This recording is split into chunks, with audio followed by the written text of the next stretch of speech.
Day two of the NFL draft is underway. Had a very exciting first round, but as everybody says, day two is the best day of the draft.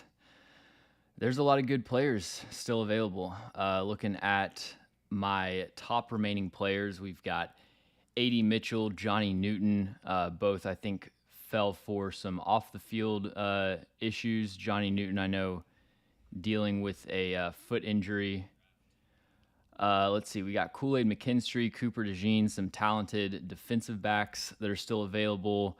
Jackson Powers Johnson at center.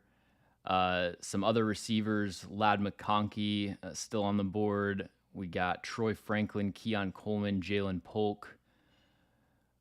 Christian Haynes, guard out of UConn, I'm a big fan of. Could see him being a top 40 pick. Marshawn Nealand and Chris Braswell, I think, are the clearly top two edge rushers that are left. Austin Booker out of Kansas is a really intriguing player, but I think there's a drop off after Braswell. And then we got, the linebackers, Edrin Cooper, also Junior Colson could be a top 40, top 50 pick. And Peyton Wilson is the big wild card with injury. Heavily injured college career, but super productive player. What's up, Jamal? What's up, Bernardo? For the Bills, I think that, A.D. Mitchell makes a lot of sense, but I could also see Cooper DeJean. Johnny Newton paired with Ed Oliver would be a pretty nasty duo.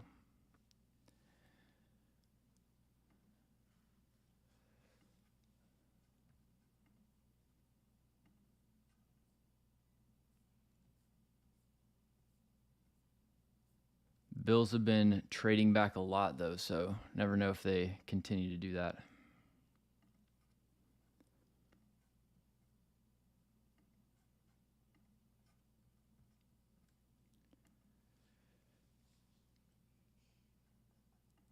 Quarterbacks, we got Spencer Rattler, Michael Pratt. I could see either of those two guys being day two picks. I think Spencer Rattler is somebody that the league is probably a little bit higher on than I am.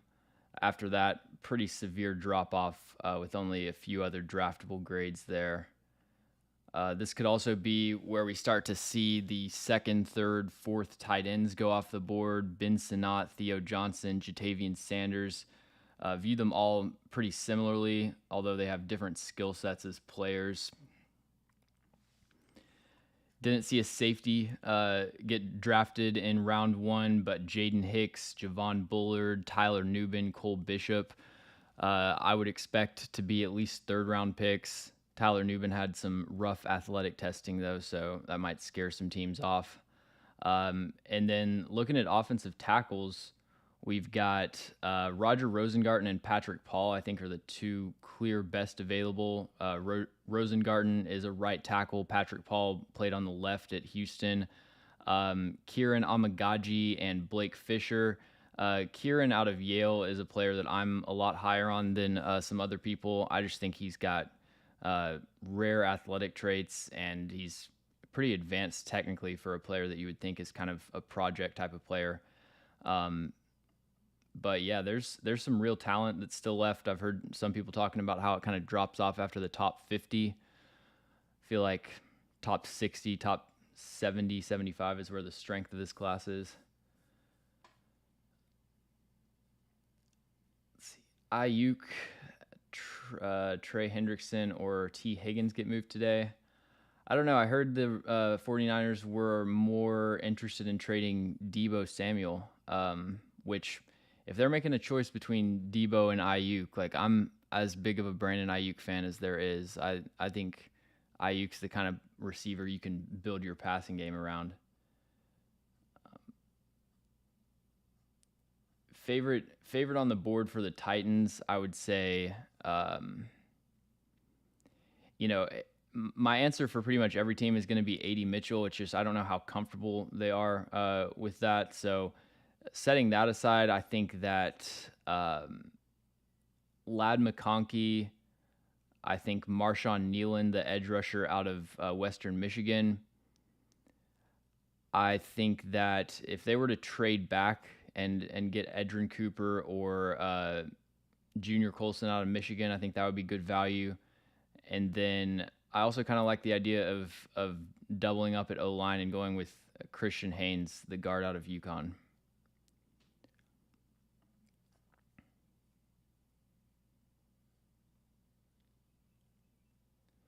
Other than Penix, what's the biggest reach so far? I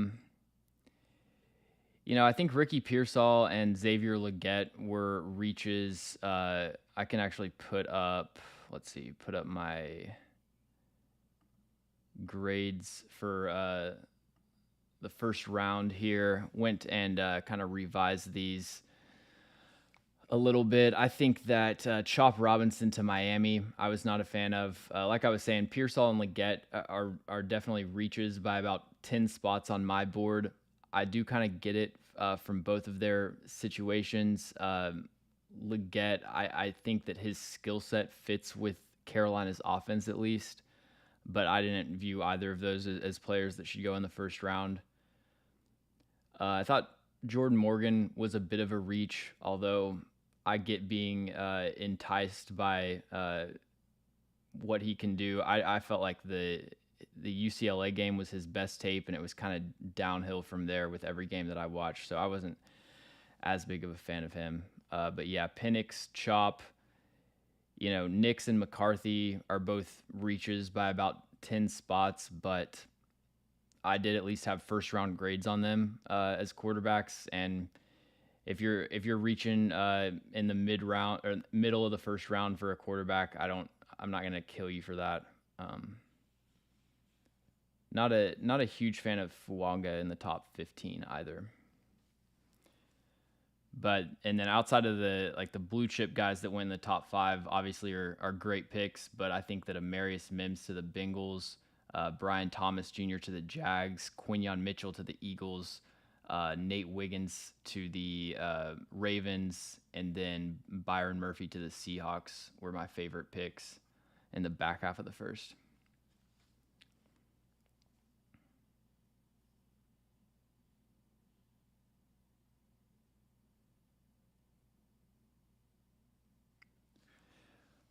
Let's see. Ladd has fit the Bills since the season ended. Yeah, the Bills the thing with Ladd is that there's a chance he's a slot only. The Bills really need an X receiver.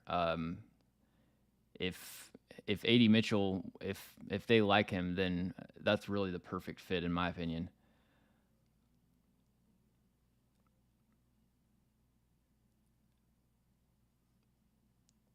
Do you still have a mid-fifth on Sweat? I do, but there's 2 players in this class that I dropped their grade for off the field issues, and it was Jermaine Burton and T'Vondre Sweat. If you wanted to take T'Vondre Sweat like a round higher than I had him graded, I wouldn't hate that. I think that taking him in the top 50, even like besides the off the field stuff, is a bit of a reach in my opinion, just because I think he's a 2-down player that has pretty limited upside as a pass rusher. I don't think Melton at 47 would be a reach for the Giants. Not at all. I like Melton a lot. Are you on the Johnny Wilson train? I like Johnny Wilson a decent amount. There's no receiver like him in the NFL. It's usually easier to project someone if you can see kind of a parallel example of that working. But yeah, his size and fluidity is rare, like for a receiver or a tight end. I have him as kind of a move tight end in the mold of someone like Darren Waller, who's just going to be like a glorified big slot receiver. Can do a little bit as a blocker, definitely competes there.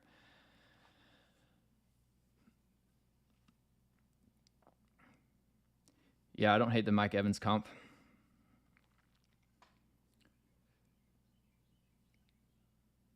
Don't hate that at all.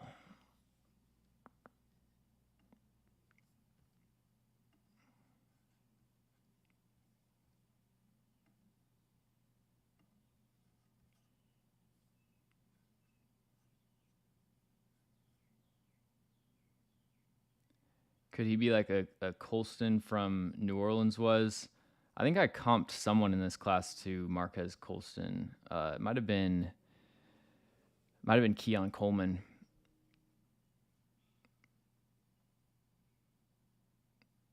But yeah, if Johnny Wilson could like clean up his drop issues, that's really the biggest thing for him. I also feel like there's sometimes like at his size, he's just gonna have some issues getting off of press coverage. I feel like on the outside. Um,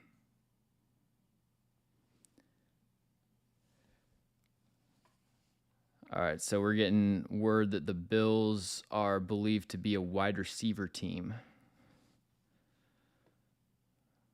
Top receivers available: A.D. Mitchell, Lad McConkey, Troy Franklin, Keon Coleman.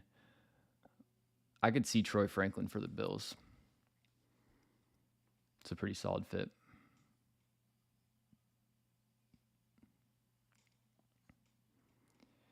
Jermaine Burton's going to be another one of those players that I think is going to be on the top of my remaining players list for like the entire draft. I know there's some teams that have him off their board.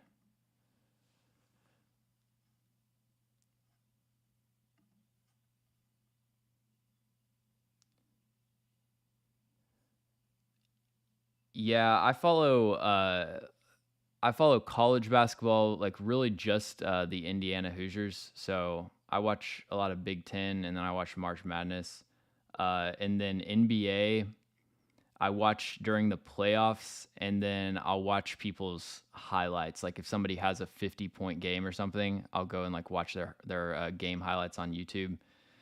So very very casual basketball fan, but I played in high school, so I like the sport.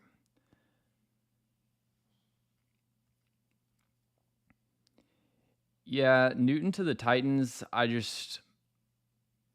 I wouldn't hate it at all because I think he's such a great player. But what they really need, I think, is for their second defensive line spot is a nose tackle that can just be a solid run defender, which I think is something you get in the fifth to sixth round with someone like Fabian Levet out of Florida State. I really like.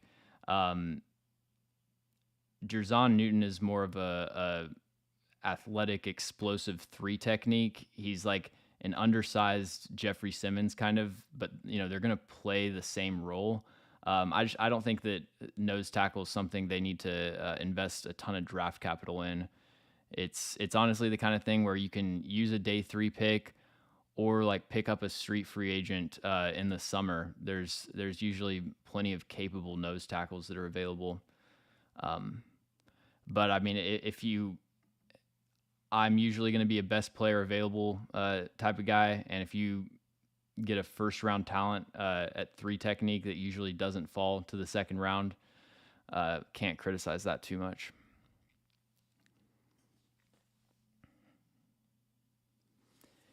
Yep, Fabian Levet, Evan Anderson. Uh, I wonder why Newton is falling so much. He had, I think, a Jones fracture in his foot. I think it's injury related. I prefer A.D. Mitchell to Xavier Worthy. I think that Xavier Worthy at his size is going to have some issues against press coverage. He's kind of limited in contested catch situations, but I see Worthy as a Zay Flowers type of player that can be an explosive separator. He's obviously got the deep speed, but I think his route running fluidity is underrated. So I am a big Xavier Worthy fan. Really like that pick for the Chiefs. Keon Coleman is the pick.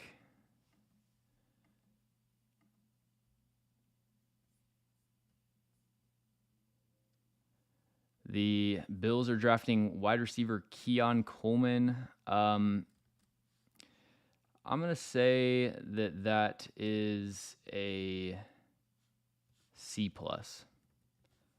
Wasn't a huge Coleman fan, but I'll actually go C. got New England Patriots on the clock. So let's talk Keon Coleman. Keon Coleman, 6'3", 6'4" wide receiver out of Florida State, had a really productive start to the year. Hide those. Had a really productive start to the year. He had some incredible highlight contested catches. He's the type of player where you watch his top 5, top 10 plays. They stack up with pretty much anyone in this class. He's got a one-handed snag against Syracuse over the middle of the field that's just jaw-dropping. Goal line fades. He can go up and get it. Box defenders out at the catch point, high point the ball. So you really like the size and the ability to win at the catch point, the physicality. Overall, though, I think that especially early in the process, his contested catch skills and efficiency were kind of being overrated. He ended up being about a 33% contested catch efficiency target in his final year of college. And when you look past the ability to win at the catch point, I don't feel like he adds a whole lot else as a receiver. He's not a high-level separator. I think there are some athletic limitations as far as his explosiveness in and out of breaks, but I also don't think he's a very nuanced route runner. Doesn't do a whole lot to sell corners at the top of the route, try to get them to turn their hips and create separation opportunities. They give him a lot of yak targets. They give him a lot of screens and dump-offs and stuff like that. I didn't think he was particularly dynamic or explosive in those situations. He, like I said, he's got the contested catch skills. He rarely ever drops the ball. I think he had a couple drops in his final game last year, but none outside of that. I would say he's the best run blocking receiver in this class and one of the best run blocking receivers that I've ever evaluated. So he's got that, alpha play style, the physicality, the demeanor that you look for. He's a young player, not even 21 years old yet, but there are some athleticism concerns, and I don't really see him as a high-level separator in the NFL, but he can play X receiver. He can fill that role that the Bills need, and I do think that he's a good fit there.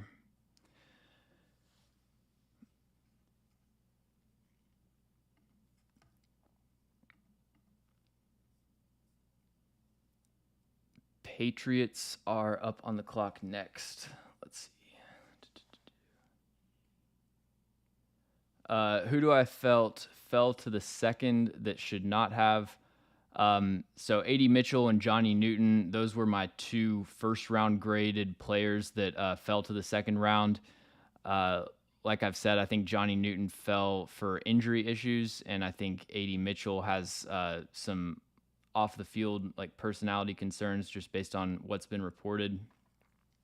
I think that Kool-Aid McKinstry, Jackson Powers Johnson, Cooper DeJean, Ladd McConkey are all very talented players that were right around my top 32, and you could absolutely justify taking in the first round. I'd expect them all to go pretty early day 2.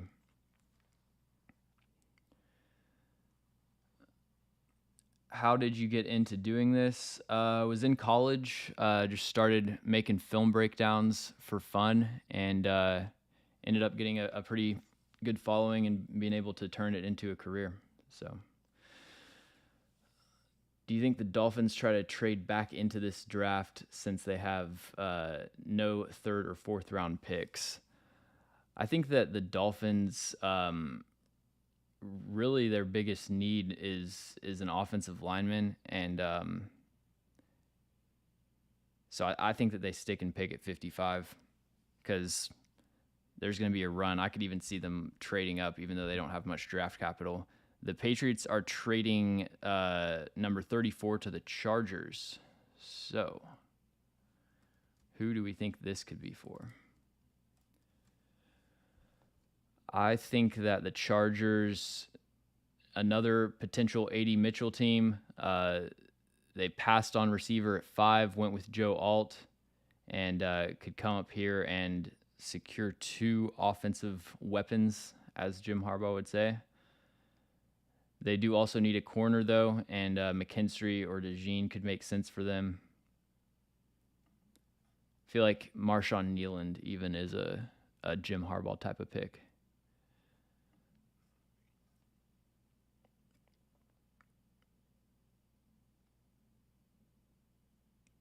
The Chargers are taking Ladd McConkey at pick 34, offensive weapon for Justin Herbert.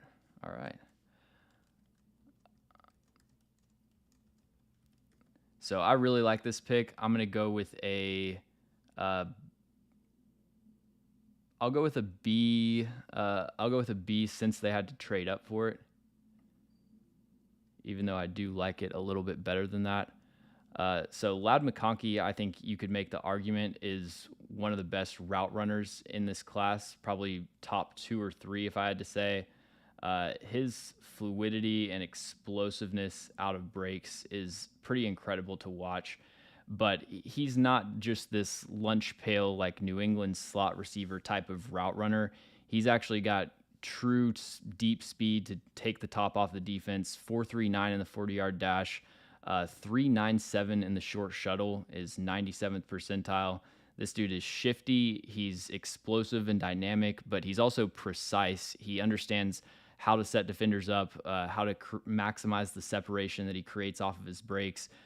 Very efficient running deep outs, corners, comebacks. He can sink and stop on a dime and doesn't have, a ton of drop issues. He was actually surprisingly effective in contested catch situations, but at 5'11", 187 pounds with pretty short arms, you don't really expect him to be a true elite contested target over the middle of the field or anything.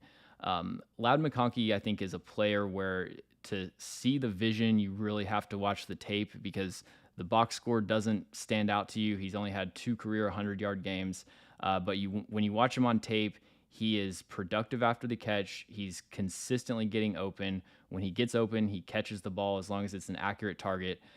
Really, the one thing that was holding him off from having a true first-round grade for me is that he struggled to stay healthy for his college career. He's constantly in and out of the lineup, struggled to really play a full season over the last 2 years. And at 187 pounds with that frame, I do worry about him lasting for an entire NFL season. But on the field, there's so much to like with Ladd McConkey. And I think to get Joe Alt really secure the more difficult position to find at pick 5, and then be able to come up and get Ladd McConkey and still get an offensive weapon on the outside, I think that's a great move.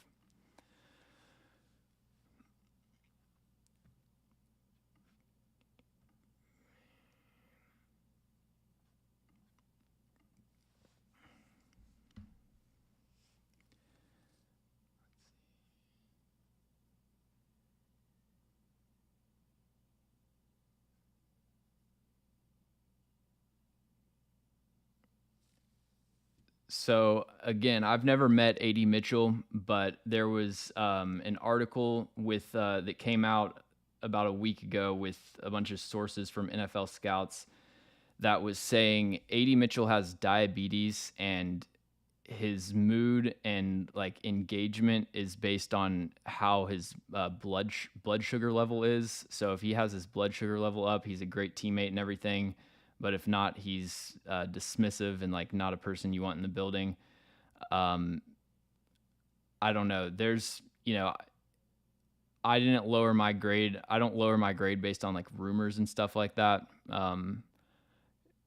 But I think just reading the tea leaves, that would be my guess, is that some teams don't really trust him in that phase.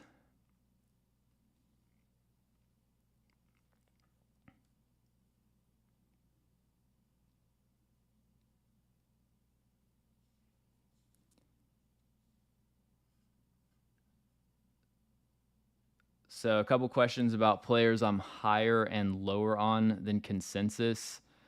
Let's flip through the positions here. The Cardinals are trading out of 35. Falcons and Cardinals are trading, so the Falcons are on the clock. I am a lot higher on. I do like Chris Braswell, the edge rusher out of Alabama, a good deal more than the consensus. I really like Christian Haynes, the guard out of UConn.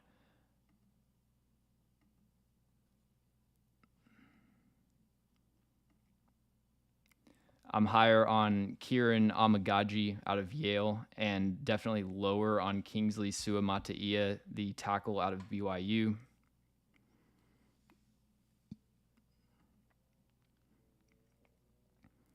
I'm a little bit lower on Jatavian Sanders, the tight end out of Texas. Um, I felt like his athleticism was pretty disappointing to me. He has really good hands, though.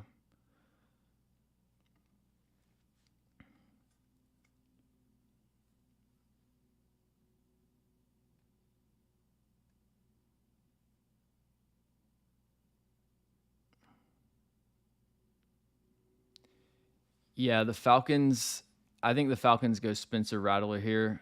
They took Michael Penix to be Kirk Cousins' mentor, and then they need to get a quarterback to start preparing for the post Michael Penix era. So I'd go Spencer Rattler or Michael Pratt, but Pratt might still be there with their next pick. Pick is in.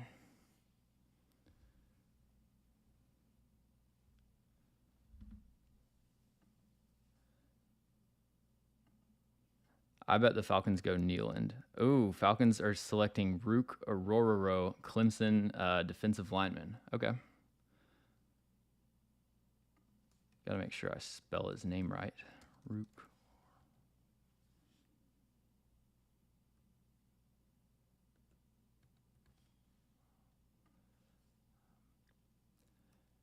So I am going to give that a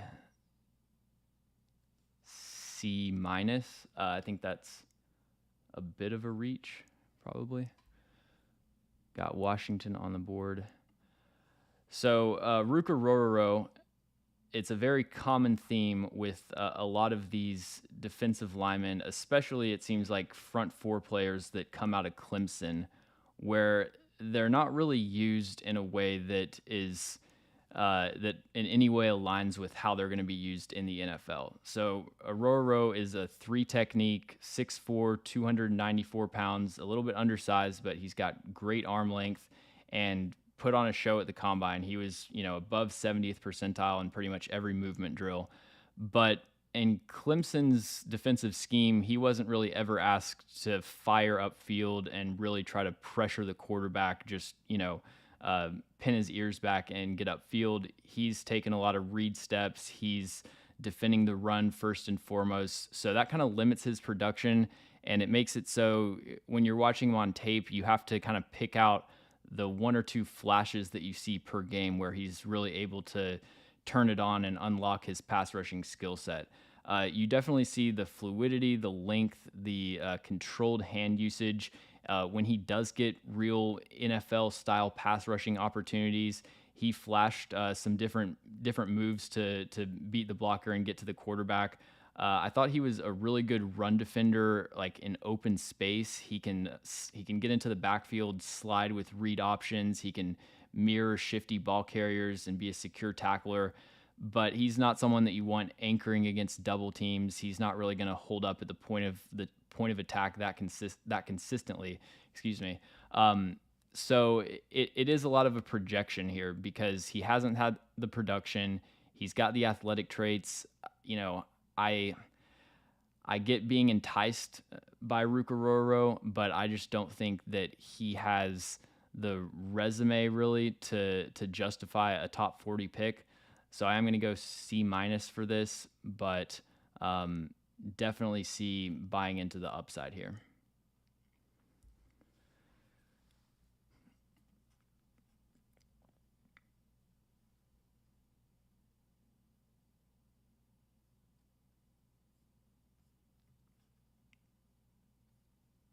Who should the Niners target in the second round? I think Roger Rosengarten would be a good option. Patrick Paul if he's there, but Rosengarten has already played right tackle, plug and play type of guy, and I think they've got to address O-line because that's what got him killed in the Super Bowl.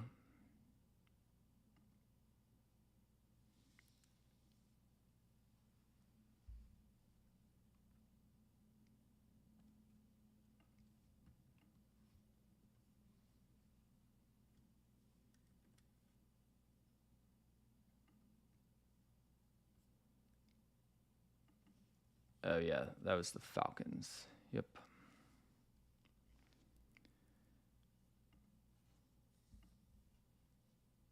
So Washington on the clock here, they definitely need a tackle. I think Patrick Paul here, um, even though it's a little bit higher based on my board, like every time I've ever done a mock draft, I realize that you've got to just start reaching for tackles, especially once you get into the 30s, because these guys are flying off the board and it's a scarce position that everybody needs enforcements at. So I would expect Patrick Paul.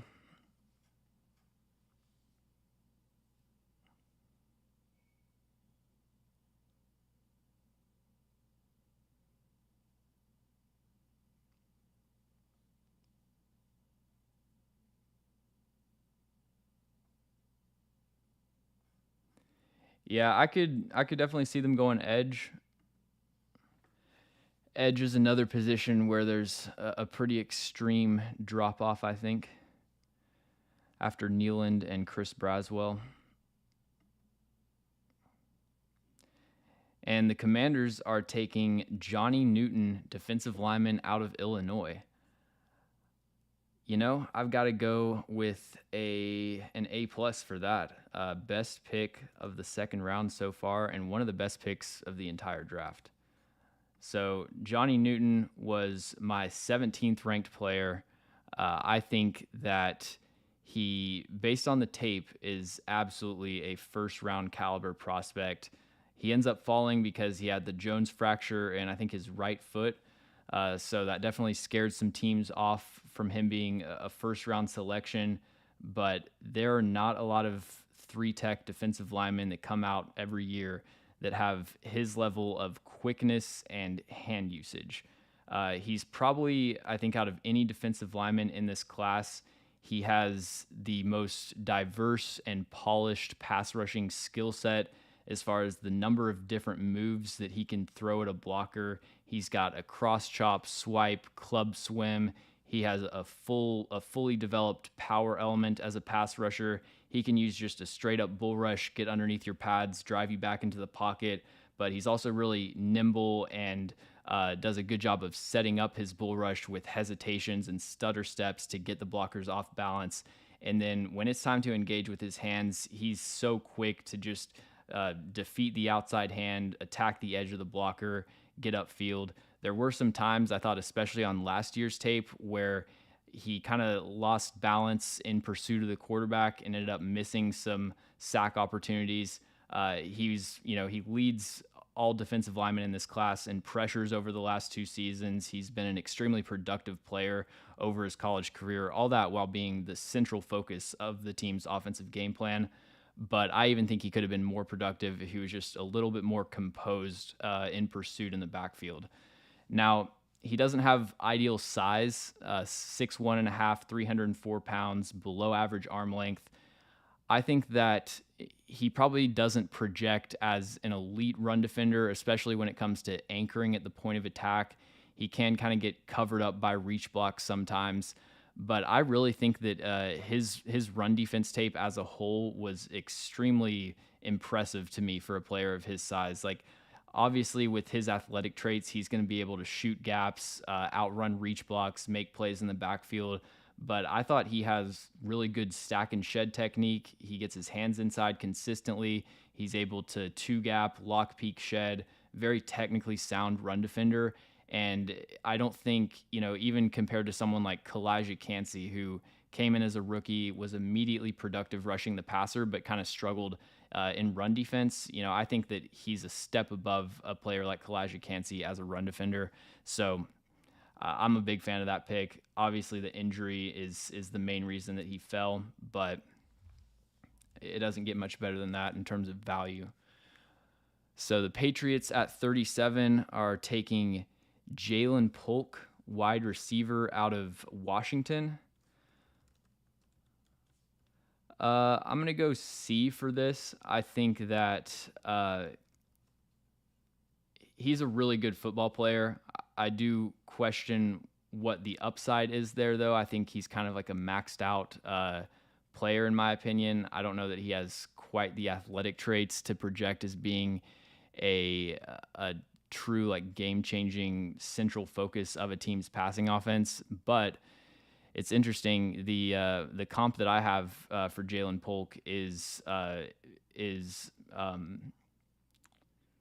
drawing a blank on him. The guy Jacoby Myers, the slot receiver that they just let walk to Las Vegas. So they get a replacement for that skill set there.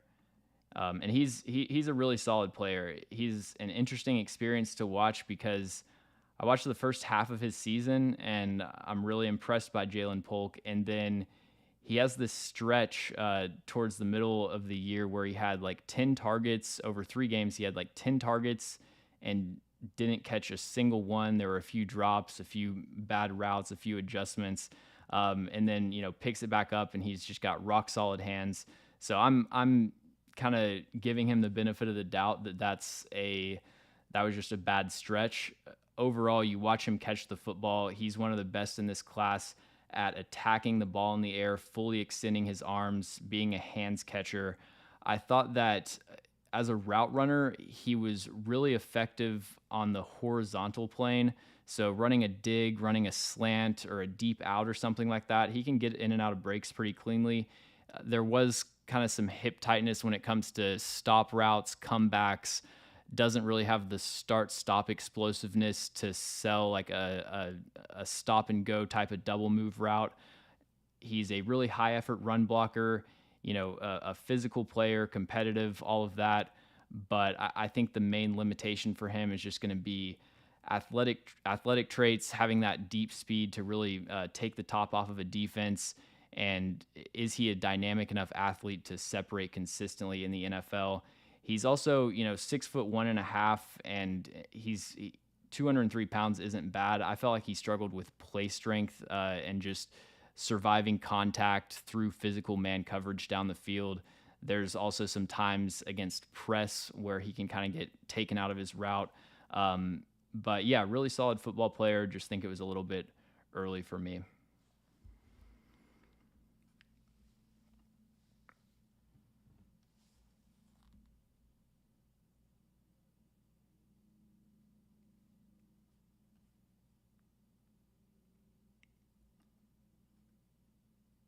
Titans on the clock at 38.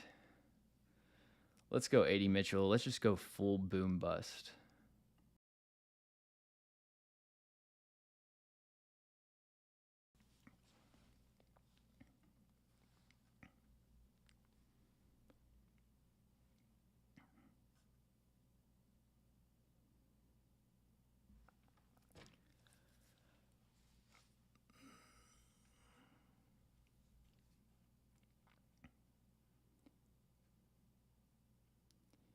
Yeah, Polk's really solid. Kind of a master of none, jack of all trades type of player.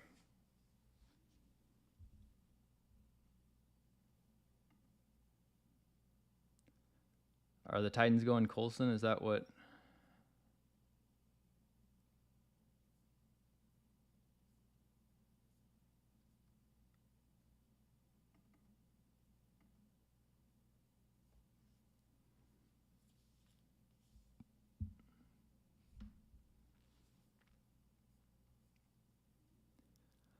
I would like the Colson pick because there aren't really many other linebackers available that are green dot linebackers.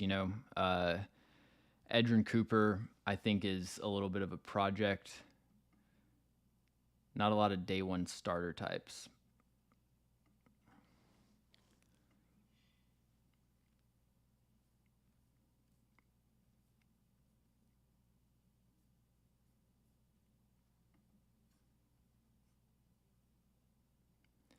Hands catcher means that you're attacking the ball with your hands extended instead of letting it land on your chest and like clamping it to your body. It's just it's a better way to catch the ball because you're getting it before defenders have a chance to reach over and impact it.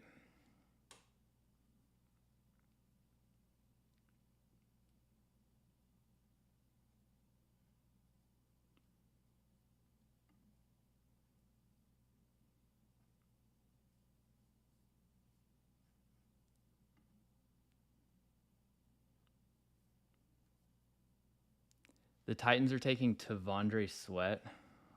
Ooh. Um, yeah, I'm deciding between D minus and F for that.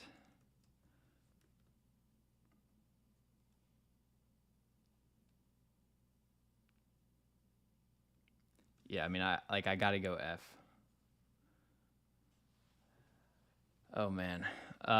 So Tavondre Sweat, defensive tackle out of Texas.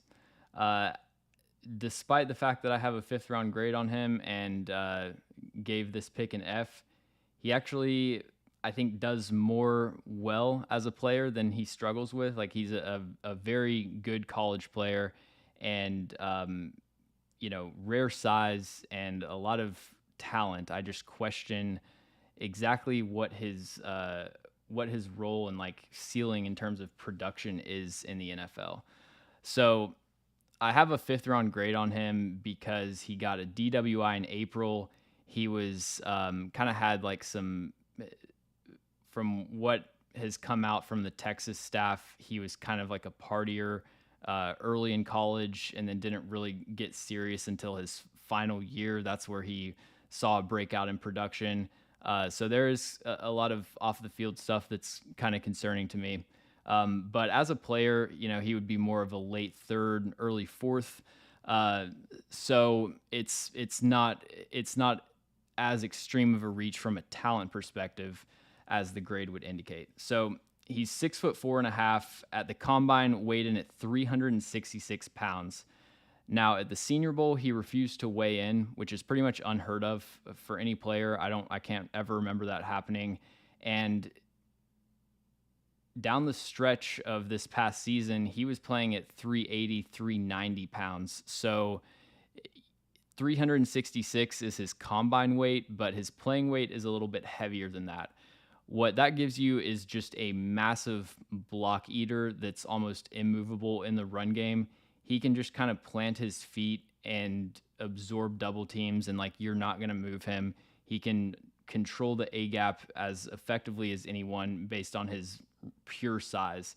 I do think that size is going to result in some limitations as far as how often he can be on the field. I don't really see him as a 3-down player at that weight. Maybe he has elite stamina, but he didn't really play more than 500 or so snaps in a single season. Texas rotated their defensive line a lot, but I don't see him as a guy that's going to play 60 snaps a game for you consistently. As a run defender, he has a lot of good things going for him. Has the ability to be really quick and violent with his hands to shed blocks. I think there were times that he kind of just relied on his size and physical dominance to hold the point, and he wasn't always controlling blocks early, disengaging, getting into the backfield. But overall, there's not a whole lot of concerns that I have with his ability to hold up in the run game. As a pass rusher, he's extremely quick with his hands. He's as quick with his hand usage as you'll ever see, really, for a nose tackle of his size. He's got a club swim. He's got a really nice two-hand slap if the blocker comes in with a two-hand punch. So he does a really good job of defeating the blocker's hands early as a pass rusher. His problem is that he doesn't have the explosiveness or the speed to really get upfield and take advantage of those early pass rushing wins and convert them to pressures and sacks. There's a lot of plays on his tape where he might swat down the blocker's hands, send him flying downfield, and then he's standing in a wide open gap with the quarterback 5 yards away from him, and the quarterback can kind of just drift away from Tavondre Sweat. He doesn't have that first step to really threaten upfield, and then definitely doesn't have the pursuit speed to get chased down sacks and stuff like that. I think that speed and explosiveness also kind of limits him in the run game because he is a player that you can just run outside zone away from, and he's not really going to impact it. Doesn't have the chase down speed to really maintain leverage against reach blocks and backside cutoffs. So as a player, if there were no off the field issues, I think this would be more of like a C minus, D plus type of pick. I still think 38 is too rich for Tavondre Sweat. Even if he's a choir boy, uh, I question investing this kind of draft capital in somebody with those off the field issues. But I mean, he did seem like a nice guy when I interviewed him at the Senior Bowl. So I'll say that. I don't think he's like a bad person or anything.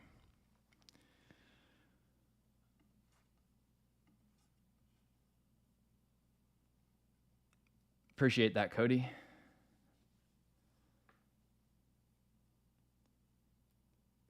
Yeah, like so T Grant says a slower Jordan Davis that's somehow in worse shape coming out. I think he's like a slower Jordan Davis who's better with his hands is what like the comp that I would say, I guess.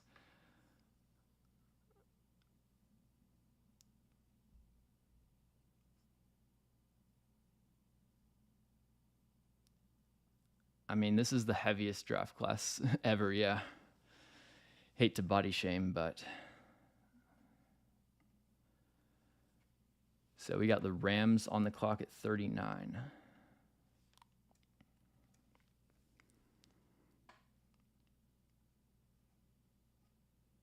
Man, yeah, I really, really don't like that pick.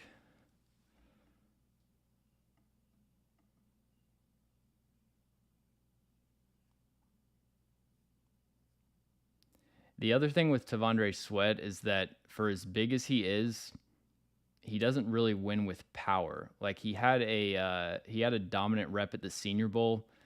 Importantly, when he was down to 366 pounds, where he just folded. I think it was Bo Limmer, the center from Arkansas, just folded him like a lawn chair.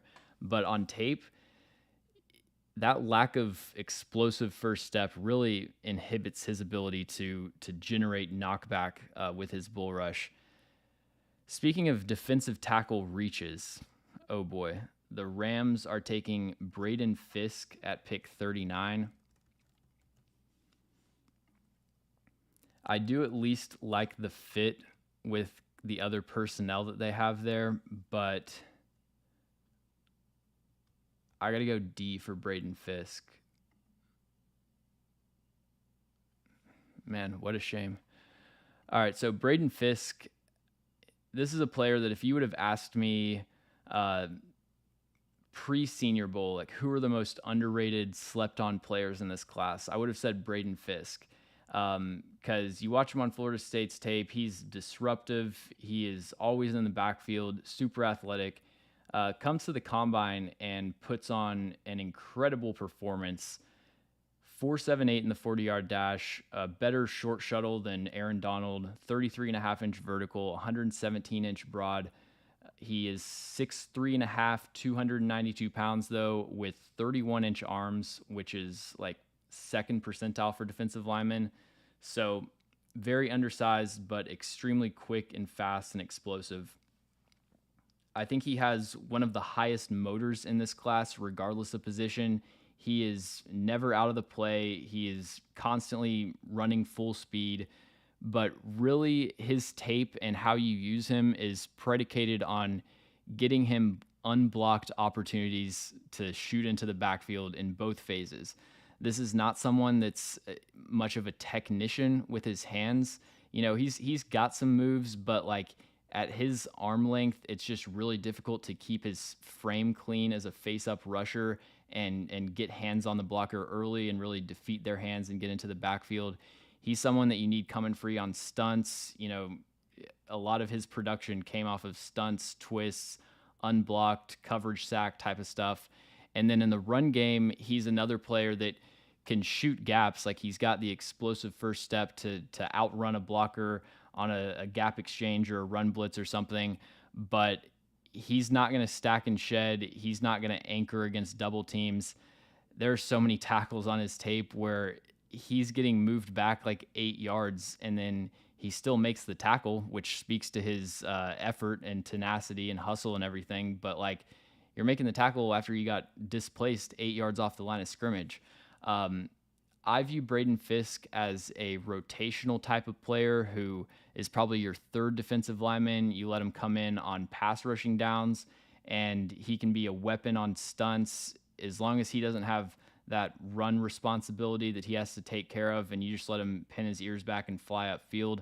I think he can be productive, and I like the blend of players with him and Byron Young out of Tennessee, who's kind of like an edge version of that.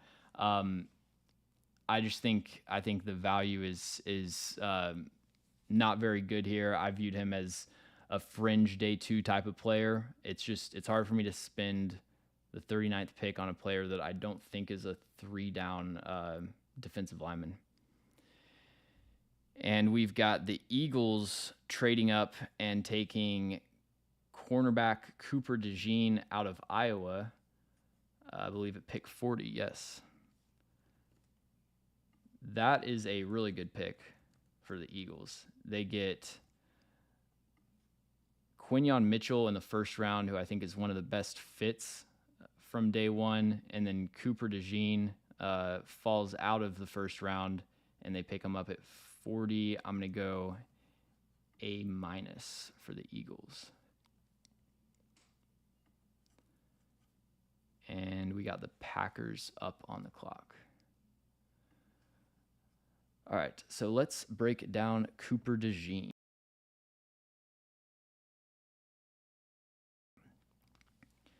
So Cooper DeJean is a cornerback out of Iowa. A lot of people have him as just a defensive back. There's some that view him as a safety. I think that's, ideally where I would play him, but there's definitely a chance that he could play corner. He's got a pretty unique skill set.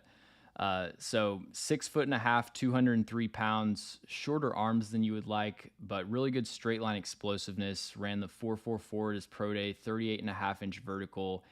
When he sees something, he can click and close on an underneath route very quickly.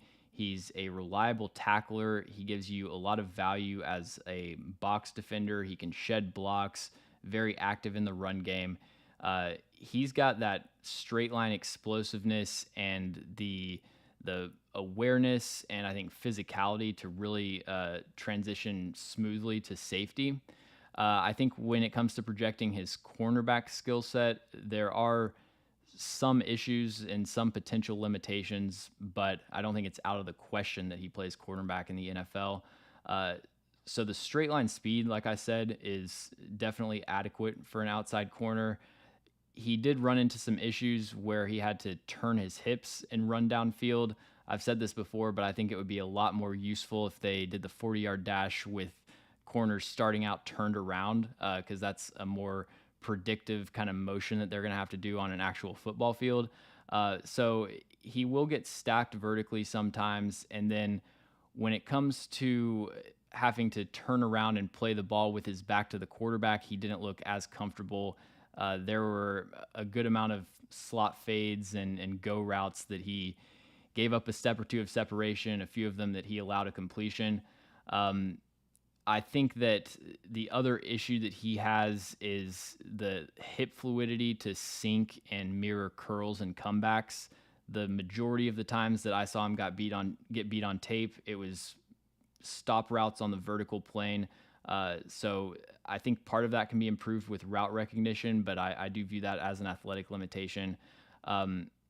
I do think that he has really fluid hips when it comes to making speed turns and like doing 180, 360 degree rotations to kind of peel off of coverage. Like he had an interception, I think it was against Iowa State, where he just rotated his hips, worked back to the sideline, came off of his assignment and undercut a route for a pick. It might have been a pass breakup.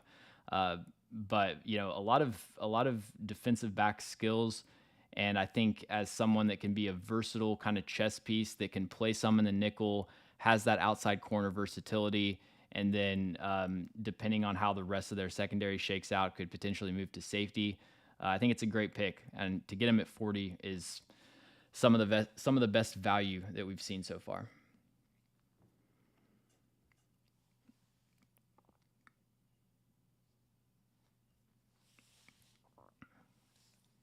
I think the pick yesterday for the Titans was average, and today was a fail. I ended with a B- on the J.C. Latham pick. I think that was pretty solid. It's probably what I would have done in that situation. I think that would have preferred them to be able to get Joe Alt, obviously, but that's just how the board fell. Yes, DeJean would definitely be my my top ranked safety for sure.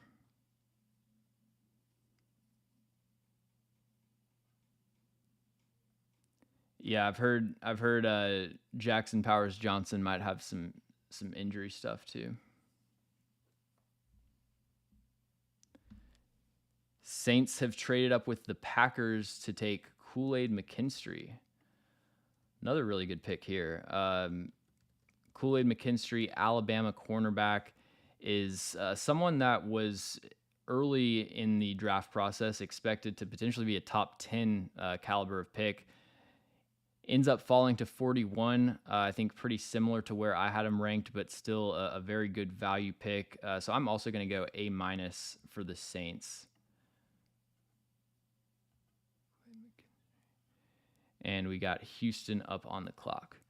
So Kool-Aid McKinstry has a ton of starting experience in Nick Saban's defense. Started as a freshman, which I think always speaks to a player's technique, their awareness, their ability to master a playbook. When you've got a defensive scheme that is as mentally demanding as a scheme like Alabama or Georgia, and somebody can come in and immediately be a contributor, that bodes very well for them. He had a very productive 2022 season where he led college corners with 16 pass breakups. In 2023, quarterbacks avoided him. He had only one pass breakup this past year, and his targets overall dropped in half, which speaks to the tape that he put out the previous year. You've got a new starter in Terrion Arnold on the other side. Arnold was the player that offenses decided they wanted to attack. So don't blame Kool-Aid at all for having less production this past year. I think a lot of times if a corner's not getting targeted, that speaks to how sound they are in coverage. This is a player that, even though he's just under 22 years old, plays like a seasoned veteran, looks like he's been practicing his press shuffle technique since he came out the womb. Like the footwork, the composure, the control at the line of scrimmage, how comfortable he is just lining up one-on-one with a receiver and playing press man. I think that gives him a really high floor as a cornerback prospect.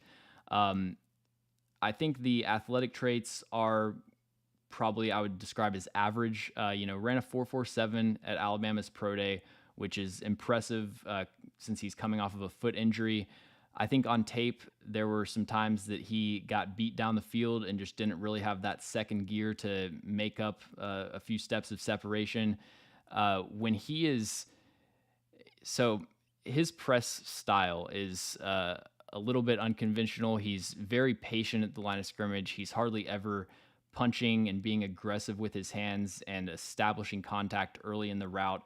So a lot of times he's trying to mirror those first couple steps. And if he's able to stay close to the receiver and stay in phase, he does a really good job of feeling out the break, keeping contact, anticipating the break, and sticking tightly to it. But when he's got a little bit of space between himself and a receiver at the top of the route, I felt like he was lacking that short area explosiveness to close a yard or two of separation in the blink of an eye, like you really want to see for a corner that's going to be playing with such a patient play style. So I would have liked to see, with his arm length, just being a little bit more aggressive and imposing at the line of scrimmage. I think that can help alleviate some of his, I don't even want to say athletic limitations, but just areas where he's not necessarily an elite athlete. I think that one area that he really improved in 2023 was sinking and stopping with curls and comebacks. I actually watched his 2022 tape, and that was what stuck out as by far his biggest weakness, and I barely noticed that at all as an issue on tape. And the other thing is, I think even though he only has 2 career interceptions, he didn't have quite the ball production that you want to see last year. I think in 2022, he showed really impressive hand-eye coordination at the catch point, the ability to match the receiver's hands and high point the ball. So if he is a player that gets heavily targeted, I don't have any questions or concerns about him being able to convert those opportunities.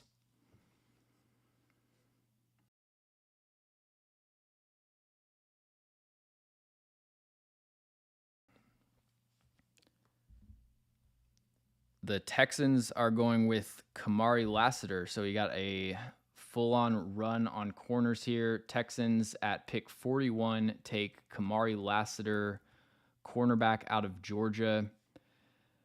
And I've got to go with I'll go with a B minus for that pick. Yeah, I mean, my 42nd ranked player going at 42 overall. So Kamari Lassiter, I think on tape, it's very hard to have a lot of problems with Kamari Lassiter's tape outside of the deep speed. And that's what showed up with his combine and pro day testing. We'll have it pulled up here in a second.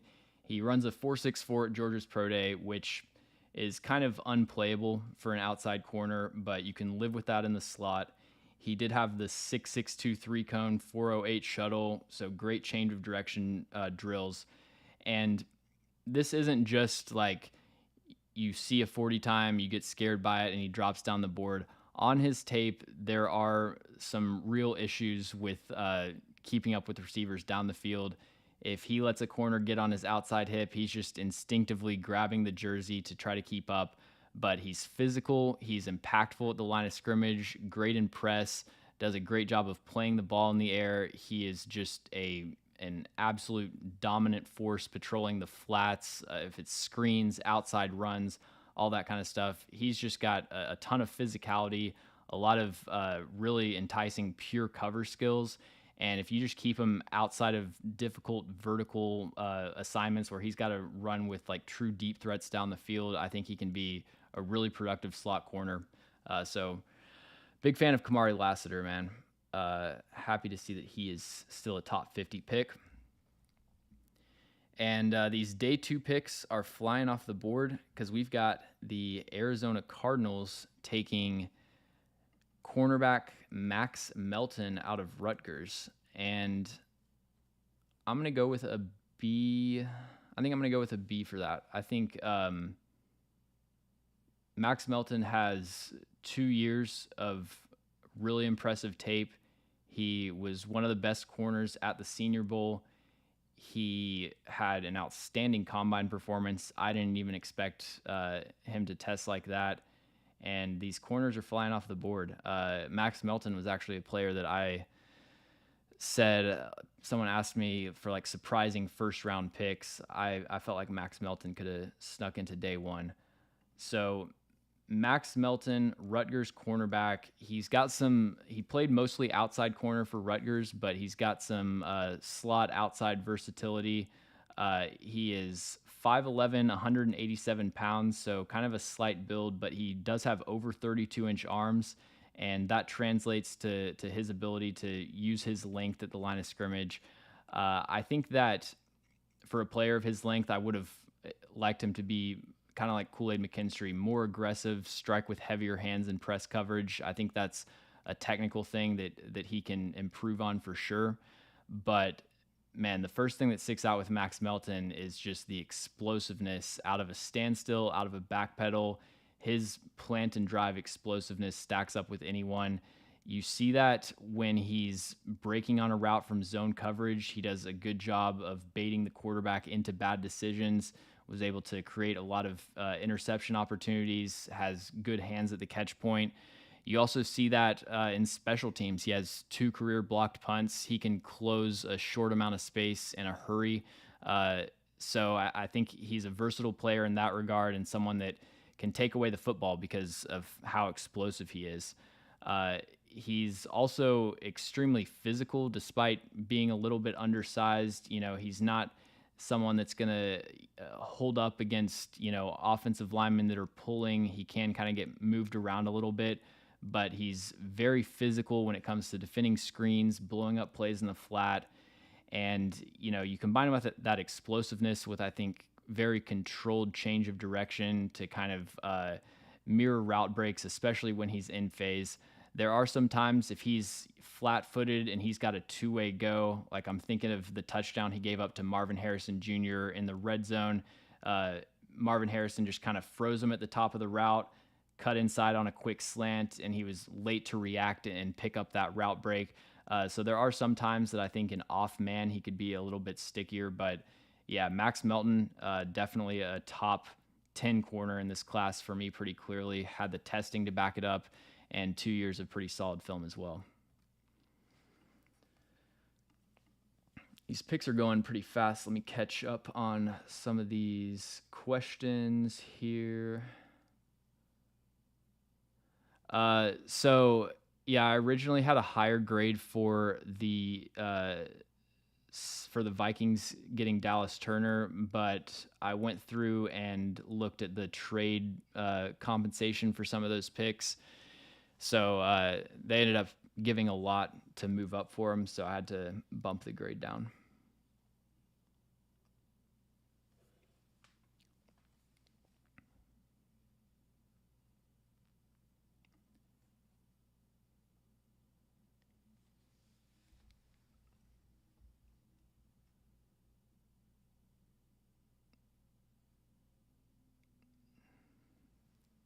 Teams really did not like A.D. Mitchell. What a shame. Okay, Raiders at 44, taking Jackson Powers Johnson, center out of Oregon. He was my top-ranked center. Actually, late adjustment. He ended up as my second-ranked center because I moved Graham Barton over there. But still, a very good player. And at 44, that's some pretty nice value. I know there were some medical concerns, but I still got to give that,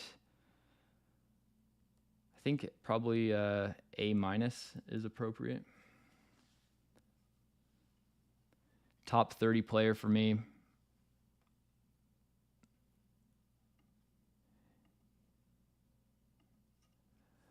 All right, so looking at Jackson Powers Johnson, he is one of the heaviest centers in NFL history. Based on his Senior Bowl weigh-in, he was the heaviest center, but ended up dropping a couple pounds for the combine.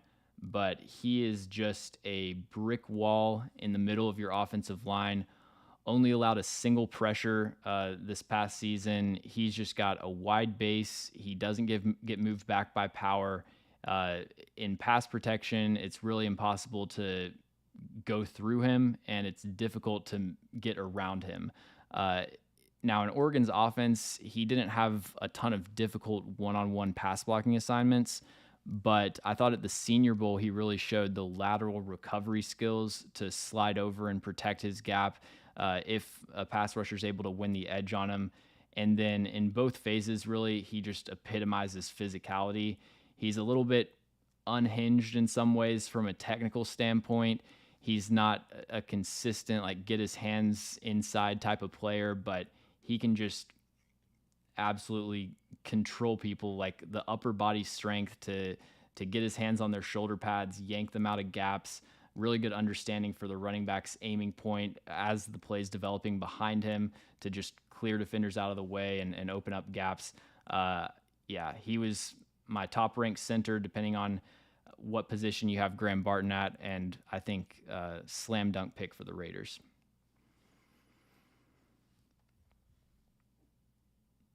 And then at 45, the Packers are going with linebacker Edgerrin Cooper out of Texas A&M. So really, after the T'Vondre Sweat and Braden Fisk picks, that's when teams decided to just start cleaning up on value here. I mean, I got to go another A-. I mean, I try to be a tough grader, but this is where all those C's and C minuses at the end of the first round start to balance out, is teams get some real value here to start out the second round. So Edgerrin Cooper was my top-ranked linebacker. I think that someone like Junior Colson is probably more ready to go day one, but I think that the upside with Edgerrin Cooper is just off the charts. He's got the length, the speed, the explosiveness that you look for. So 6'2", 230 pounds. You'd like him to fill out his frame a little bit, but 34-inch arms. Like, this is a guy with the frame who could legitimately convert to edge rusher if that's where they thought he was best at. I mean, I think he can be a true Mike linebacker. 4.51 in the 40-yard dash. Would have expected him to have even better jumping numbers. 34.5-inch vertical is about 50th percentile. But on tape, this is the most explosive and fast in a straight line linebacker in this class. They used him a lot as a quarterback spy, and he was one of the only linebackers, or really defenders, that was able to chase down Jaden Daniels. He had a few sacks on the Alabama quarterback, Jalen Milroe. His pursuit speed and the very, very short gear up to his pursuit speed is incredible. He can just plant his back foot, reach top speed in a couple steps, and close in on the ball carrier. Really long arms, even though he doesn't have the size sometimes to absorb contact. He's really skilled with his hands to shed and play off of blocks. The big thing for him is just going to be developing as a cover linebacker. There are some plays on tape where you'll see him like run the pull in Tampa 2 and keep up with linebackers. He absolutely has the athletic traits for it, but he played a very elementary role in Texas A&M's defense, like a lot of college linebackers do, where he's basically just hovering 5 yards past the line of scrimmage. He might have some simple hook zone drop assignment, but for the most part, he's just got eyes on the quarterback, and he's playing as a QB spy. If the running back leaks out, he might float off with him, but racked up a ton of sacks this past year. I think in the NFL, he's going to have a lot more of, it's going to be a lot more challenging coverage role for sure. But yeah, my top ranked linebacker, get him at 45 overall. I love that pick.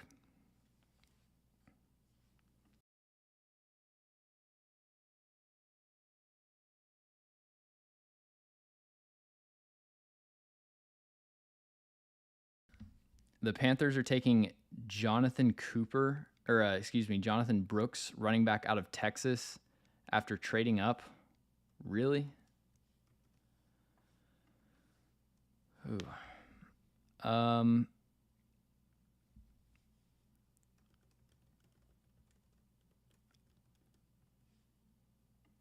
Yeah, I think that's going to be a D. Might adjust it depending on what the compensation was, but I don't really understand going with a running back given where they are as a roster.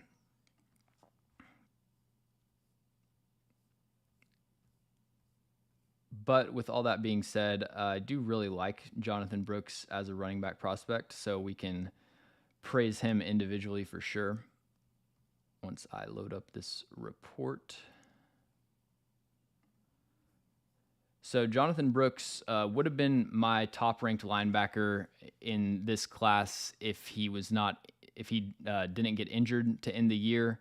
I think he had an ACL tear in one of the final seasons of 2023, and I think history's shown us that usually it takes a season to fully come back from an ACL tear. So for a running back where you're expecting to get a lot of the value in their rookie contract, that put him behind guys like Trey Benson and Jalen Wright for me.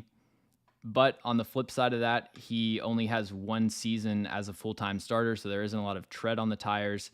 And I really thought his tape, he was one of the most technically sound and like NFL ready running backs in this class.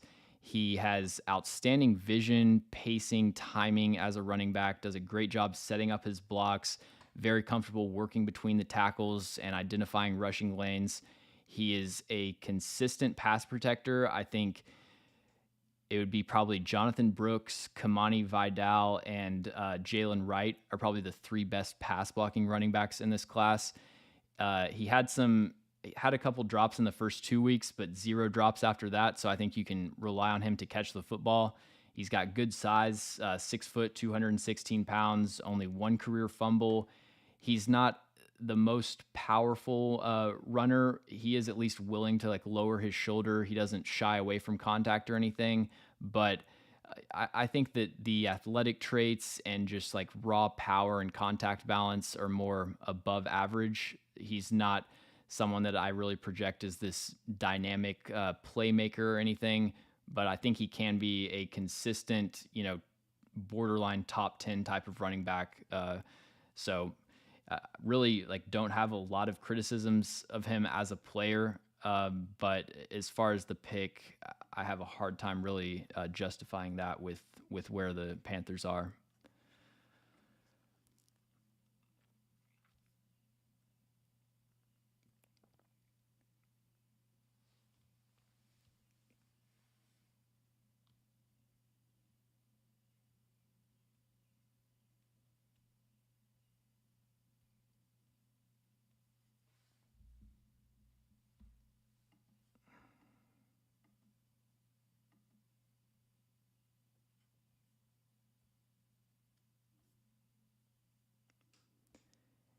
And the first safety off the board is Tyler Nubin going to the New York Giants at pick 47. So, Tyler Nubin was a top 50 player for me. I think I'm going to go C. Got no problems with that pick. Really like Tyler Nubin as a player. Definitely have some questions about his athletic traits and how his level of play is going to translate to the NFL game. But as a player, I mean, Tyler Nubin was one of my favorite players to watch in this class. So he's going to be a pretty exciting pairing with Xavier McKinney. Or no, they don't replace Xavier McKinney with him actually. So Tyler Nubin, unlike a lot of safeties in this class, he's got the size. He's 6'1", 205 pounds, 32-inch arms. He can play off of blocks. He can play down in the box and be a reliable tackler. But the athletic testing was very disappointing. You see on tape that he's not an elite athlete for sure, but I was hoping maybe there was some more explosiveness hidden in there somewhere. He wasn't able to come through. 165 in the 10-yard split, 459 in the 40 is playable at least, but the rest of his testing numbers were pretty bad. This is a player, though, that might run a 4.59, but his anticipation and instincts, ability to read out passing concepts makes him play closer to a 4.5 or a 4.48. He just has that sense for how routes are developing, especially over the middle of the field. He does a great job of kind of playing off of routes to force quarterbacks into bad decisions, not taking away an in-breaker maybe as quickly as he might be able to, allowing a little bit of space and then pouncing on it over the middle of the field. Felt like the majority of his interceptions were as the backside safety, just perfect timing, breaking on a dig route or something over the middle. Very productive career, 13 interceptions, 13 pass breakups. Like I mentioned, he's a secure wrap-up tackler. There were a couple times that he kind of misfit in the run game, and they had him. I think he should be like a true box safety. They had him coming from depth a lot, so some minor things to work out there. I don't think he's a guy you want playing man coverage on deep threats and guys that run in the 4.4s, but as someone that can just be a ball hawk, kind of robber box type of safety, I think he's a really good player. So, not insane value or anything, but I'm a fan of that pick.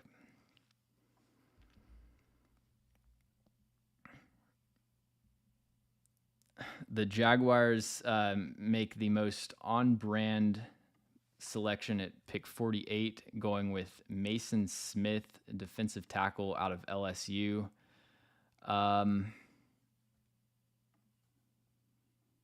Let's see where I had him ranked. Somewhere in the 70s, yeah.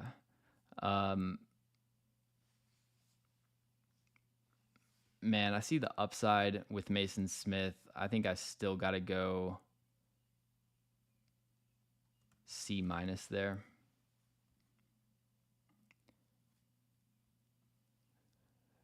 So Mason Smith is a player that, if you go back and look at some of the early mock drafts from about a year ago, Mason Smith was showing up in a lot of first rounds. He's a former 5-star recruit.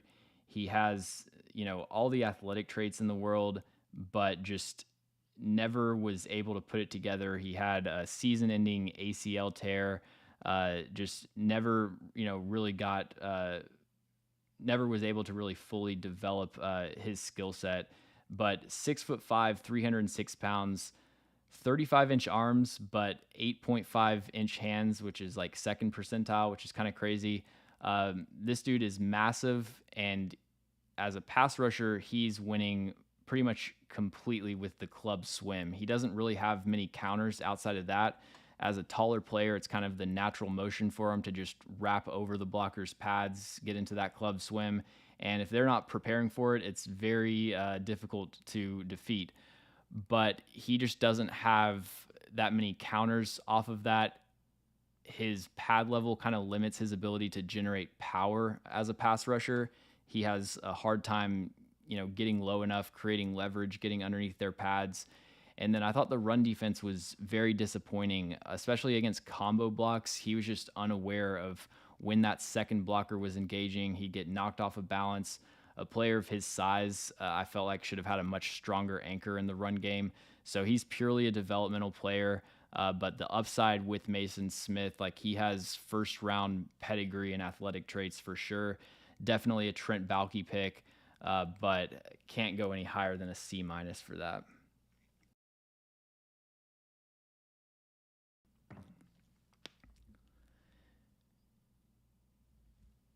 And then another, we got continuing the run on defensive linemen. The Bengals are having a pretty good draft. Bengals take Chris Jenkins out of Michigan, defensive lineman, at pick 49.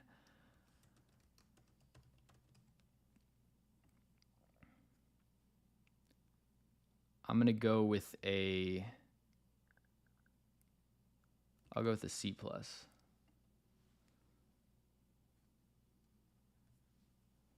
Actually, I think B- is fair. So Chris Jenkins, really interesting player. He's kind of undersized, just 299 pounds. He does have 34-inch arms, and for a player of his size, he was actually one of the best run defenders in college football last year. I think he led college defensive tackles in run stop rate.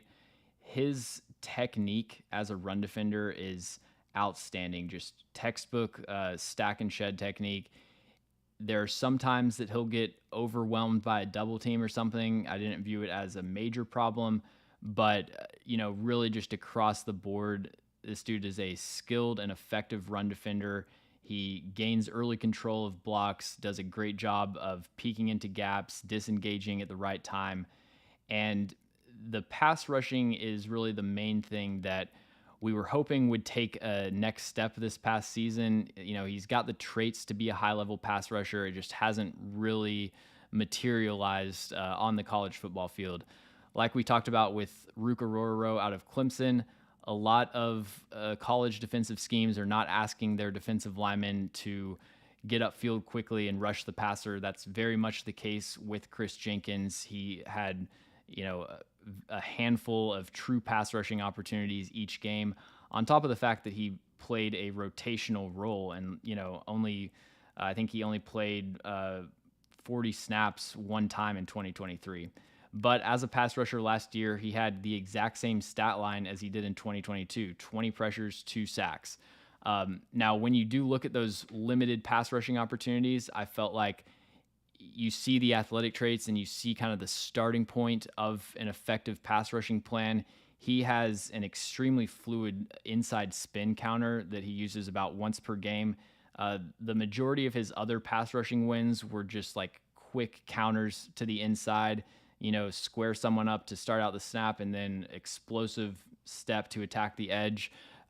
He's got the quickness, the explosiveness, and then the length. If he can develop some kind of strategy with his hands to be a productive pass rusher, I thought really struggled as a bull rusher. I didn't see any wins with power throughout all of his tape, and I think I watched most of his games from this past year.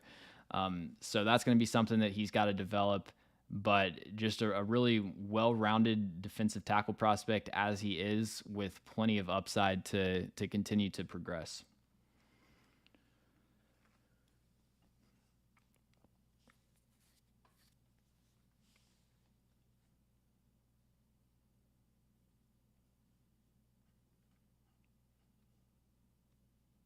Yep, Bengals are having a really good draft. They get Amarius Mims and Chris Jenkins. Big fan of what they've done.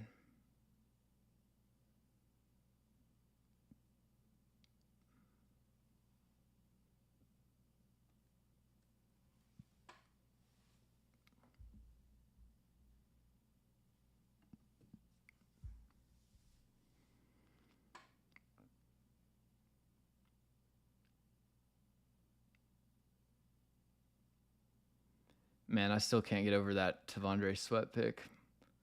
I hope I'm wrong, but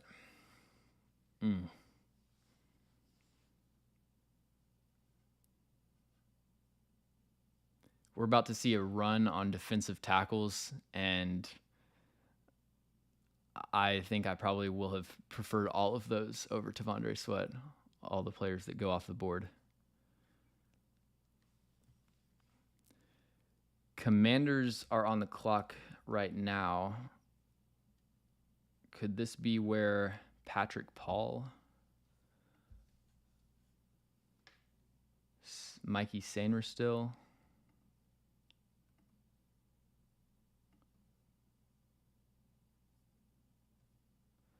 Yeah, so the Commanders take Mikey Sainristil, slot corner out of Michigan, at pick 50. Not a bad pick.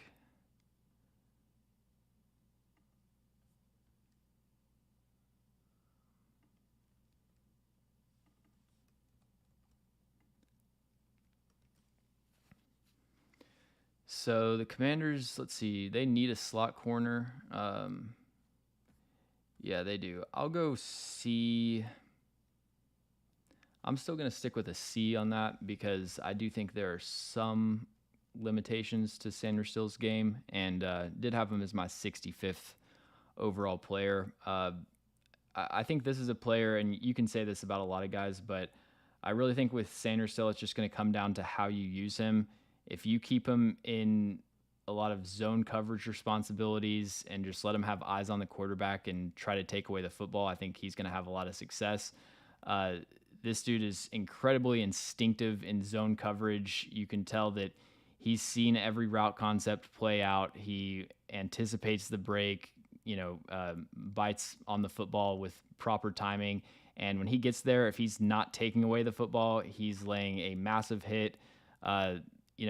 Every prospect has like one or two plays that kind of just stick out in your mind when you talk about them. And that break on the flat route in the Ohio State game where he just laid out a receiver, that's the one that my brain immediately goes to that play with Mikey Sainristil. He's very assignment secure as far as like switch releases and trick play type of stuff. And then also, despite being undersized, he brings that physicality and aggressiveness in the run game. He had some missed tackles in the open field against Alabama. One of them resulted in a touchdown, but for the most part, he's a reliable tackler outside of that game. So I think as a zone slot corner that can also be a +1 in the run game, I really like Mikey Sainristil. He just is limited as far as what he can do in man coverage. He has average to below average speed. I felt like on tape his speed was a little bit worse than the 4.47 would suggest. You see him get stacked down the field pretty consistently. When he's in press man, he is not very disruptive or impactful at the line of scrimmage at all. He doesn't look very comfortable using his hands to disrupt the receiver's release, and ends up giving up a lot of separation when he's playing press. And then I think just as far as mirroring route breaks and sticking with people in man coverage, it was very disappointing. So I think there are some real limitations with Sanders still. And if you're playing a man heavy scheme and you're asking him, putting him in a lot of one-on-one opportunities, especially against slot receivers, I think he will really struggle in those situations. But um, the thing with draft prospects is a lot of times when you've got players like this that can do one thing and then there's something else that they can't do. A lot of times teams are going to use them correctly. Like if they're drafting them for a reason. So definitely like what he can be as long as they use him as more of a zone player. Steelers fill a major need at pick 51, taking Zach Frazier, center out of West Virginia. That's another pretty good pick. I think I would go with probably go with a B- there for the Steelers.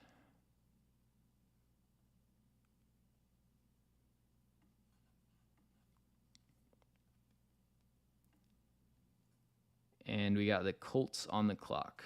So let's break down.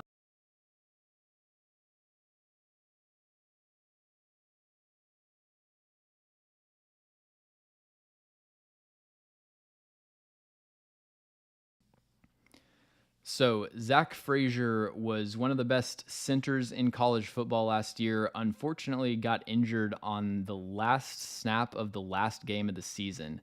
But despite that, he was actually able to go and compete at his pro day, put up like pretty solid testing numbers for someone that's coming off of a leg injury. And man, the movement that Zach Frazier creates in the run game is, I think, the main thing that stands out. He is very skilled with his hands, getting his hands inside the defender's jersey. He does a great job, whether it's at the second level, just erasing linebackers in open space, or kind of like we talked about with Jackson Powers Johnson. He has that upper body strength to get his hands on someone and just kind of torque them out of gaps subtly at the last second to clear open space for the running back. He can make some difficult reach blocks, backside cutoffs. As a run blocker, I think I really like everything about Zach Frazier, except there are some times that his length ends up being a bit of a limitation for him. He ended up measuring in with surprisingly not that bad arm length, but on tape it felt like he got locked out in stack and shed situations pretty often. So that's the majority of his run blocking losses. But outside of that, I think he adds a lot in the run game. As a pass blocker, I think for the most part, his foot quickness and lateral agility was pretty solid in pass pro. The Penn State game really stands out, where they had some athletic, like hybrid linebacker edge rushers that were able to give him some trouble with crossface moves and stuff. I think the length also shows up as somewhat of a limitation in pass protection, just because it's harder for him to establish first contact and really shoot his hands early. But he's incredibly smart. He's got a very strong initial anchor and good anchor footwork. His anchor will kind of dissipate later in the rep, but for the most part, just a really steady pass protector. Makes all the mic IDs, does a good job deciphering stunts and twists. Really solid player, and I think that B- for Zach Frazier is fair, especially considering the other centers that were available, and they had to fill that role. Colts get A.D. Mitchell. Pick 52. So that's going to have to be an A+ for sure.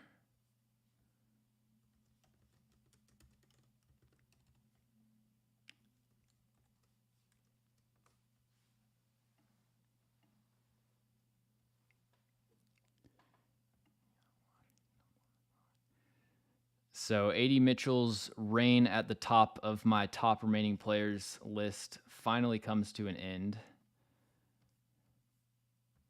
And we can get into him. So AD Mitchell was one of 5 receivers that I had a first round grade on.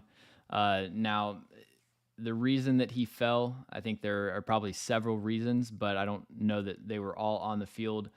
Talking about him purely as a player, though, this dude has pretty much everything that you could want in a receiver prospect. He's got the size, 6'2", 205 pounds with long arms. He's got the straight line speed, ran a 4.34 in the 40-yard dash, 136-inch broad jump. You see that explosiveness and deep speed all over his tape. But what is most impressive to me about AD Mitchell is the fluidity and graceful lateral movements, his ability to get in and out of breaks quickly, the way that he can run complex horizontal routes with, multiple double moves and just transition so smoothly for a player of his size. It's rare. He has the size and lateral fluidity that you can't teach. And I think if teams were more comfortable with his off the field stuff, I think definitely would have been a first round prospect. As far as the red flags on his tape, he doesn't have great college production. 1,407 career yards, transferred from Georgia, hasn't had a single year where he's really had first round caliber production. He's very much a player where you kind of have to watch the tape to truly buy in. I think that, some of that has to do, and kind of paired with that, you'll also see that when he's like on the backside of a passing concept, he's not really running routes at full speed, which is a common theme for a lot of these split field offenses. Like Tennessee's receivers do this. Xavier Worthy, I thought, kind of did this some, where if you're not a part of the progression, they won't run their routes at full speed. I don't know exactly how to value that. It's definitely something you would ask them about in the interviews, but I'm not going to lower a guy's grade too much for that. I think my biggest red flag on the field, though, is that he doesn't break a lot of tackles or really produce much after the catch. He's an incredibly dynamic athlete as a route runner getting downfield, but then when the ball's in his hands, it's like there's times he doesn't even try to break tackles or really, get extra yards. But man, I think if AD Mitchell can keep his head on straight and just, be fully locked in, and I don't know all the details of his off the field stuff, but he's got all the potential in the world. See him somewhere on the George Pickens to CeeDee Lamb tier of receivers. Let's catch up with some comments.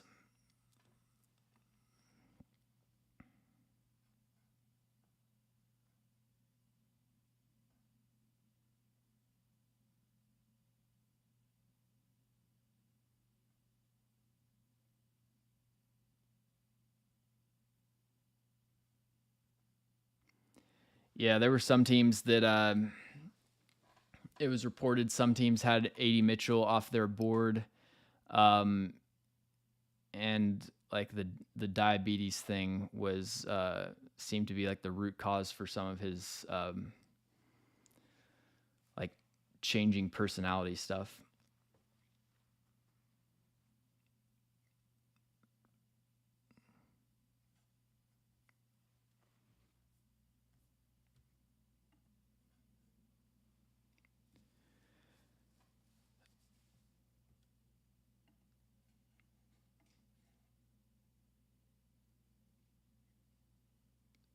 So the Commanders have had 2 picks. I keep expecting them to take an offensive tackle.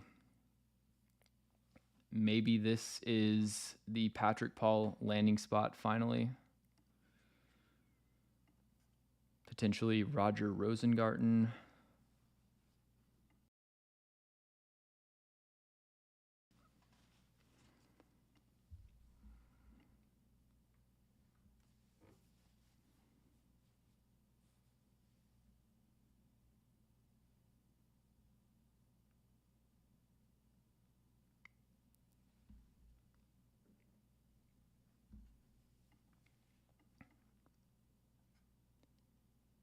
Ben Sinnott to the Commanders. Is that what we're hearing?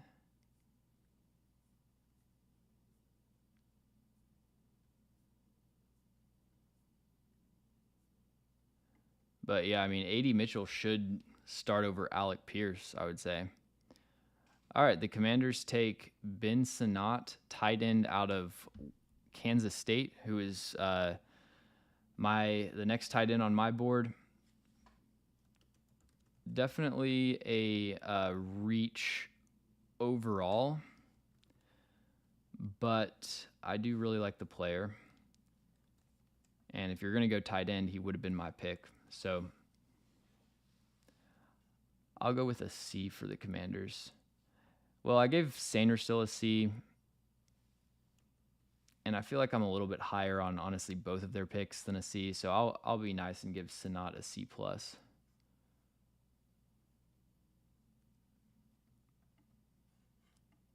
And we got,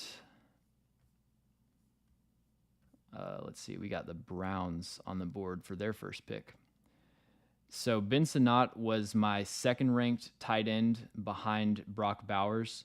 I think he's got that Swiss Army knife type of skill set where he can do a little bit of everything. He can play as an H-back. He can play as an inline tight end if you need him to, a flex tight end. He just has that, I think he could even play fullback as well. He has that versatile skill set as far as route running, yak ability, blocking, catching the football, just adds a little bit of value in every phase.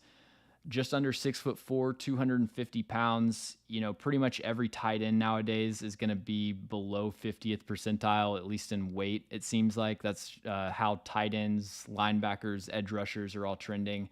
But did have the 40-inch vertical, really good numbers in the broad jump, 3-cone, short shuttle. And really outside of 40-yard dash, he was elite in everything. And the 40 time was 4.68, which is perfectly fine.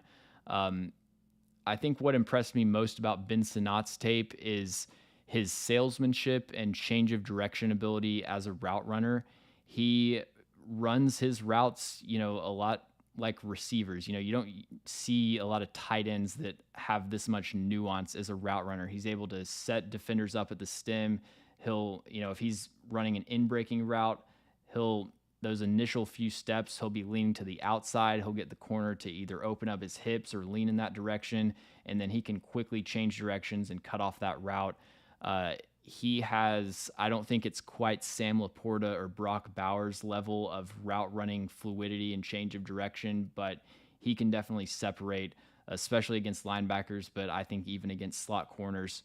And then also a really smart route runner against zone coverage. He has a really good understanding of defenders' blind spots and how he can kind of get around them and set up his routes without them anticipating it. He had a few focus drops, and I felt like as far as winning high-pointed contested catches, I thought he could have been more consistent. But you do see some really impressive like over-the-shoulder ball tracking. There were a few wheel routes and like deep sideline shots where he was able to just let it drop right in the bucket, track the ball like a receiver. As a blocker, he's not going to be an every down inline blocker that you want just, banging his head against 280-pound defensive ends. But in Kansas State's offensive scheme, they used him a lot as a slice blocker across the formation where they'd leave the end man blocked. He'd motion across and just kind of knock him out.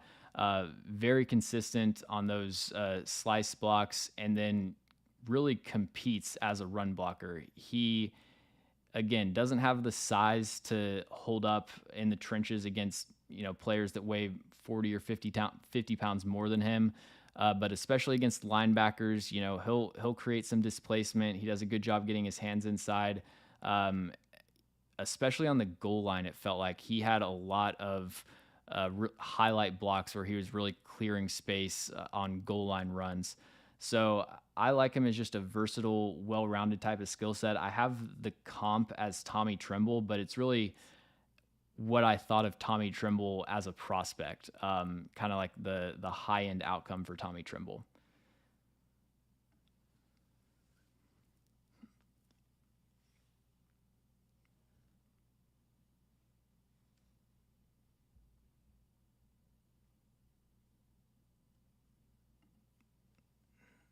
We got Michael Hall Jr. to the Browns. Is that what it seems like? Yep. Browns take Ohio State defensive lineman Michael Hall, 51st player on my board. And man, this dude is one of the most, I think the most explosive defensive lineman in this class, between him and Byron Murphy for sure. I'm going to give that pick a B+. Really like that pick. And we got the Miami Dolphins on the board.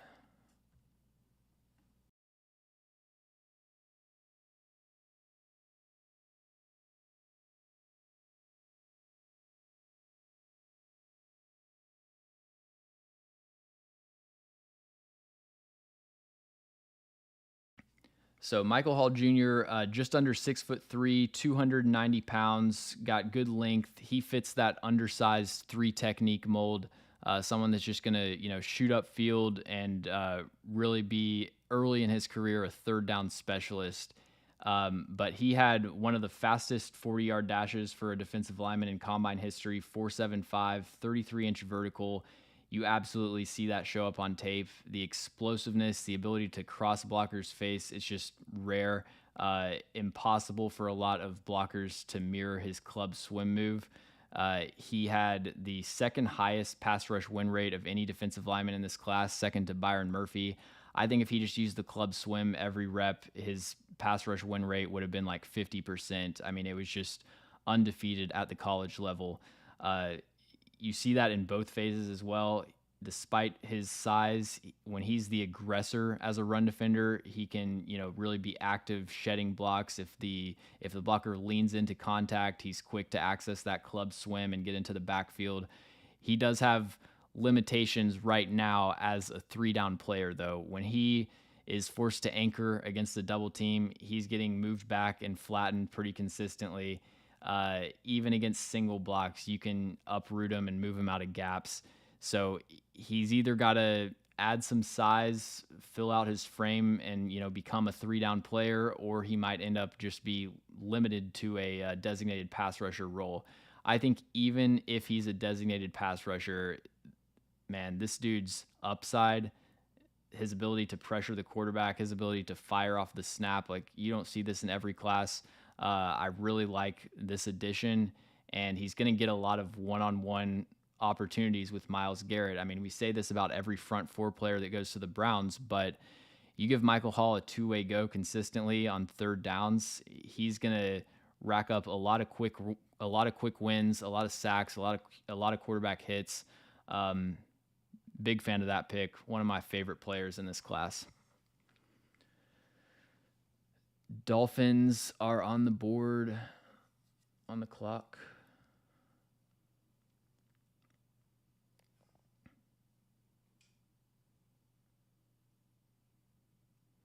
Do you think the Titans drafted Tavondre because they don't have another pick until the 4th and were scared he'd be gone? Well, I mean, yeah, but I don't I don't know. I feel like he would have been available in the 3rd round. But even then, like if he is available, he wasn't, just to me, he wasn't a player that that I would have been targeting super heavily.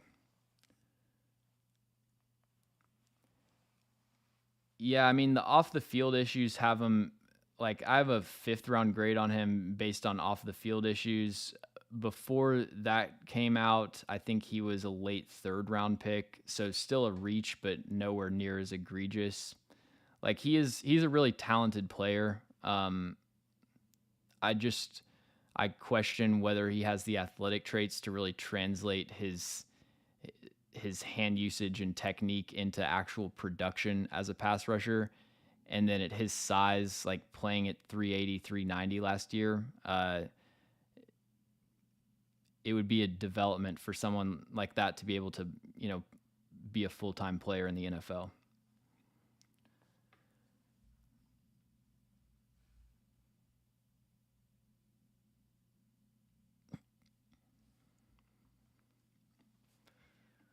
Who we got for the Dolphins? Okay, the Dolphins are taking Patrick Paul. I remember pretty early in the process, Patrick Paul was a common first-round mock for them, and they ended up getting him at 55.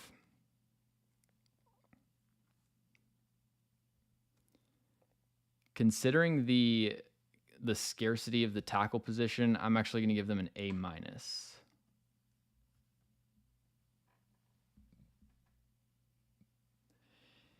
And we got Dallas up on the clock next. So Patrick Paul is one of the biggest offensive linemen, not just in this class, but in the NFL. He is 6'7.5", 331 pounds, over 36-inch arms. Another one of these players with long arms, but incredibly small hands. I'm not sure what the deal is with that.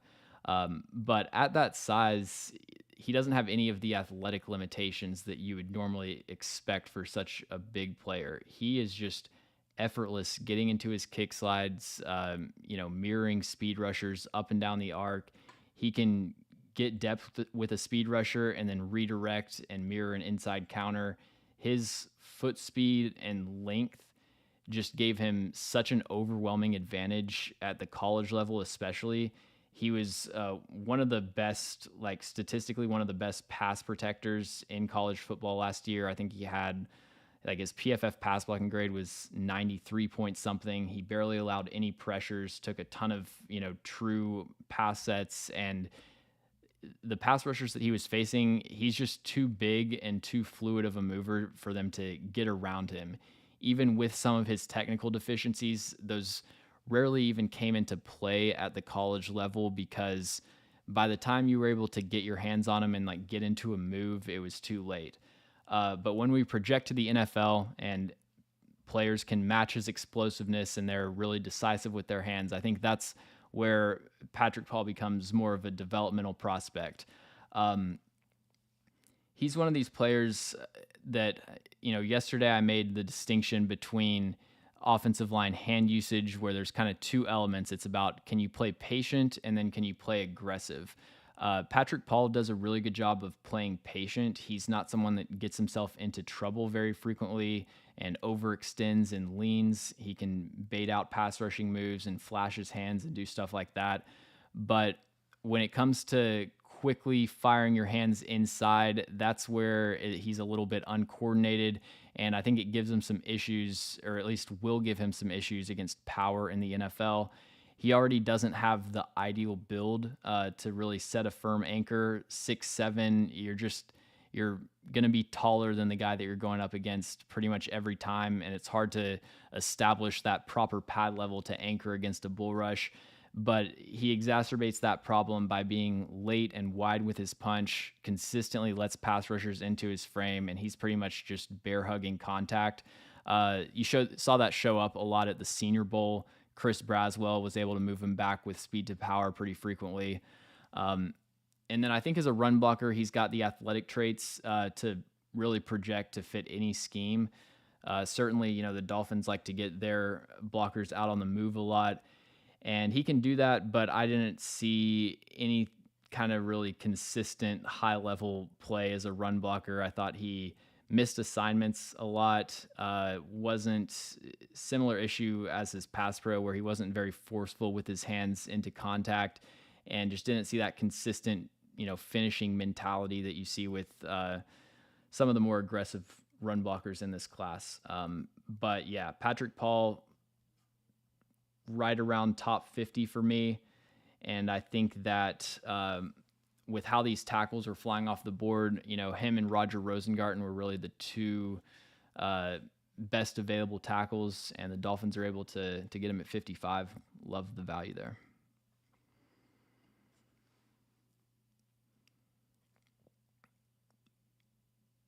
Right. Yeah, that's the other thing with Patrick Paul, is that if you got a player with a ton of technical issues or flaws that they need to clean up, it's a lot easier to sell me on developing that player if they're 21 versus if they're 24 years old. So that's another thing that kind of knocks his value down some.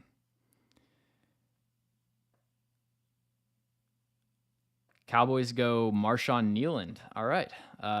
Love that pick for Dallas.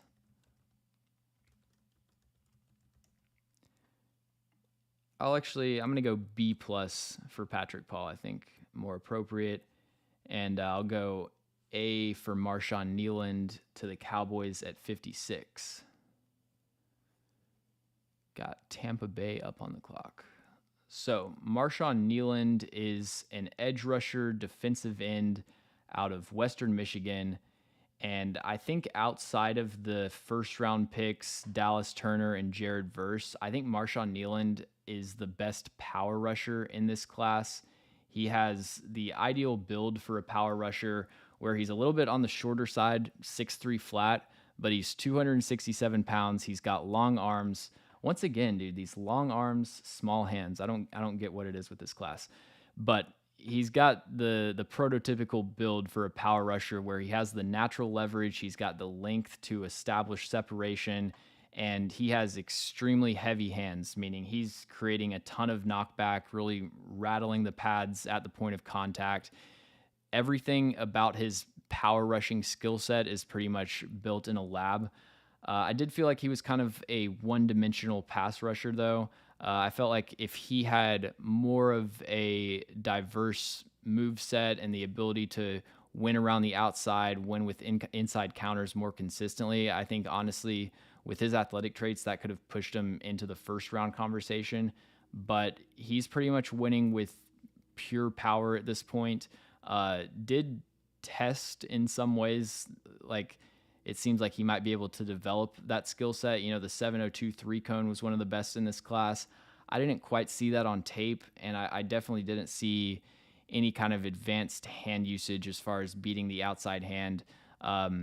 So wait and see for him, you know, being more than a pocket pushing power rusher. But I think even if that's all he is, that's still a really productive player and someone that can just create a lot of traffic and congestion in the backfield for Micah Parsons to clean up on. I really like the fit with how those two skill sets balance off of one another. And then really solid run defender as well. So yeah, Marshawn Nealand, top 40 player for me. Love that pick for Dallas. And definitely prefer that to Jonathan Brooks, if that's where they would have gone.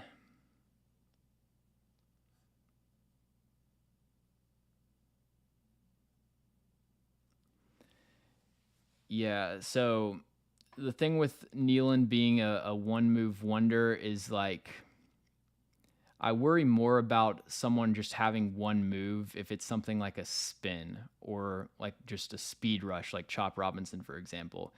If you only have one move, but it's a consistently devastating power rush, uh, that can actually give you like a high floor as a pass rusher. Now it might limit your ceiling if he's going to be, you know, an all pro type of player. He's going to have to work in a cross chop, work in some stuff. You know, he has wins with other moves. Like he had an inside spin against Eastern Michigan for a sack that was really nice.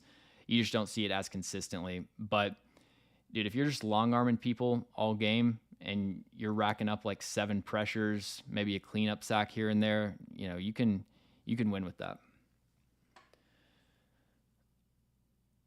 All right, and then the Bucks take the next edge rusher off the board, Chris Braswell, edge rusher out of Alabama.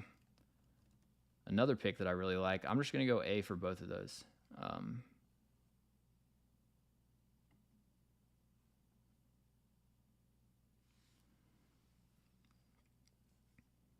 So the Bucks and the Cowboys in Tampa Bay get my 38th and 39th ranked player at 56 and 57. Great value for both of those. And if we look at the top remaining edge rushers, that was kind of the drop off where now you're looking at more third round grades. So good to capitalize on that window closing.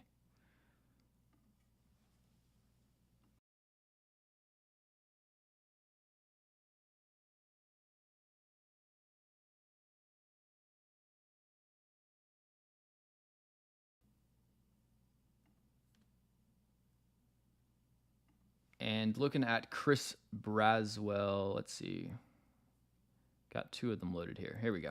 All right, so Chris Braswell, he is a speed to power and cross chop pass rusher. Like that's his plan. He is explosive off the line of scrimmage. Doesn't have super long arms, but does a great job of firing his hands into blockers' frame. And as kind of an undersized player, he creates a lot of move back, a lot of knockback with his long arm and speed to power. And then he counters that with a devastating cross chop. I think one of the best cross chops in this class. To me, that's a working like 1-2 punch pass rush strategy that we've just seen be productive year after year in the NFL. I see him very closely to a player like Boye Mafe, who's developed into a really solid number 2 pass rusher in Seattle. And then, you wish he was a little bigger, 6'3.5", 251 pounds, but he actually plays, punches above his weight class in the run game. I thought he set a very firm edge, did a good job of maximizing extension and locking blockers out. And I had him as a top 40 player. A lot of people had him closer to the 70s or 80s, ends up going kind of in between those landing spots. I think he was the best available pass rusher and great move for Tampa Bay to get some value in the second round.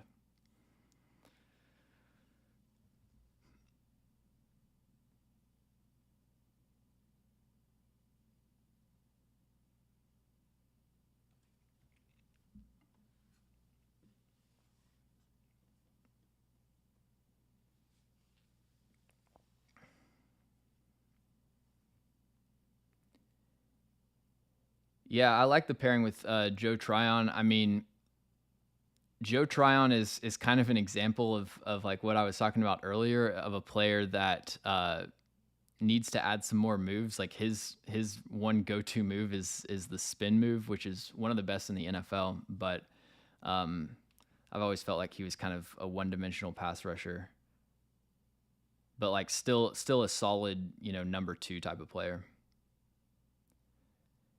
And then the Packers, who just have so many day 2 picks, are taking Georgia safety Javon Bullard, 58th overall.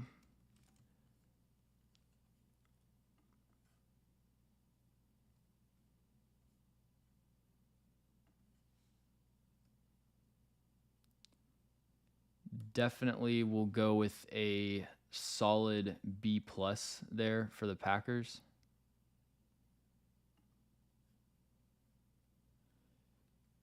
And we got Houston on the clock. So Javon Bullard was my second ranked safety in the 2024 draft. Ends up being the second safety off the board. My first safety, though, Jaden Hicks, is still available.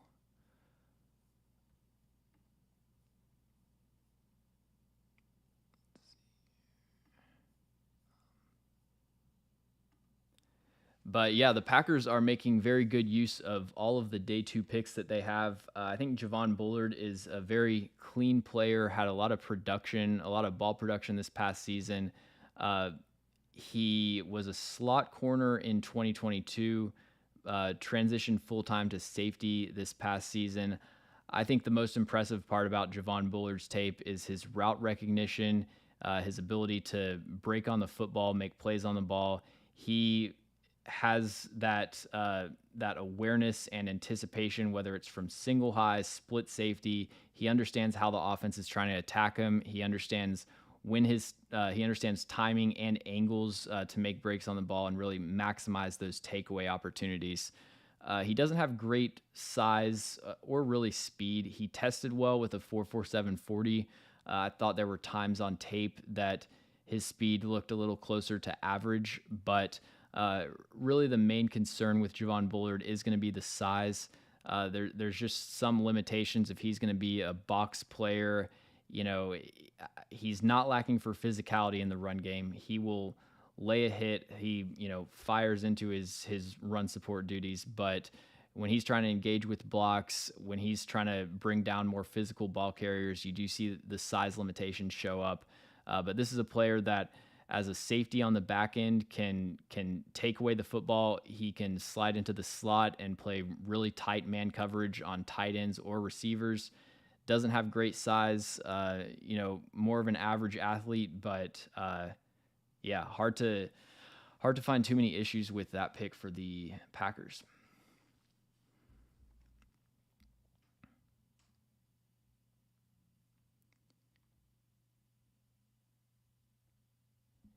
And then the Texans at pick 59 are going to go with Blake Fisher, the Notre Dame right tackle. Definitely a solid pick. I would probably go with a C plus. Don't think C plus is basically just like a appropriate value pick. Not really getting a steal or anything, but don't have any issues with the pick. I'm interested where he probably doesn't have really a path to playing time as a rookie unless there's an injury. But he is a player that needs a little bit of development for sure.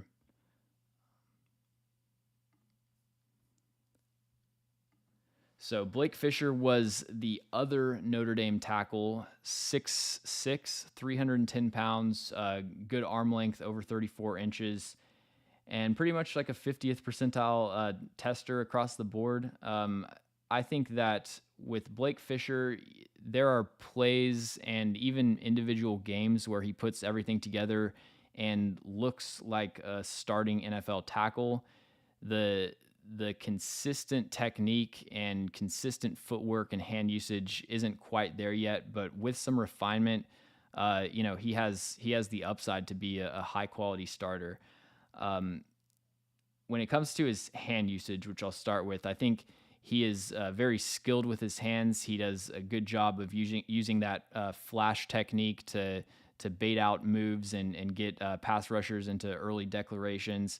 He also can be really physical and aggressive with his jump set and make contact early in the rep before it even starts. I think where he gets into trouble is two areas in pass pro. The first one is that because he tends to play with an aggressive play style where he's jump setting and leaving a lot of space back to the quarterback, it's a lot easier to do that if you're a Roger Rosengarten, Troy Fautanu type of player that has the elite recovery skills to get back in position. Blake Fisher's kind of just a adequate average NFL athlete. And so the recovery skills, if he jump sets and then his hands get swiped down, he can't really make up that space and protect the corner. That's where you'll see him get beat sometimes. He's a really strong player, but the other times that you'll see him get beat are when his footwork against bull rushes is kind of inconsistent. So he has a bad habit of like staggering his feet when he's setting his anchor and not really squaring up to the power rush. And so he isn't able to cleanly redirect that force into the ground, and he ends up getting walked back into the pocket a lot more than a player of his size and length should. There are times when he's square with his base that you see it look exactly like it needs to look. So I know that he has it in him from a natural talent standpoint. It's just about getting that technique to be more consistent. In the run game, he definitely did some nice things. I think that especially at the second level, he can really just take out his targets when it comes to linebackers and defensive backs. But he plays a little bit high into down blocks and doesn't create much displacement off the line of scrimmage. So I think pad level in the run game would be the other thing that I would say. But even though I don't see a clear starting path for him early, I don't think that it's ever a bad idea to just take a talented offensive tackle, and can definitely see watching Blake Fisher's tape and viewing him as one of the best players on the board here.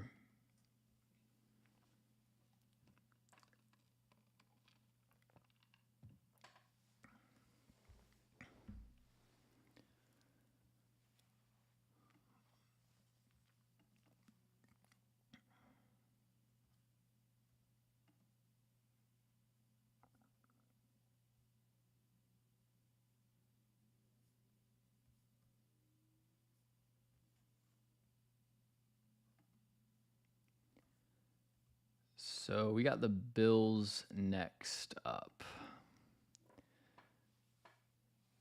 The Bills took, let's see, Bills got Keon Coleman at pick 33.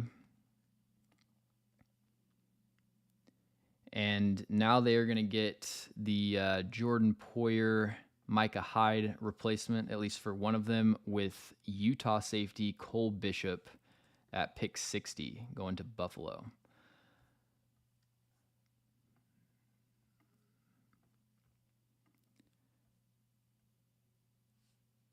Yeah, I think that's a C plus.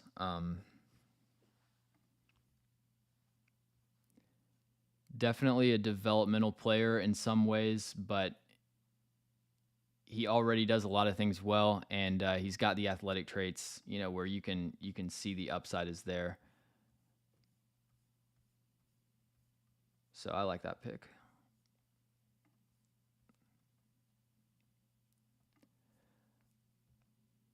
All right, Cole Bishop is 6'2", 206 pounds, extremely short arms, one of the only safeties in this class with less than 30-inch arms. Ran a really good 40 time, 4.45, 39-inch vertical. I think those things absolutely translate to the tape. The main way that you will see him disrupt in the passing game is just breaking on routes over the middle of the field, whether it's a shallow cross, a dig route. He can start from single high, start from a robber safety alignment, and just blow up receivers at the catch point. Now, he has pretty disappointing, modest ball production for his career.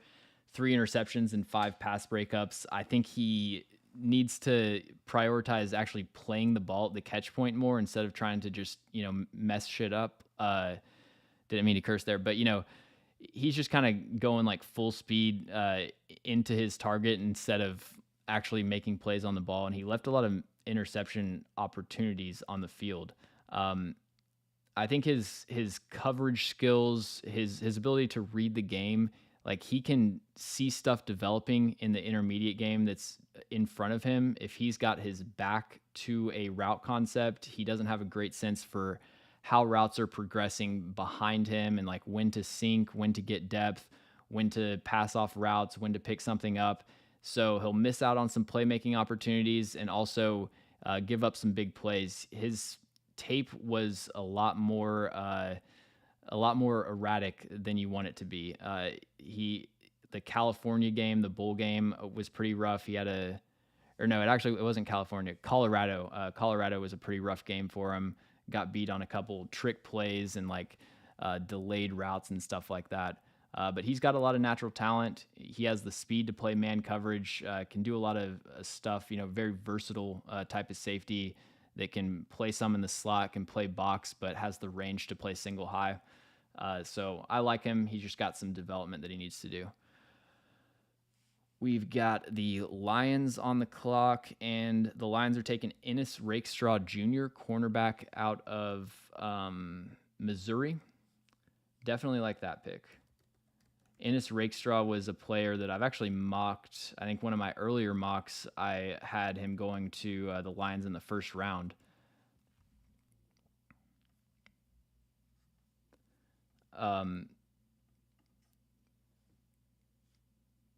So the Lions get Terrion Arnold and Ennis Rakestraw, kind of two man coverage corners with some speed concerns. Really like them doubling up at secondary and trying to attack that need twice. Ravens are on the clock.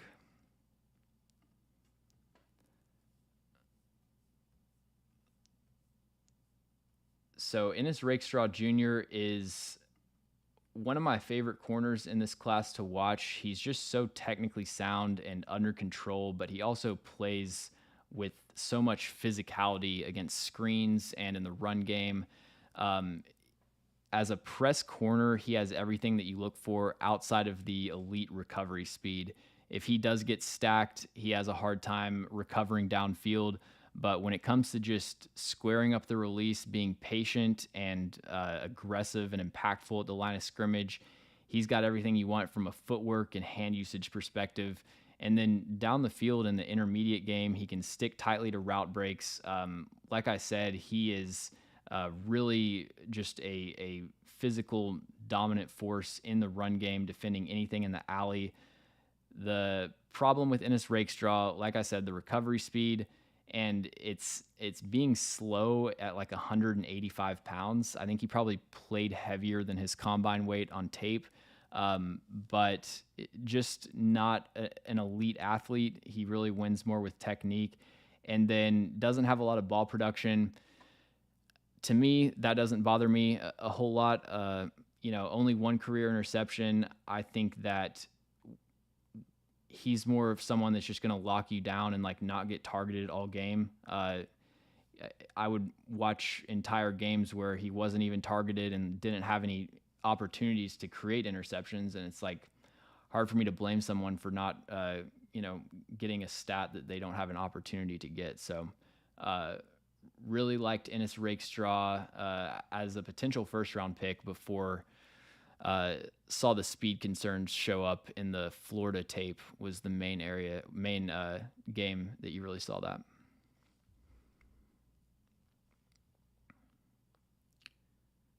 Roger Rosengarten to the Ravens at pick 62. Love that pick. Roger Rosengarten has been one of my best players available for a while, it seems like. And the Ravens passed on tackle in the first round.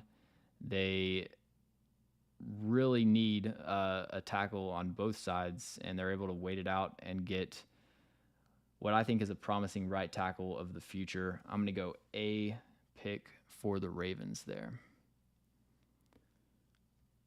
San Francisco up on the clock.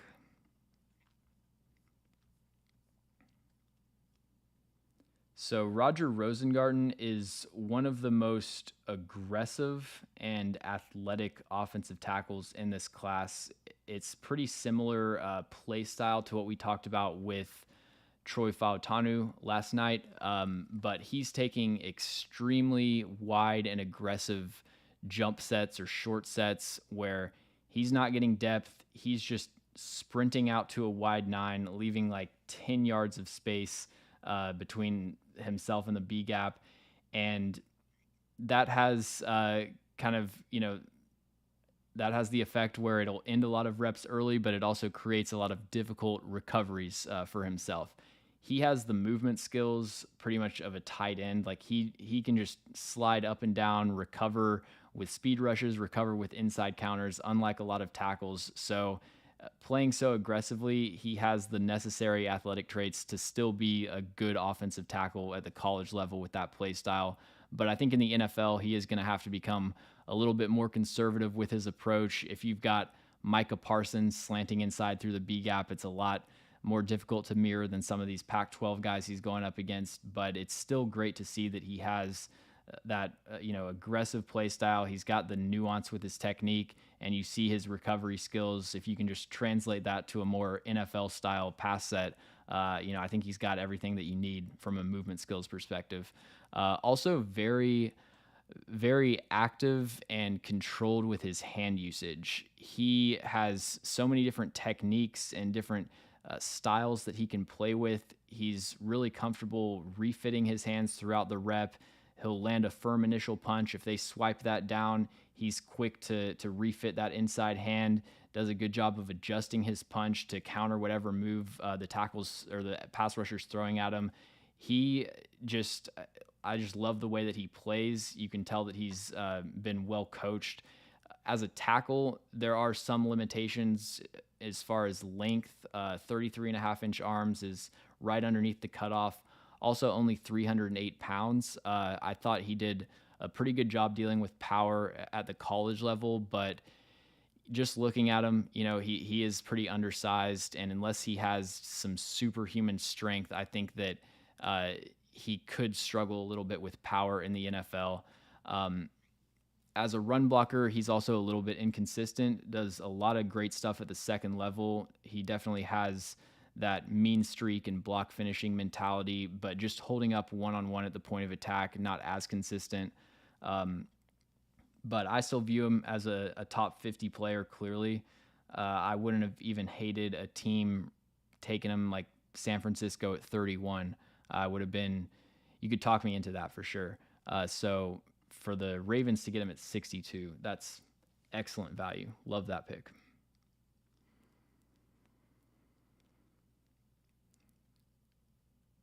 And we actually got Kansas City up on the board right here.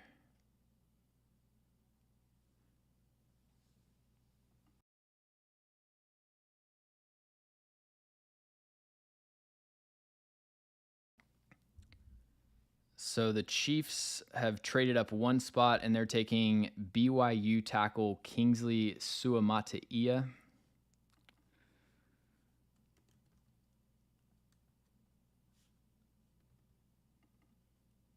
I would probably give that. I'm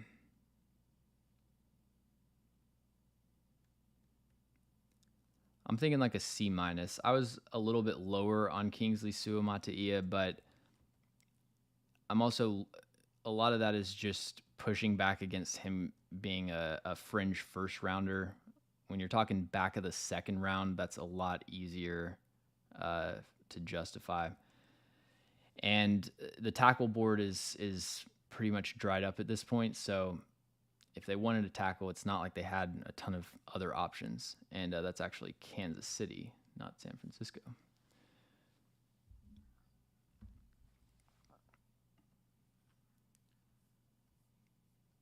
So Kingsley Suamataia was a former highly rated recruit. He was on Bruce Feldman's Freaks list. Originally played for Oregon. His brother is Penei Sewell, so he's got the NFL bloodlines. He has a lot of natural talent. Ranked very high on Bruce Feldman's Freaks list. He's got, for his size, he's got really good straight line athleticism, 504 in the 40-yard dash, decent jumps, had a really good bench press at 31, which doesn't matter a whole lot. He played left tackle this past year, right tackle the previous season, and I guess the main thing that he brings to the table was probably just his power and play strength, and then the straight line athleticism for his size. He rarely gives ground to a bull rush. Very consistent resisting speed to power. I think that he has quick enough feet to get proper depth in his kick slide, and then his hand usage in pass pro is solid at times. There are times you'll see him play with independent hands. He can punch and replace. I think that the hand usage is still unrefined. There's a lot of times that he's too wide and soft with his initial punch. His biggest two issues in pass pro are dealing with inside counters. He's late to react and also doesn't have a really firm inside hand to protect the B gap. And then also just oblivious to stunts and twists, misses a lot of assignments in both phases, really. I think that's his biggest issue, is just learning the playbook and learning where he's supposed to be on the field. I felt like as a run blocker, there were a lot of times he would kind of drift downfield and not be sure of his assignment and end up blocking no one. And then the person he was supposed to block ends up getting a tackle for a loss of 4 yards. I also think his technique as a one-on-one blocker needs so much work. He is one of the worst out of these top tackles, one of the worst zone blockers in this class. He just looks unnatural trying to pull off a reach block. I think he's got to completely rework his technique and start from square one. So, yeah, I wasn't a big fan of Kingsley Suamataia, especially not with the first round hype. Had him as my 87th ranked player overall. In the second round, I get it as a developmental swing at the fences. And, there weren't a lot of other great options at tackle either. So I understand the Chiefs' strategy. That's why I'm still giving them a C minus, because it's not like they had a ton of other options if they needed that tackle of the future. But as a player, I think there's a long way to go. Ooh, let's go. The 49ers at pick 64 take my guy, Renardo Green, who I have felt like is one of the most underrated players in this class for the entire process. Man, the minute I watched his tape, I was like, this this dude needs to be getting a lot more attention. I'm gonna give that an A minus. Yeah, A minus for Renardo Green.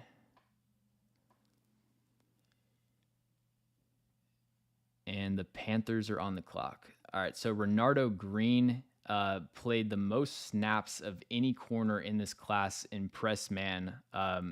When you look at stats for corners across any league, whether it's the NFL or college football, there's a lot of context that goes behind those stats where uh, if a player's dropping back into zone coverage 20 times a game, they might only ever face like one or two routes that had the potential to be targeted. For Renardo Green, he's just on an island with the most difficult job in football every snap.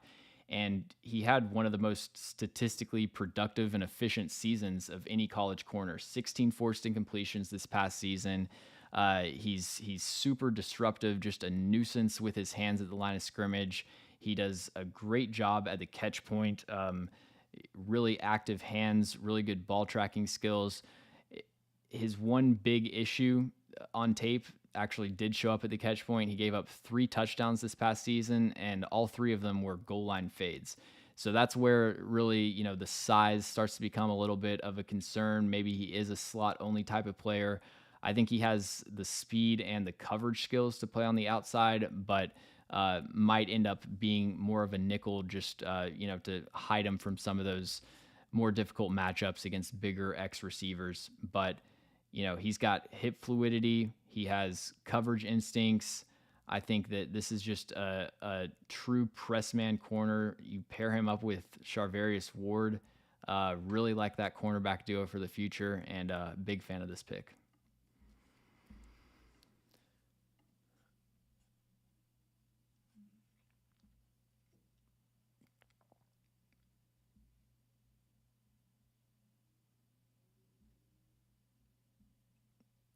Renardo Green reach. What are we talking about?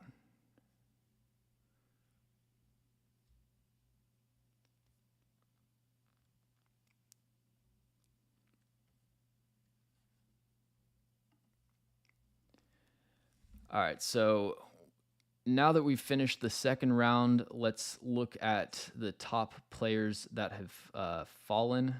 We've got Christian Haynes, guard out of UConn. Really liked him as a second round pick. Interesting to see Troy Franklin fall. Unless there was an injury thing, like if this is based on the tape, I kind of share the NFL's concerns with his size, some of his issues with, drops and winning contested catches. Would have expected Junior Colson probably to be a second round pick. He's my 60th ranked player, but I felt like with the scarcity of the linebacker position, this could be a player that ends up going earlier than I had him ranked. Still, let's see. We've only seen one running back. We saw Jonathan Brooks go, but we've still got my top 2 running backs available. And the Jets have traded up with Carolina, and they're taking Malachi Corley out of Western Kentucky. Okay.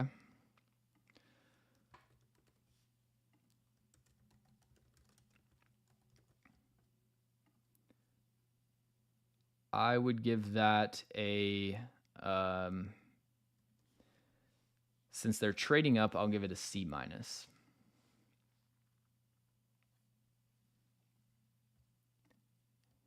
And then Arizona on the clock.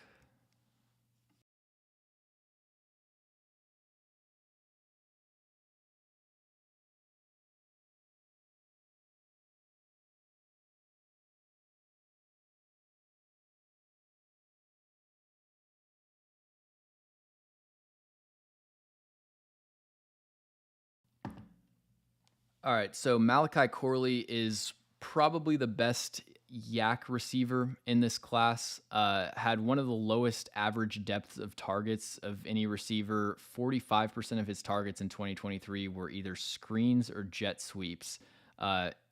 It wasn't a lot of downfield action. It was a lot of just, this is our only NFL caliber player on our roster. Let's just try to get him the ball as in the easiest way possible.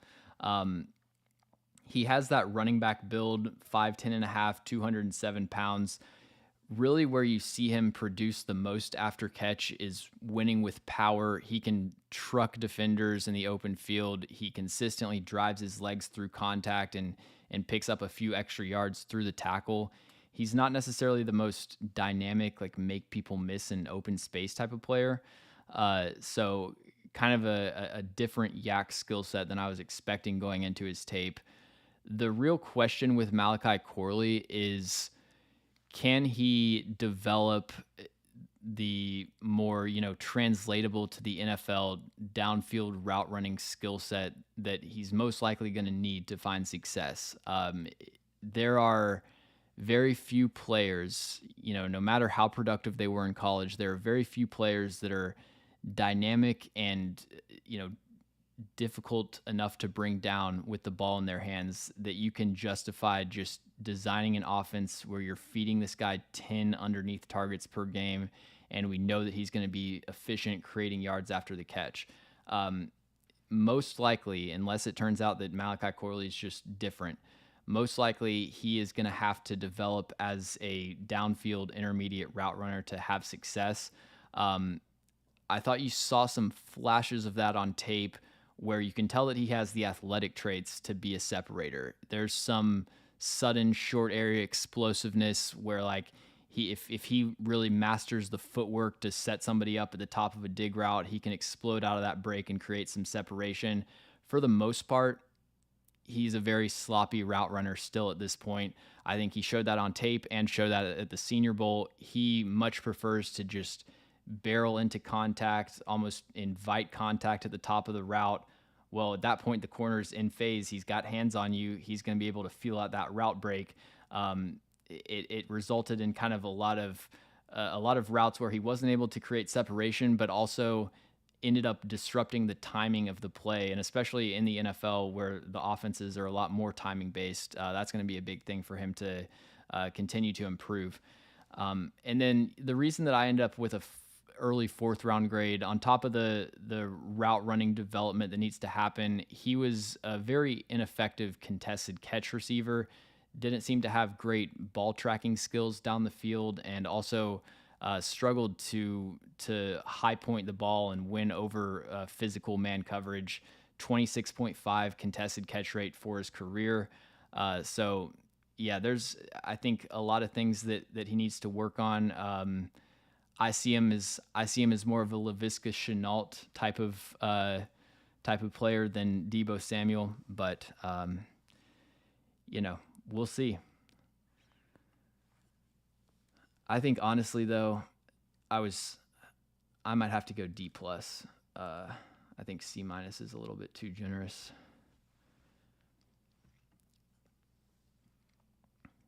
Let's see what the other receivers available were. Yeah, man. Yeah. Can't go higher than a D+.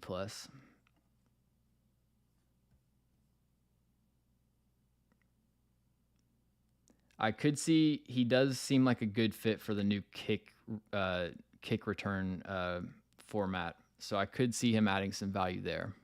But I'll be honest, you look at receivers available, I thought Malik Washington out of Virginia was more impressive after the catch than Malachi Corley. I think that would have been a better pick. Definitely would have preferred, Troy Franklin seems to be, I wonder if there's some kind of injury thing with him. Even as not a big fan of him, I thought his tape was at least better than, he should go in the 2nd round. But I would have preferred Jalen McMillan out of Washington. So at 66, the Cardinals go with Florida State running back Trey Benson.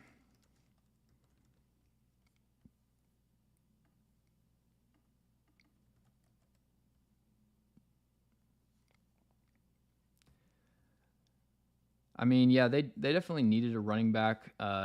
He is my top ranked running back. I think C plus, solid pick there. Like him as an upgrade to James Conner. Feels like Washington is on the clock like every pick. Should just set it to go there automatically. So Trey Benson.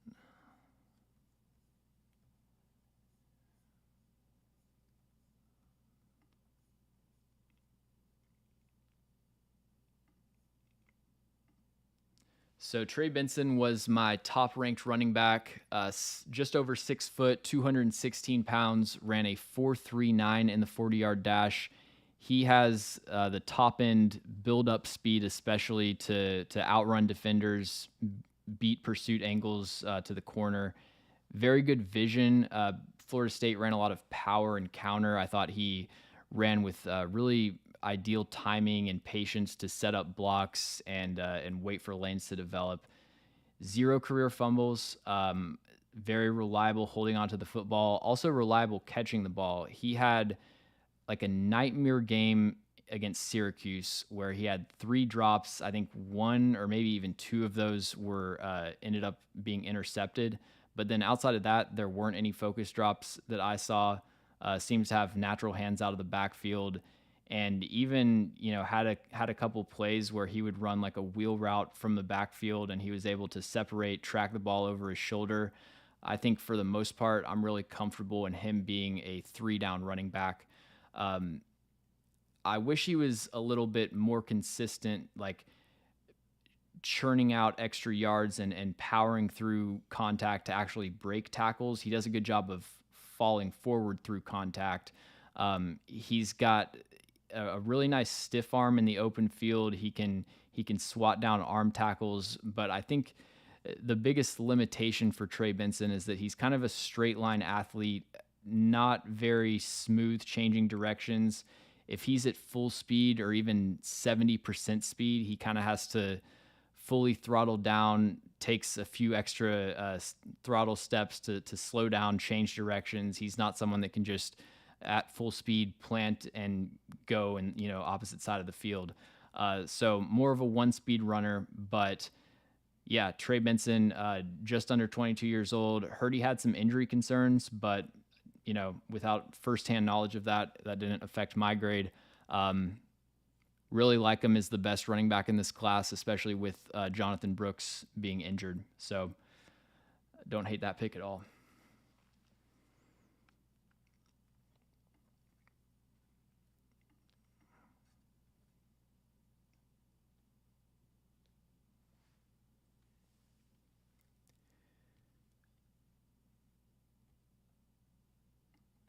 So we got Brandon Coleman to the Commanders, apparently.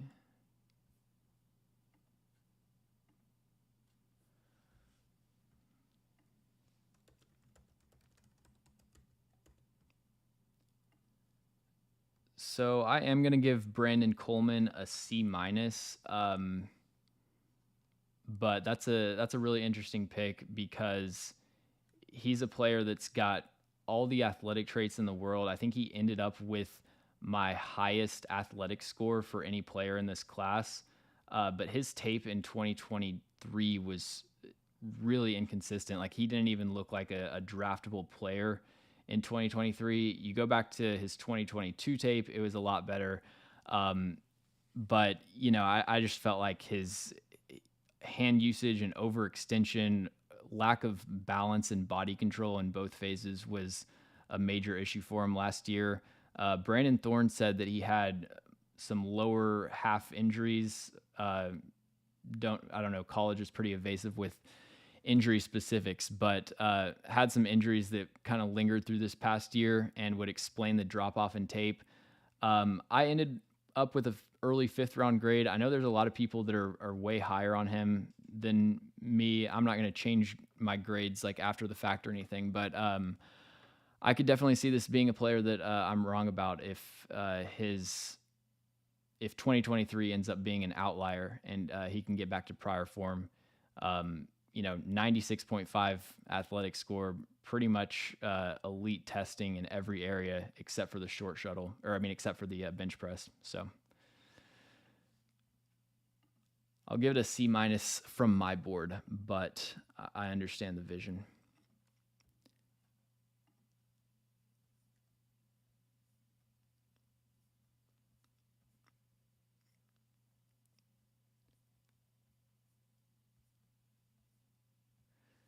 Patriots take Penn State right tackle Caden Wallace, 68th overall. That's a solid pick. I will go C there. I think it probably is a reach on my board. Yeah, I had him at 114. But I get the scarcity. I really like the scheme fit as more of a powerful kind of gap scheme blocker. I think he really fits what the Patriots want to do. He's a player that finished up the rest of him and Hunter Norzad's tape kind of late and actually ended up raising my grade on him a little bit. So warmed up to him later in the process, but I'll put up the Caden Wallace scouting report here. I think that he's got the length to play tackle if you need him to. I think he has adequate athleticism, but the recovery and like foot speed I think might make him a better fit at guard. Definitely got some positional versatility there, but really like his hand usage in pass pro, and just kind of a rock solid player that has probably four position versatility, both tackle and both guard spots. And we got a Michigan player going to the Chargers. The LA Chargers are going to take Junior Colson, linebacker out of Michigan, at pick 69.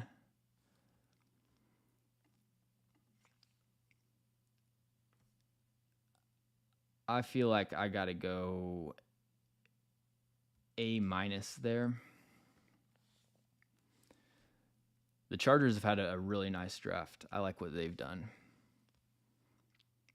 So these picks are starting to roll in a little bit faster. So I'll make sure to show every scouting report, but might not give the full rundown if I've got a bunch of picks stacking up. But Junior Colson, I feel like is just the rock solid, steady green dot linebacker in this class. If you need a day one or at least year one starter, Junior Colson's your guy. Not gonna blow you away with his athletic traits, but this is someone that actually learned football or learned English through playing football. I think he's from Nigeria, I believe, went to high school in Ravenwood, Brentwood, Tennessee. And he was a contributor from day one at Michigan. I remember watching the Aiden Hutchinson tape and like seeing Junior Colson and looking up to see if he's draft eligible, because he's someone that just reads the game. He can stack and shed blocks. He's got the size. I see him as like a bigger Nick Bolton. He's got the size. He has the play diagnosis.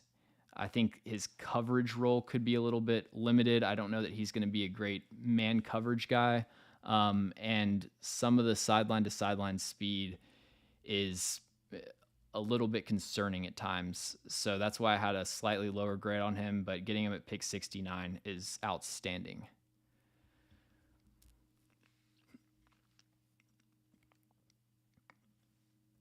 The Giants take Kentucky cornerback Andrew Phillips at pick 70. Let me see all right, before I get too harsh on this grade, let me see what the other cornerbacks available were. Would you look at that? No, man, I don't know. I think I've got to go D plus there.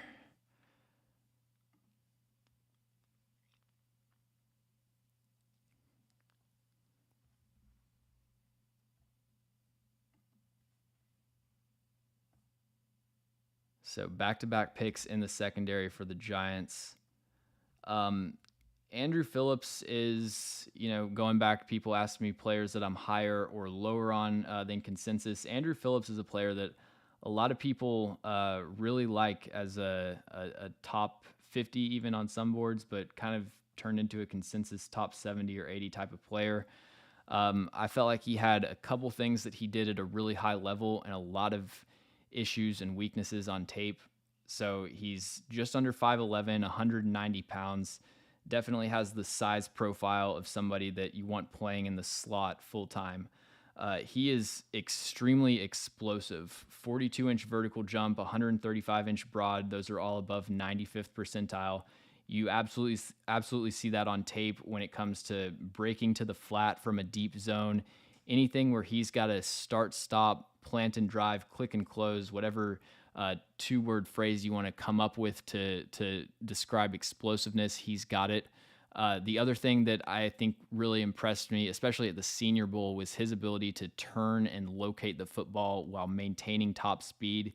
He had a beautiful rep against Johnny Wilson in the one-on-ones where he pressed him at the line of scrimmage, transitioned cleanly, recovered down the field. He's matching him step for step, and then at the last second, he's able to look back to the football, disrupt at the catch point while maintaining that top speed. Just textbook, like put it in a museum type of rep.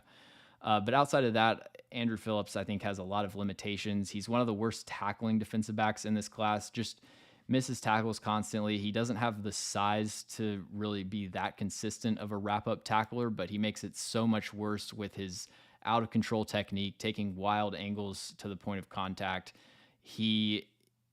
For a smaller player, you want him to be sticky in man coverage, but I think his lateral quickness and short area explosiveness was disappointing. He also doesn't have very good route recognition and anticipation in man coverage.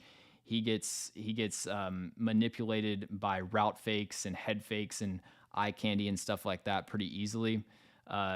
He loses to double moves. Like overall, he'll just bite on anything that you dangle in front of him. Xavier Legette beat him on a double move when they played South Carolina. He gets high pointed and bodied at the catch point. Doesn't have a lot of ball production, 0 career interceptions. I'm not someone that's just like going to check the interception total and automatically have concerns if you're not racking up stats, but I didn't see the high level anticipation and, ball skills, really size, length, coverage consistency to be someone that's a consistent 4 to 5 interception a year type of player. So I saw Andrew Phillips as more of an early day 3 pick. Get him at 70. It's not terrible. I mean, he's a talented player for sure, but got to give that a D+.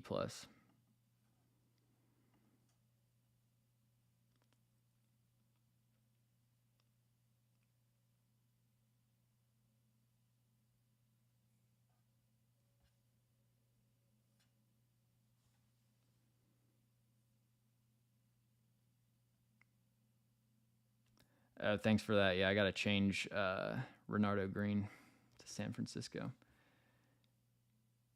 And we got the Cardinals taking Isaiah Adams, guard out of Illinois.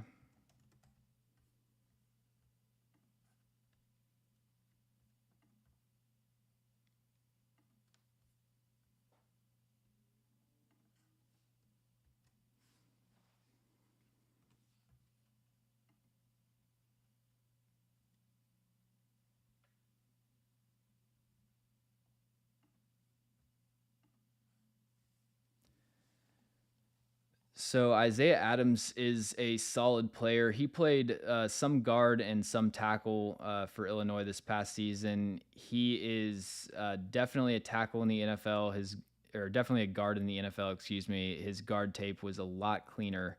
Felt like the majority of the sacks and hits that he gave up were at tackle, and he was kind of an interesting scouting report to write because I basically had 2 completely different sets of thoughts about him at each position.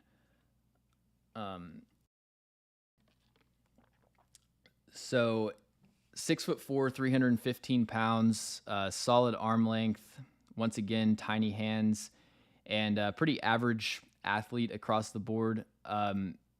In pass pro, I think that his strategy when he was lined up at tackle was to be patient and let the pass rusher declare his move first. And that's kind of the way that he had to play because he doesn't have the range or the length to really hold up on the outside. Like he's playing out of position when they've got him at tackle. So he had to be patient, and that would end up letting pass rushers get into his frame pretty early. And for a bigger player, he would actually lose to power kind of frequently at tackle. But then when he moves inside, he's a lot more aggressive with his hands, and he's proactive, establishing first contact. And that's where you saw a really solid anchor. He, did a good job of staying connected despite his small hands. He's got the grip strength to secure contact and hold on for the entire rep. And then he's a mauler in the run game. I think he had some of the most dominant backside cutoffs on outside zone, where he's just like hip tossing a 3 technique on the backside. Some pretty fun reps there. So I really liked Isaiah Adams. Once you get into the back end of the third round, reach becomes a lot more. You got to be more lenient with calling something a reach, even though it's higher than I had him on my board. I don't hate the pick necessarily.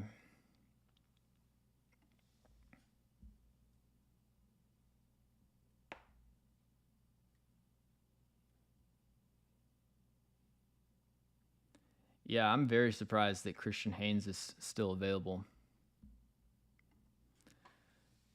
Thought he would go a lot earlier. Shout out to Fine Apple in the chat for let me know about these picks. We got Trevin Wallace to the Panthers, apparently.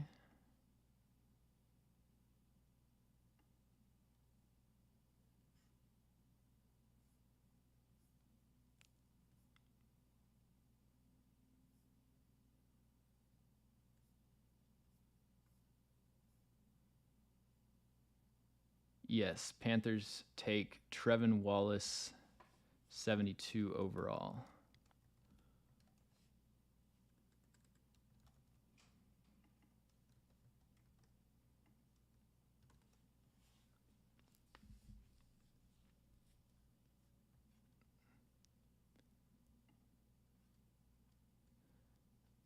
So Trevin Wallace is the athletic project of this linebacker class. You watch his tape, he doesn't really know what he's looking at this point.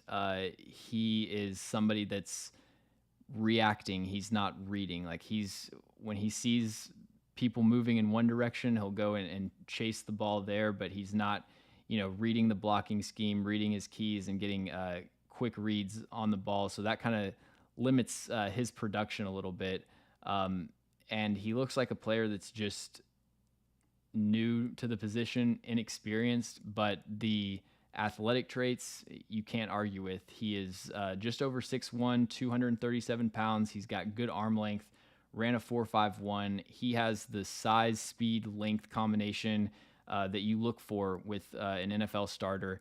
And he looks like an NFL starter on certain plays. Like when he clearly sees it and gets a quick trigger on the football, like it looks like it's supposed to look. But on a snap-to-snap basis, he is susceptible to whatever kind of motions or eye candy or window dressing that the offense wants to put on something. There's a lot of times that the rest of his team is in full pursuit to the football, and he's still kind of watching the end of some motion on the backside.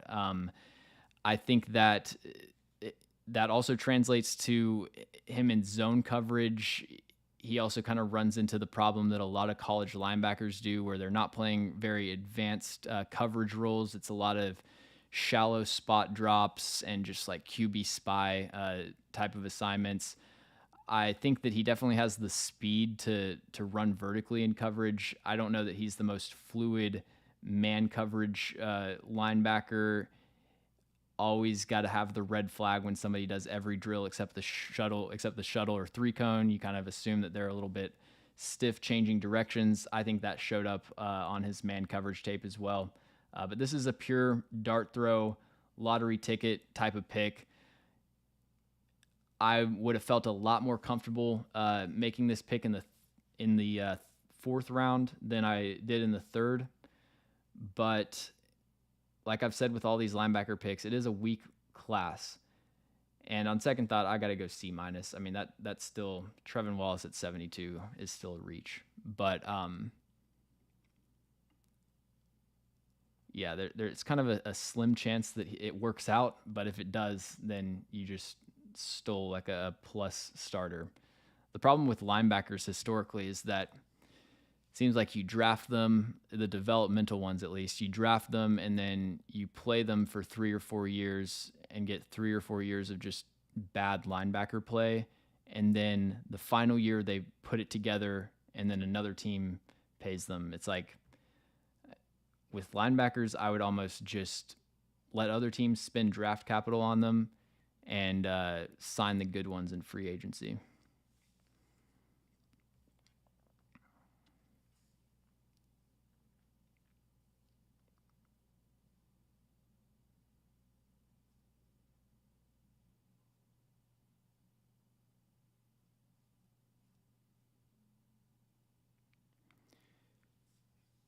Cowboys on the clock at pick 73.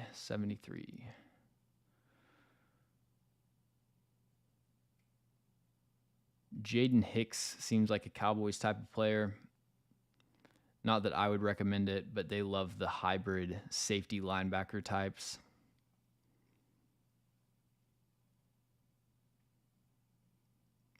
I think Christian Haynes and Troy Franklin are two players that we could say they are falling at this point based on what their tape looks like. And like, I'm not even a huge Troy Franklin guy, but I felt like it was better than this. So wonder if there's some kind of injury thing with them.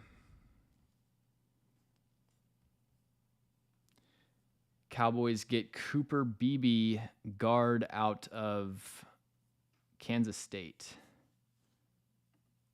It's a good pick.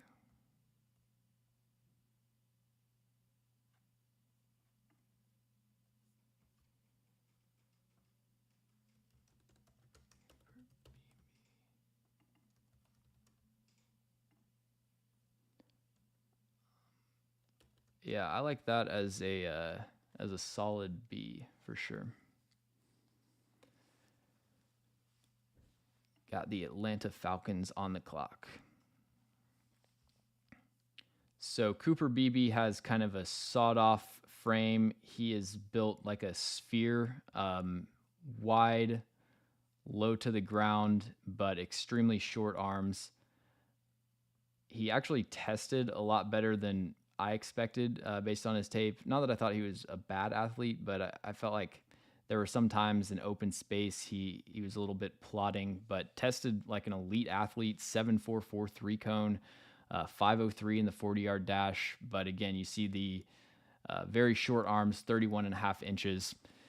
Actually interesting, usually the shorter armed players have higher bench press scores. So needs to pump those numbers up. But he's got 48 career starts, just so much experience for Kansas State's offensive line. Played tackle, which is kind of incredible. Played some guard, played some center. I think that any of the 3 interior spots, he has versatility. Definitely don't see him as a tackle at the NFL level. This dude is probably, I use the word mauler to describe a lot of players, but he is the definition of a mauler at the second level. The hand pop and the force that he generates on contact when he locks into a linebacker, like he just sends them into orbit. His pancake reel is pretty fun to watch. His lack of length will get him in trouble sometimes in pass pro and as a run blocker. It's just easy to get your hands on his frame. He doesn't have a lot of recourse if you're able to establish early contact, and so he can't really free himself and keep his frame clean. So that's the biggest issue that you'll see with Cooper Beebe in both phases. Like I said, he tested really well, but there's sometimes if he's got to reach a really difficult moving target at the second level. He doesn't seem to have that elite straight line speed. And I think that as a reach blocker, like on the backside of outside zone, he was a little bit inconsistent. Sometimes you'll see him do it on tape. Like he definitely has the natural ability and the hip fluidity, but sometimes kind of inconsistent with the weight displacement and being able to win leverage on the play side shoulder. But yeah, ton of experience. I think I compare him to Landon Dickerson. He's got a nasty play style and could be a good replacement for Tyler Biadasz at center.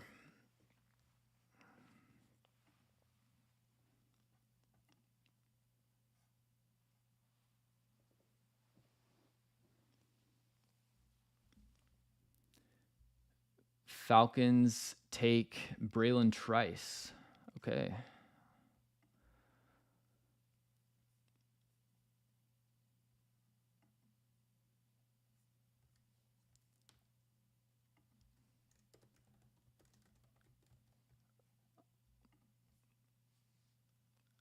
I think that Braylon Trice, trying to think of a grade for that. Had him at 74. They take him at 74. That sounds like a C grade to me.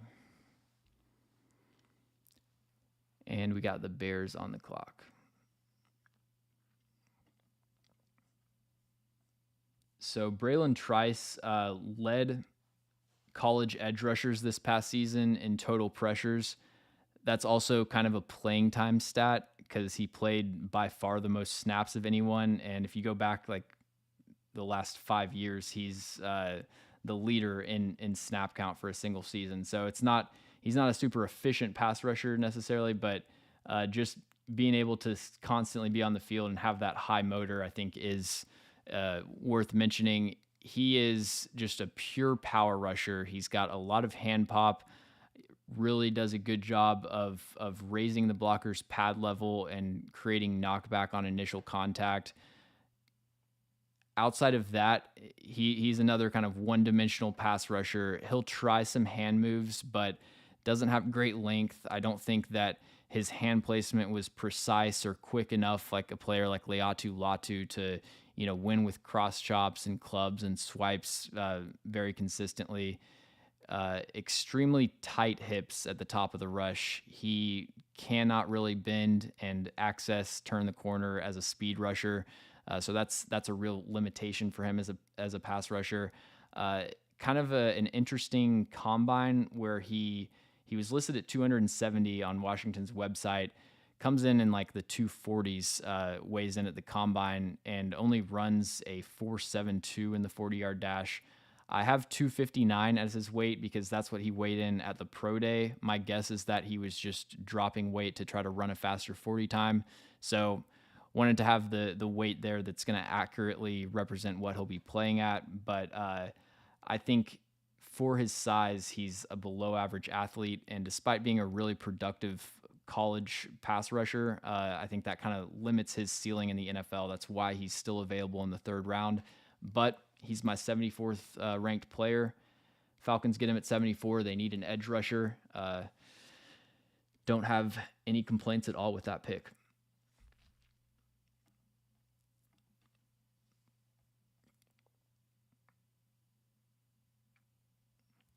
I don't know what's going on with Christian Haynes. I guess the NFL just doesn't like guards with good tape.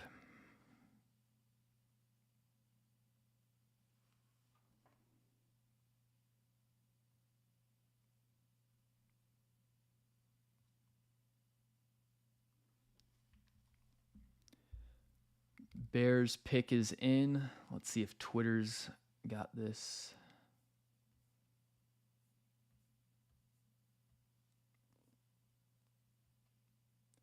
Hey, the Bears take Kieran Amagaji, left tackle out of Yale. I like this pick for sure. I'm going to give that an A- for the Bears. and we got Denver on the clock.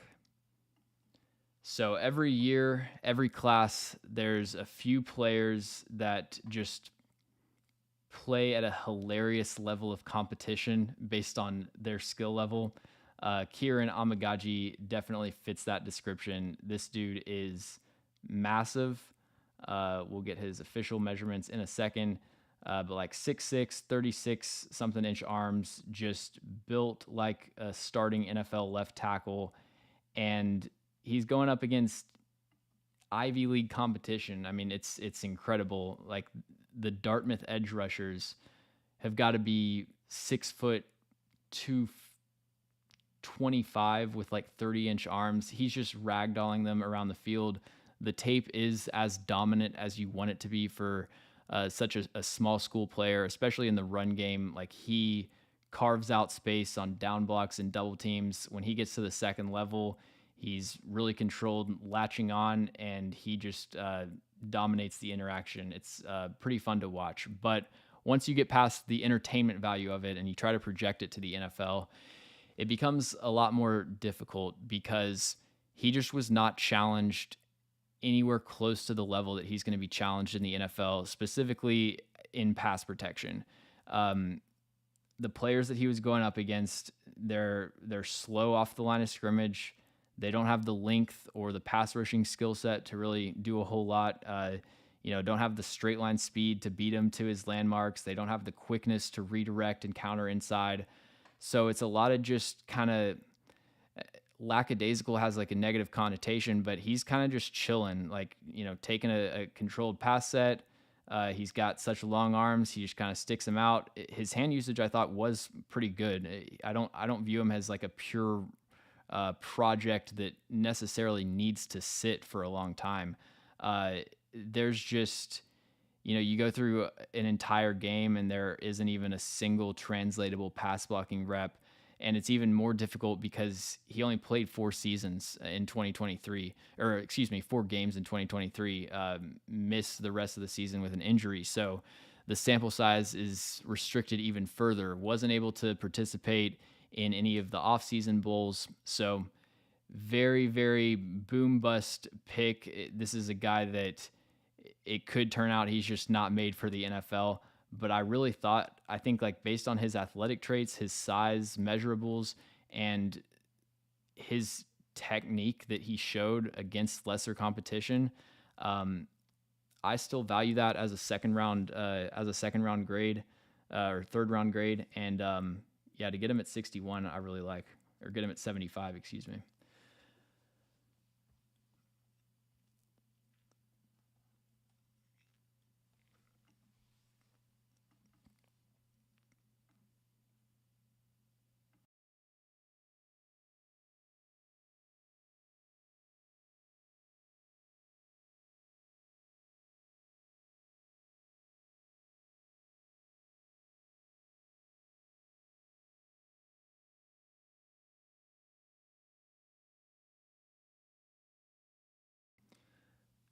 Broncos go with Jonah Ellis, edge rusher out of Utah.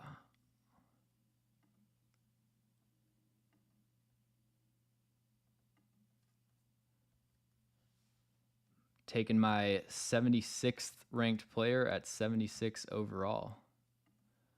I'm actually going to go with a C+ though for that because like the fit, like the matchup, matching up with the need there.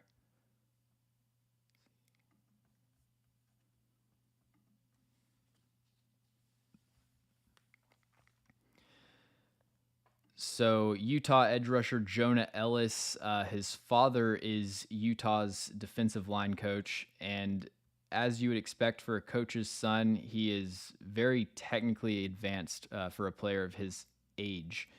He's got a pretty seriously fleshed out pass rushing plan that you don't normally see for someone that's that young.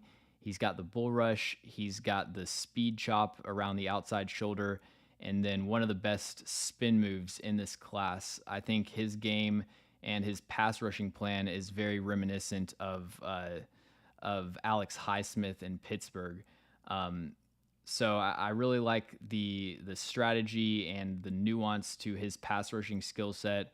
Uh, Apparently, he was injured over the second half of the year, and so that could possibly explain a slight drop off in production. So that's something to take note of. I thought that the main thing that was holding Jonah Ellis back was just a lack of power and a lack of overall play strength.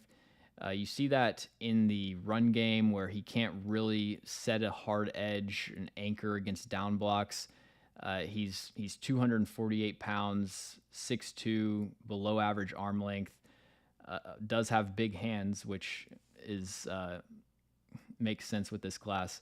But yeah, he had a difficult time really winning with speed to power as a pass rusher.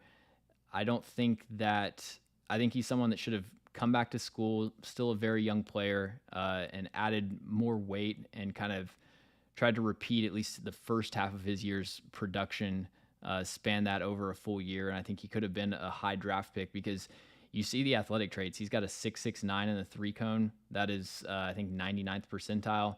Uh, I've got average bend and flexibility written there, which I felt like is what showed up on his tape, but the three cone clearly goes counter to that. So, yeah, I think Jonah Ellis is kind of a technician, not an elite athlete, tested a lot better than I expected him to, and a little bit undersized. To me, that's a third round player, but hey, we're in the third round.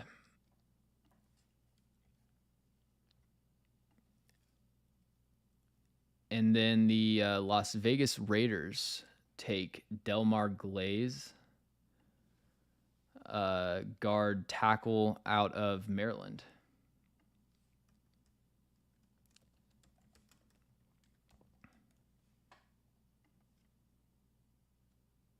So I will go with a C for that. I think that's probably going to be a reach on my board.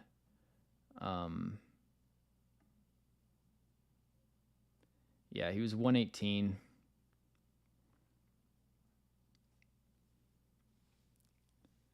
I might switch that to a C minus. So Delmar Glaze played left tackle for Maryland. He had probably his best performance of the year was against Ohio State. Pretty much shut down their edge rushers. He showed some really patient and controlled hand usage, and he's got good size to anchor against power. After watching that game, I thought, okay, this could be like a top 50 type of player just based on the hand usage and technique that he showed in that game. The Penn State and Michigan performances were pretty rough for him.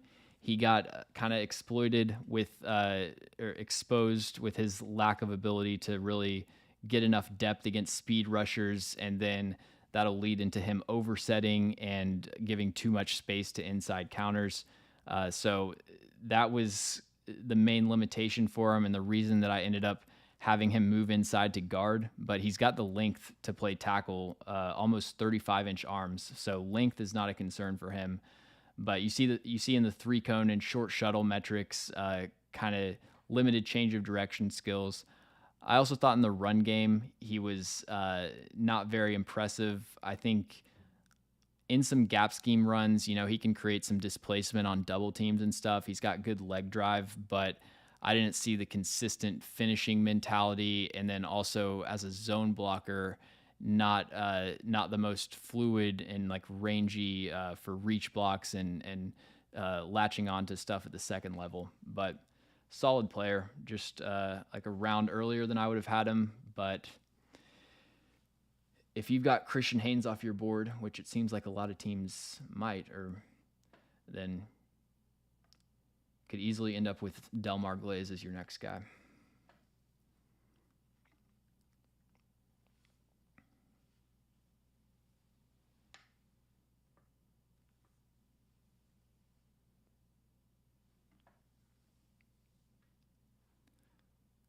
Colts are on the clock, it seems like.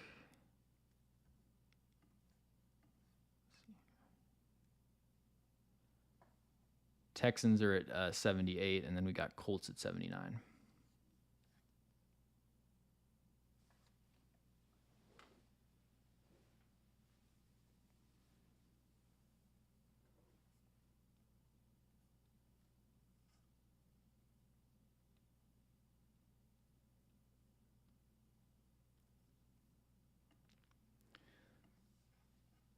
Yeah, actually, man, when we think about guards that were available, you've got Dominic Pooney, Christian Haynes. I got to be tougher on the Delmar Glaze pick. I'm going D plus.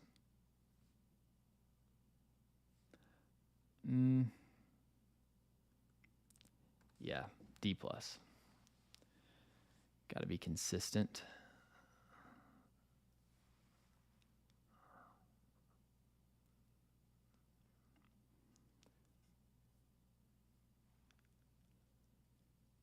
Texans pick is in. What are we going to get?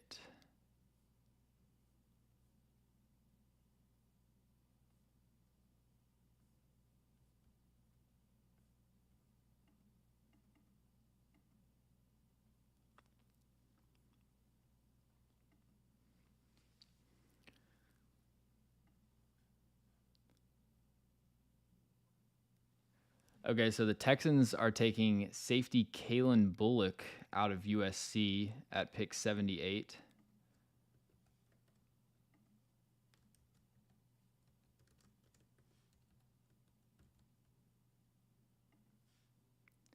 I got to go with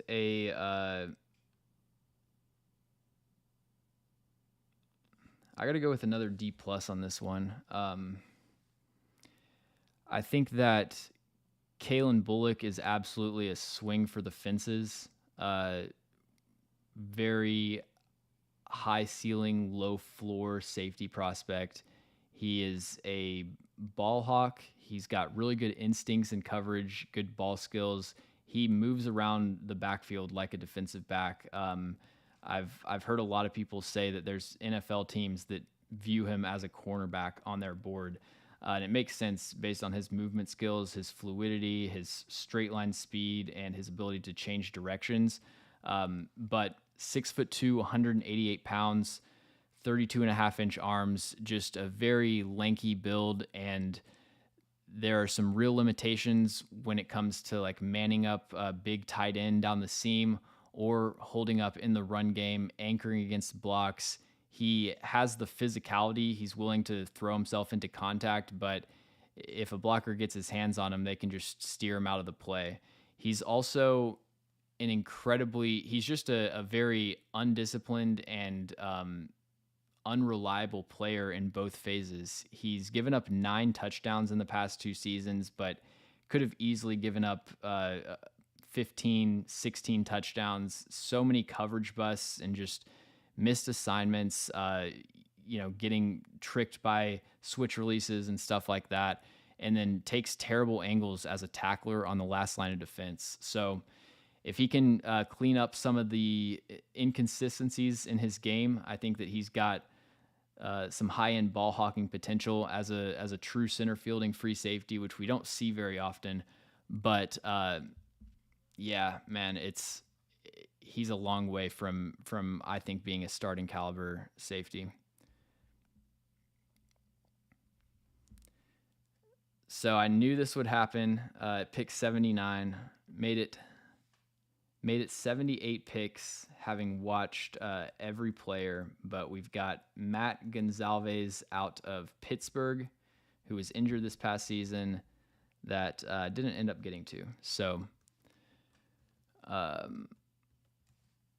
we'll put him there, and I think I have to enter a grade, so I'll just put C. But 139th on the consensus board, had some decent pro day testing, and I've seen like a highlight video of him on Twitter. Was pretty impressive, but seems like a guard tackle kind of convert potential type of player. The Bengals at pick 80 are going to take Jermaine Burton, wide receiver out of Alabama. I'm gonna give this pick an A.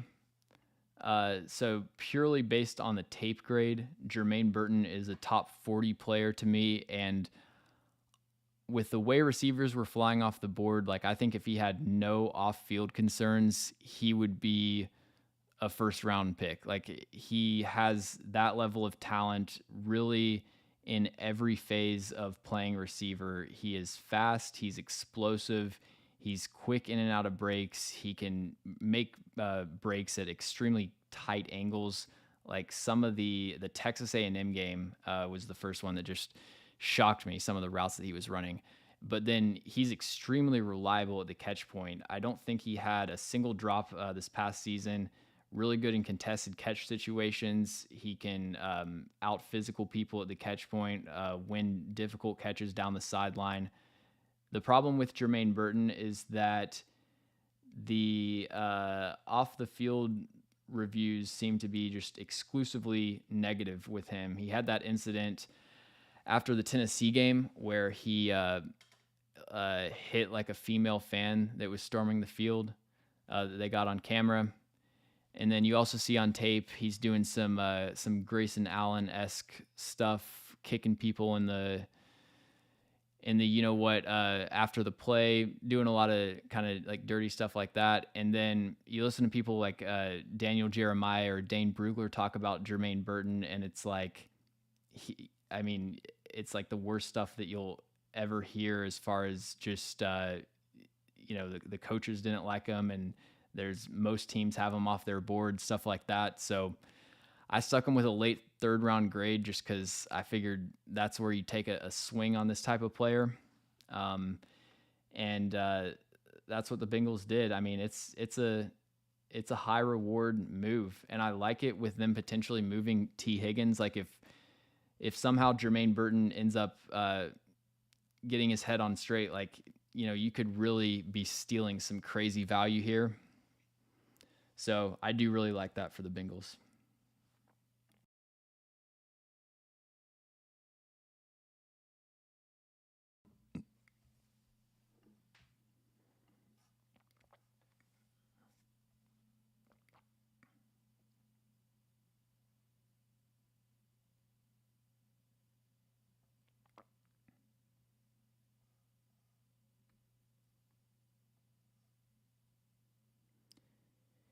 Yeah, I don't know how Troy Franklin's still on the board.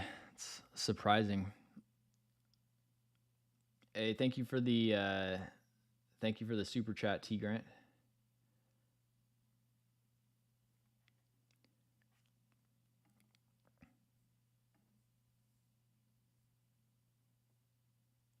So Seahawks at 81. Is this where we get Christian Haynes?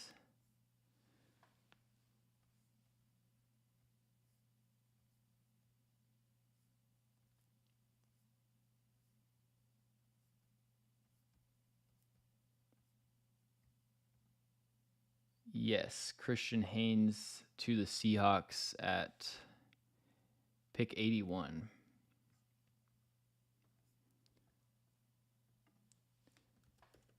So I am going to give this pick an A+. It's important to keep in mind that when a player drops like way lower than you were expecting them, it's probably because there was some kind of injury thing. And usually these huge steals based on the consensus board don't actually end up being as great of value as they might seem. But based on my board, man, Christian Haynes is a top 40 player. I think he is one of the best zone blockers in this class and one of the best run blockers overall. Would definitely put him behind Talise Fuanga, but I think after that you could make the case that Christian Haynes is the second best run blocker in this class. He has the athleticism, the technique to succeed in really any run blocking assignment that you ask from him. He is an outstanding reach blocker. The backside cutoffs that he's able to win on tape are just incredible. But then he gets to the second level. He's violent at the second level. He's explosive reaching his landmarks. They use him some as a puller. The one thing that's missing from his resume is that They didn't run a ton of gap scheme stuff, and he didn't have as much success on down blocks and double teams, creating displacement off the line of scrimmage. But really love what he adds as a run blocker. And then in pass pro, I think he has a lot of good things going for him with just one somewhat significant weakness. He has long arms and he's got decent size. Once again, long arms, small hands, which is the theme of this class. But his hand usage and footwork in pass pro, I thought was really impressive. He's got good mirror skills to stay in front of crossface moves. He can get depth. He can recover laterally. His footwork and lower half flexibility when it comes to dropping his anchor, I thought was also really impressive. But he does give up a little bit of initial momentum to that bull rush, and he will get walked back into the pocket a little bit with those first few steps. So he is kind of having to recover late in the pocket a little bit. I don't think he's going to have the most reliable anchor at the NFL level, and that was honestly the thing that was keeping him from having a first round grade on my board. That combined with the age, but man, really solid player. I thought he was one of the best offensive linemen at the Senior Bowl. Unless it's an injury related thing, I have a hard time seeing why he fell this late in the draft. So great job by the Seahawks there.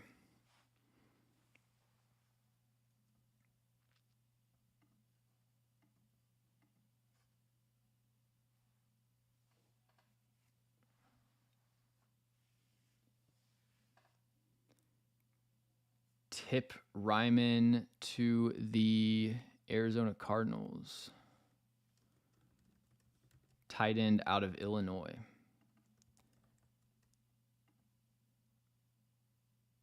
So I will give that C minus.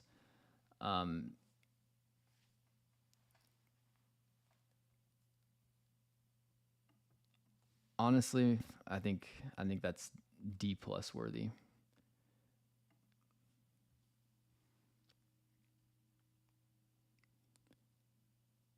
So Tip Ryman was probably the best athlete of any tight end in this class, but definitely between him and Theo Johnson at the combine. 271 pounds, but he had some of the best explosive and agility testing of anyone. So 6'5", 271, 155 10-yard split, really good shuttle and 3-cone numbers. But his role in Illinois' offense was just as a blocking specialist. Didn't have many, like pretty much an afterthought in the passing game. His tape is just uprooting defensive ends, digging out safeties in the run game. He's going to come in and be like your second blocking tight end, and I think do that at a high level. Him and A.J. Barner probably had the best blocking tape in this class, but what has Tip Ryman, I think, a little bit higher and going in the third round in reality is that you're projecting there's some untapped, athletic potential in the passing game. You didn't really see that on tape. His route running was pretty clunky. Would not have expected him to put up anywhere near these kind of numbers at the combine based on what he showed on tape. He had decent hands and stuff, but I didn't really see the high-end separation ability, so you're just hoping that it's a technique thing that he hasn't really been able to unlock that. I think he's, a high floor pick in the sense that he can be a good run blocker, and then you've got kind of a high ceiling that he could maybe develop some as a pass catcher, but to me, that's a dart throw that you take on day 3, and definitely didn't see that as a day 2 value. Rams take Blake Corum. Pick 83. We will go. Man, do the Rams really need Blake Corum?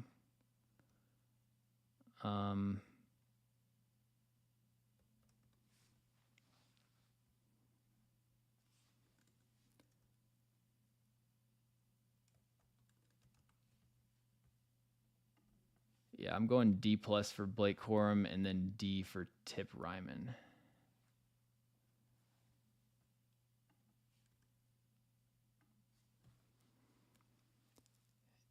And we got the Pittsburgh Steelers up on the clock. So Blake Corum, I thought had a really disappointing season coming off of the injury. Definitely understandable why you would see that drop off, but he just wasn't really able to power through contact, evade tackles at anywhere near the level that he was in his season where he was, Heisman favorite at one point. I think he does, he's a very technically sound running back that knows where to go with his eyes, doesn't fumble the football. He was rarely used as a receiver, but I thought looked competent in limited action. He's just undersized, older player with a lot of tread on the tires. I think especially with the regression that he showed coming off of the injury, like I expect him to be a little bit better next year than he was in 2023. But in terms of valuing that in the draft, I had him more in the 5th round range. And I think especially for the Rams, I don't really see spending a 3rd round pick at a running back being a great use of resources.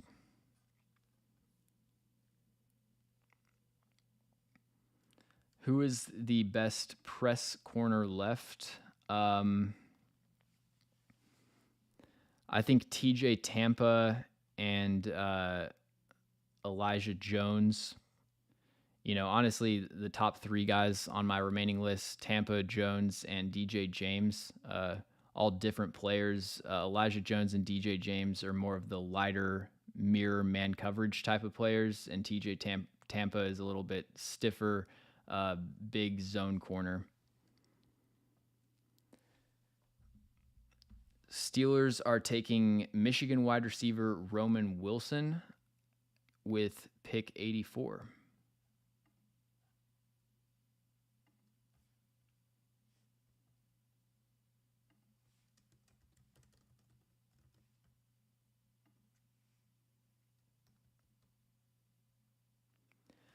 I don't hate that. I was a little bit lower on Roman Wilson. I think back when he was getting some round 1 and like early round 2 buzz, but 84 is definitely an appropriate-ish landing spot for him. Again, when you look at the receivers left on the board, it's easy to see how, I guess everyone has some kind of concern with Troy Franklin. Could maybe say the same thing about Jalen McMillan. I see how you get with Roman Wilson as the best player available. He's really explosive. He's really fast, especially in Arthur Smith's offense. And I'm changing that to a C because I do like the fit with Arthur Smith. He's going to just be running deep overs and crossing routes against zone coverage. Like that's kind of what his tape is. And I think that's the route that he runs most effectively. That's really the staple of Arthur Smith's offense. And I think he's going to have a lot of success there. So I do like the scheme fit, but he's kind of undersized, probably projects as a slot receiver only, and you also see him struggle with press coverage on tape. So there is a limitation as far as positional alignment. He was the best receiver at the Senior Bowl, pretty much uncoverable. I thought on his college tape, his route running looked a lot less precise. I remember I watched Michigan's offense before the Senior Bowl, and I had like a 6th round grade on Roman Wilson because I didn't see a whole lot of nuance or like timing, especially with the progression of the play in his route running. I thought he would kind of stumble out of his break some and just drift into the top of the route. But then at the Senior Bowl, his footwork was a lot tighter and he was just separating against everyone. So it's easy to see the development there. It's also like he had such a low target volume in Michigan's offense. All of Michigan's skill players are pretty tough to evaluate except the running backs because they get so few opportunities. But yeah, he's got speed, he's got explosiveness, he's got some route running upside. I like Tyler Lockett as kind of a high-end comp for Roman Wilson. So not mad at that, even though I was a little bit lower on him.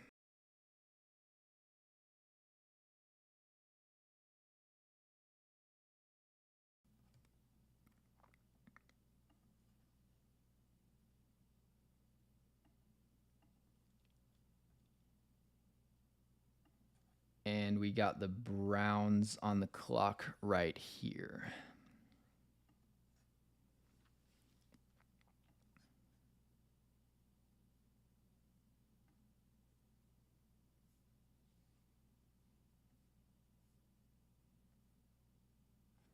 Roman Wilson's one of those players where it's like it felt like the entire draft process I was lower on him than where he was getting hyped, and then he ends up going in a range that is just like very appropriate for how I view him as a player, and really like the fit, really like the scheme fit there.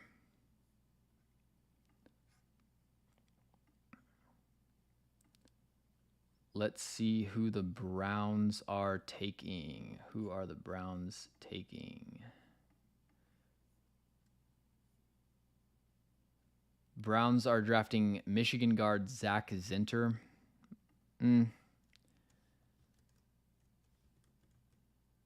That's fine. That doesn't really excite me that much. I'll go C-. Philadelphia on the board.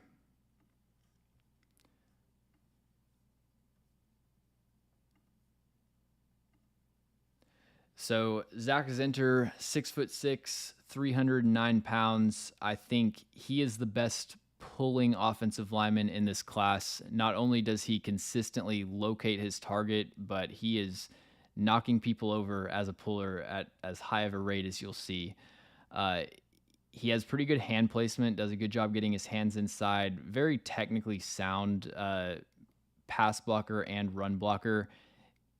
He has some issues about playing with too high of a pad level. I think that's the root cause of the majority of his losses in both phases.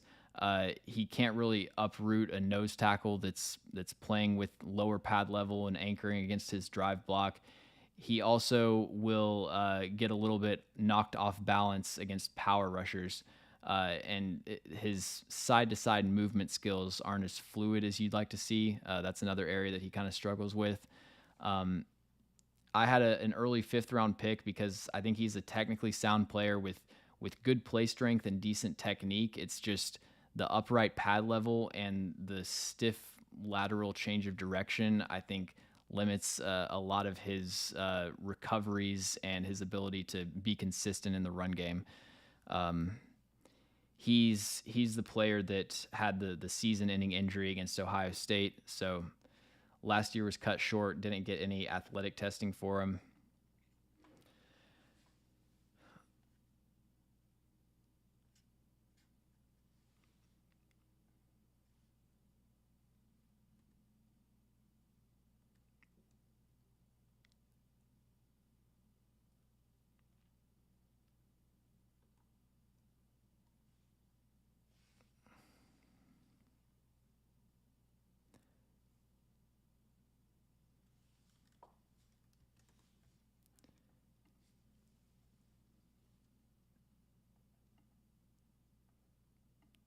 Got the San Francisco 49ers on the clock.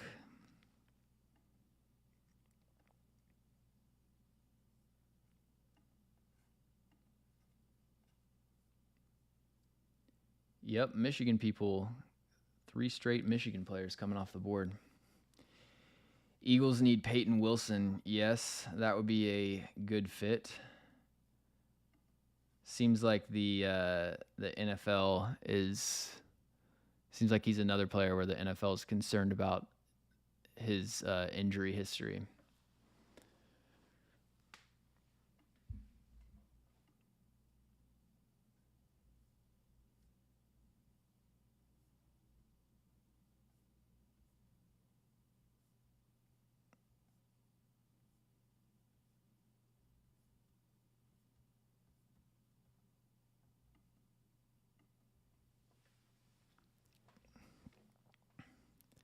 All right, the 49ers, after the Ricky Pearsall pick, they are taking some of my favorite players.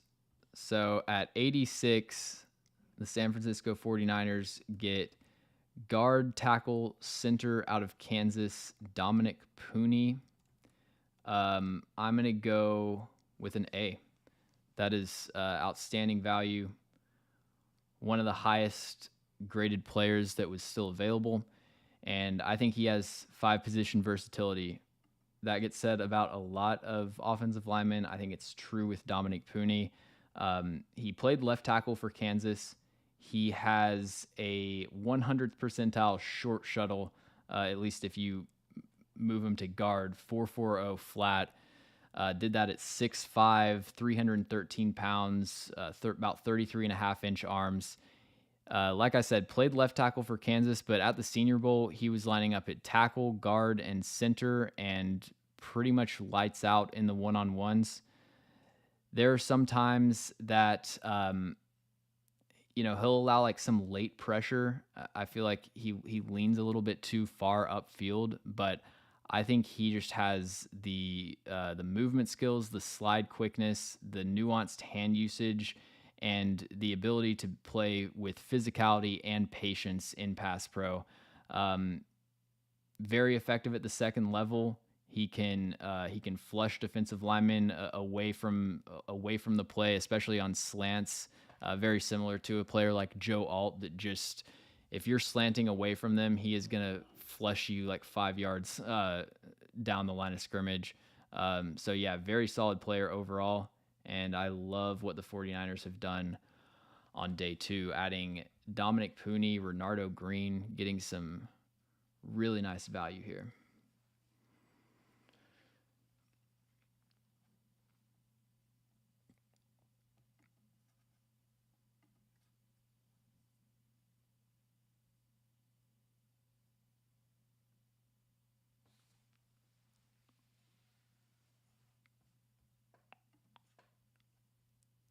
Cowboys on the board right now.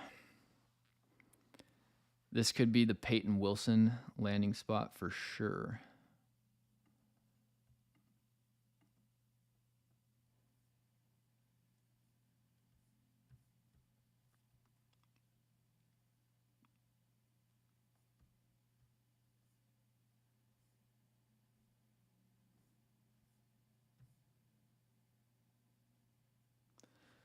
Normally in the 3rd round, the 49ers are taking like players that no one's heard of, or kickers, or like the 28th running back on the consensus board. This year, they're just taking a bunch of good players.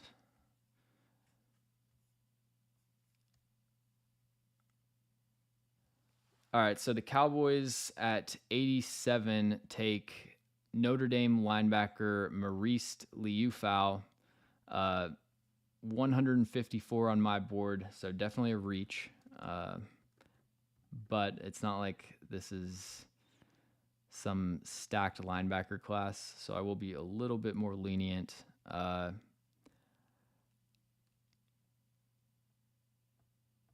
They really like guys with arm length. I still got to go with a D+ there, I think.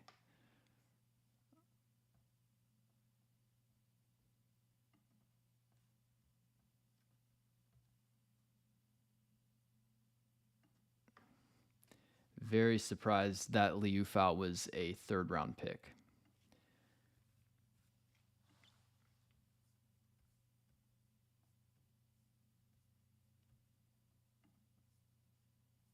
So Maurice Liufau, linebacker out of Notre Dame, 6'2", 234, over 34-inch arms, pretty rare length for a linebacker.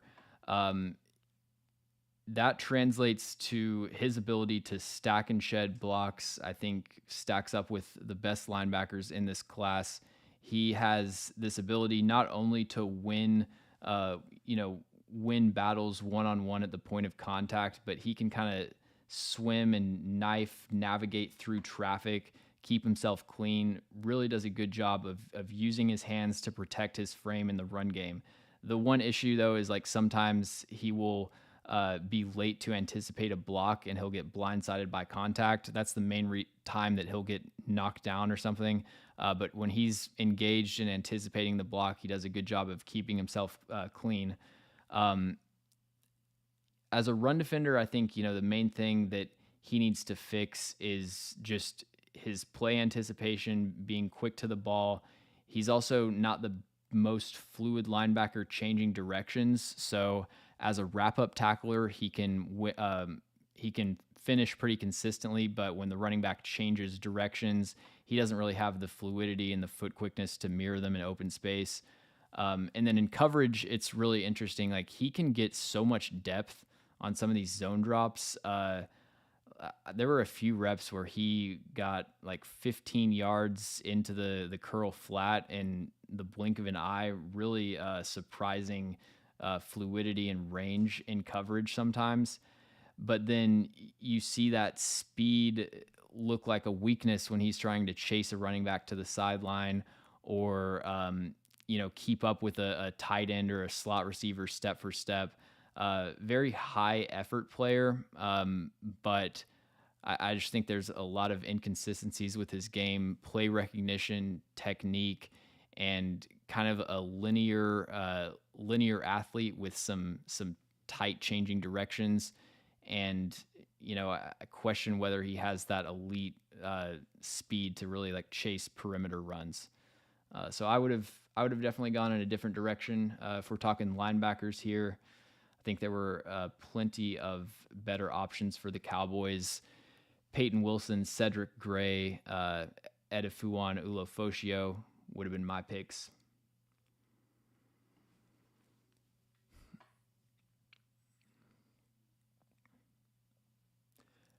Outside of that pick, though, I actually think the Cowboys have had a solid draft. Their first 3 picks were pretty good. So we got the Packers on the clock here. Jaden Hicks, if they wanted to double up at safety. I mean, if they get Troy Franklin, man. But I think that Liufau going off the board before Peyton Wilson kind of solidifies that the Peyton Wilson medical concerns are definitely real, if that hadn't already been established. Marshawn Lloyd to the Green Bay Packers. Okay.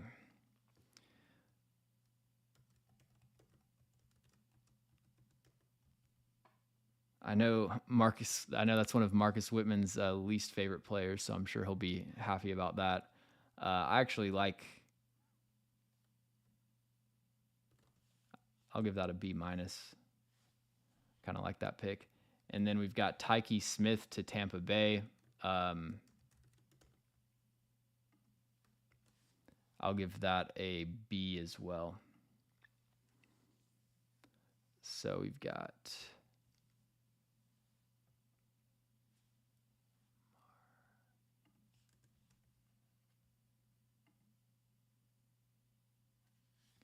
there we go. So run through those scouting reports really quick. Marshawn Lloyd, I believe, as my running back 5. He's got the size speed combination, but he is very creative, changing directions and kind of creating something out of nothing when the blocking isn't there. He can do those crazy wind back runs where he makes a late cutback, finds some extra space, and then turns it into a big play. That will get him in trouble with some, less than ideal cutbacks where he's looking to create the big play instead of just taking 4 yards, which was a common theme for USC's offense. But really like the athletic traits and the size and some of his creativity as a runner.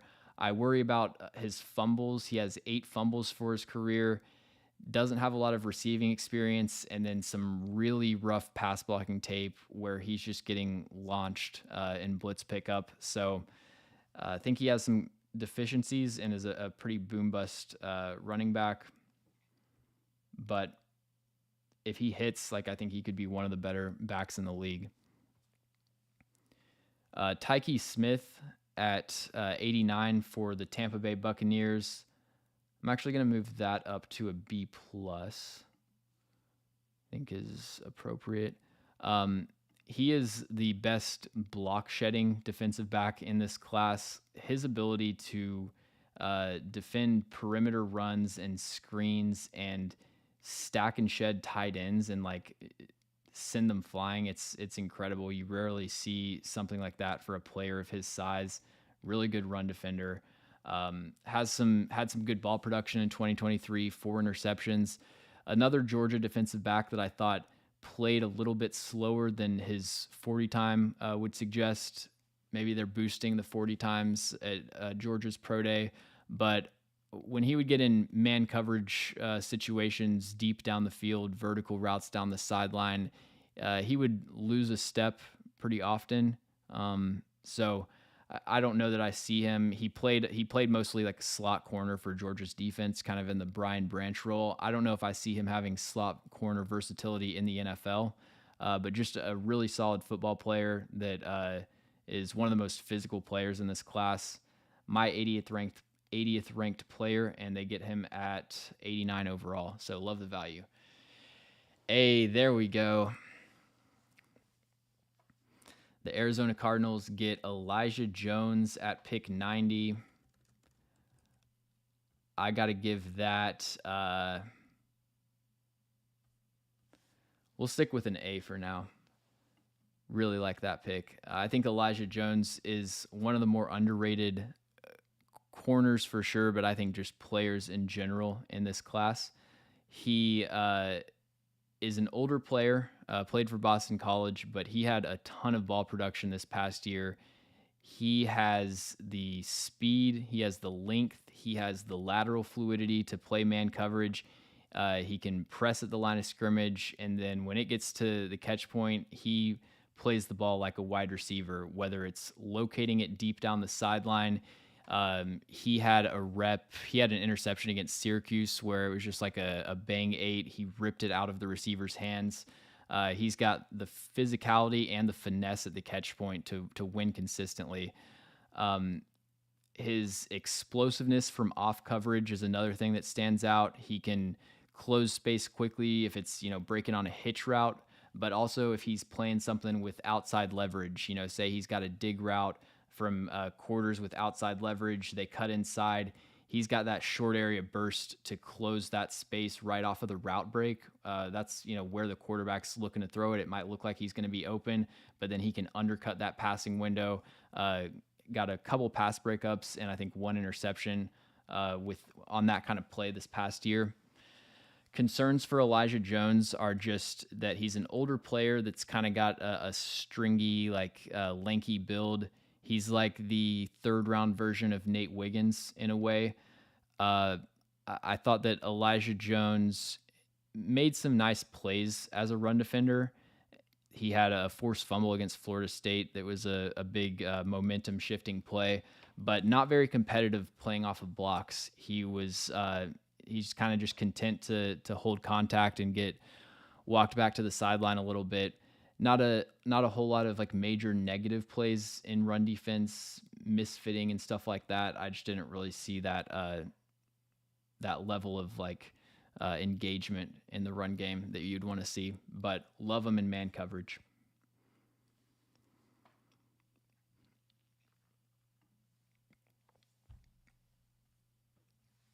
Packers on the clock at 91.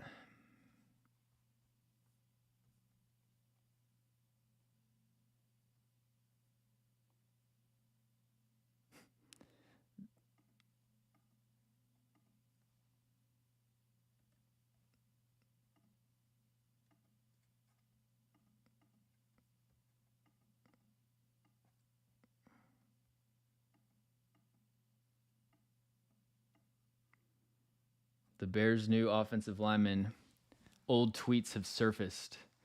Release the entire Bears O-line. Who do we think the Packers are going to take here? 91. Troy Franklin. I wonder what the deal is with Troy Franklin. Surprised. I feel like Jaden Hicks would be a good fit also.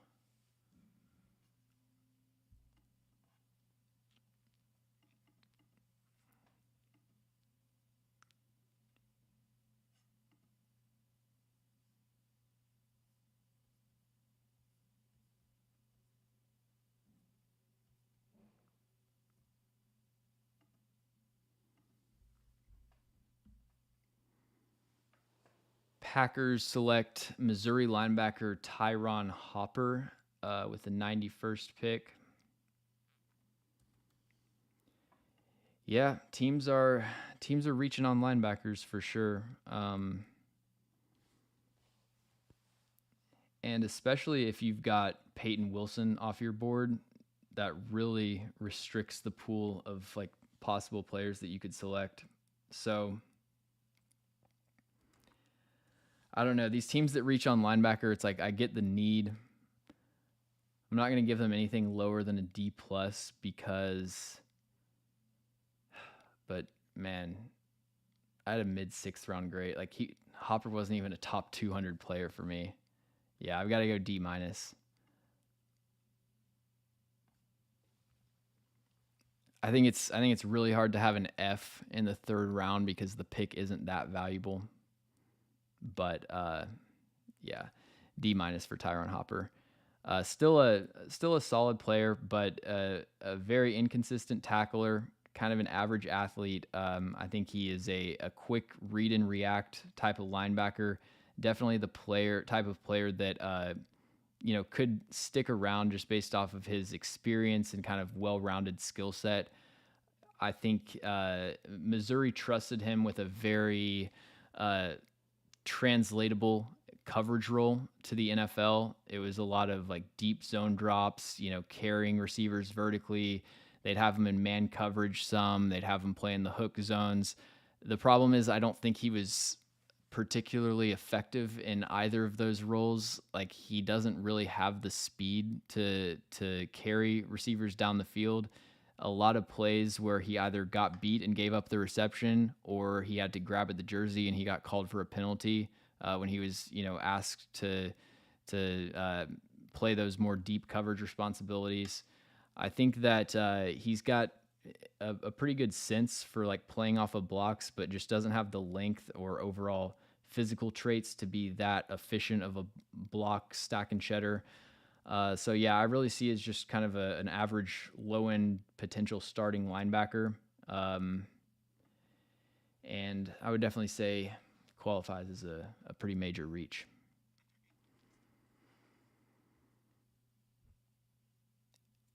And the Tampa Bay Buccaneers select Jalen McMillan, wide receiver out of Washington. Really like that pick.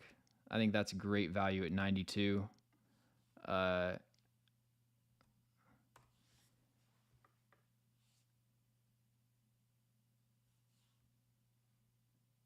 give that one an A as well.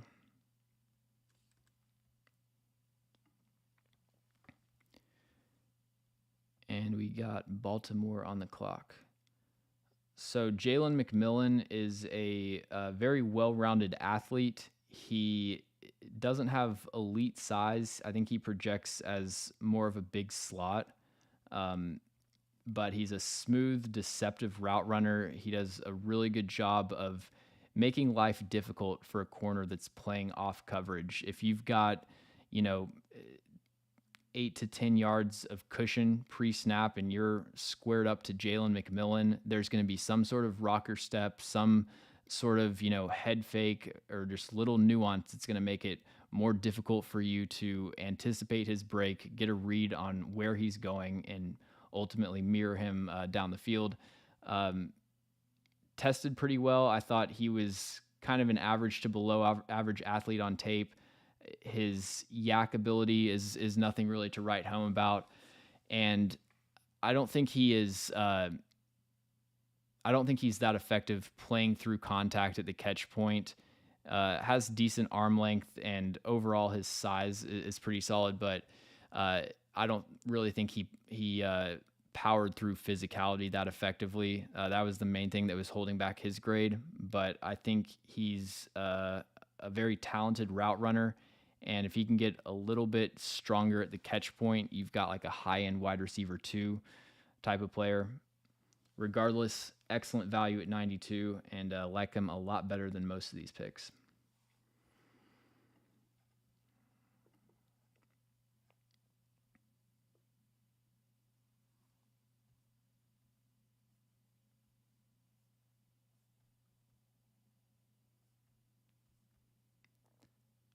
I really like McMillan behind Chris Godwin.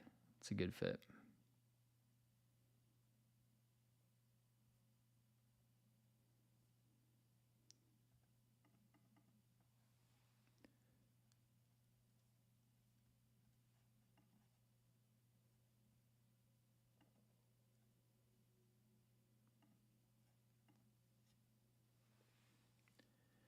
Yeah, I'm surprised Troy Franklin's falling like this. I definitely disagreed with the first round hype on Troy Franklin and even like early second, but um, this definitely qualifies as like probably a medical type of thing.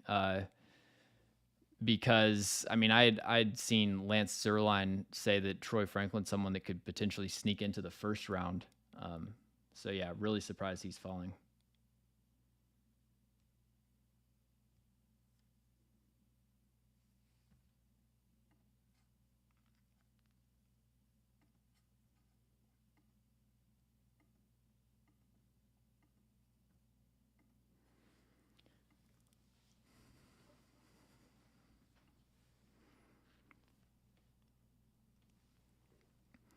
All right, so the Ravens take Penn State edge rusher Adisa Isaac at 93. Another player that got some really like early second round type of hype that didn't make much sense to me, but I feel like this is a much more appropriate range for him to go. I'll give that a C. You know, Adisa Isaac is built like a starting NFL edge rusher. He's got that off the bus look, and he's a technically sound player, especially in run defense. There's just not a lot of pass rushing juice and much upside to be more than, I think, an early down rotational type of edge player. Um, his athletic testing was fine. Like he had a better three cone than I was expecting for sure. But I think his athleticism on tape just did not really wow me. He doesn't have he's not very like skilled with his hands at this point to defeat the blocker's hands and win as a face up rusher. He doesn't have the bend to win around the outside, and I thought his power rush ability was average, but he's an outstanding run defender, plays with great leverage. He's a secure tackler for the most part, really good play recognition. He can shoot gaps, sets a hard edge. Just a very solid player as a run defender. I just question how much upside there is rushing the passer, but for the type of player that you're going to get in the late third to early fourth round, I think Adisa Isaac is perfectly fine value. So, like that pick for sure.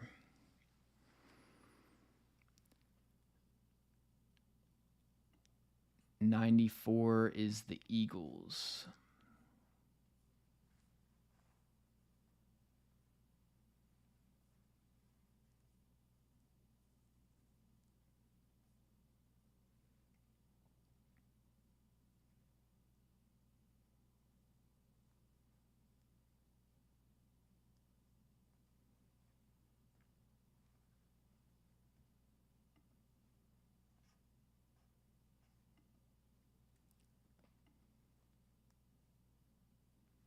A Jalix Hunt to the Eagles. All right. I like that pick.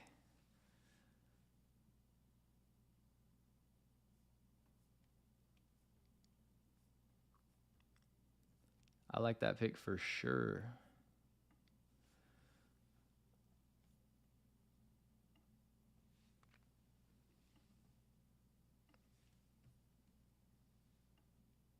So at 94, the Eagles take Houston Christian edge rusher Jalix Hunt.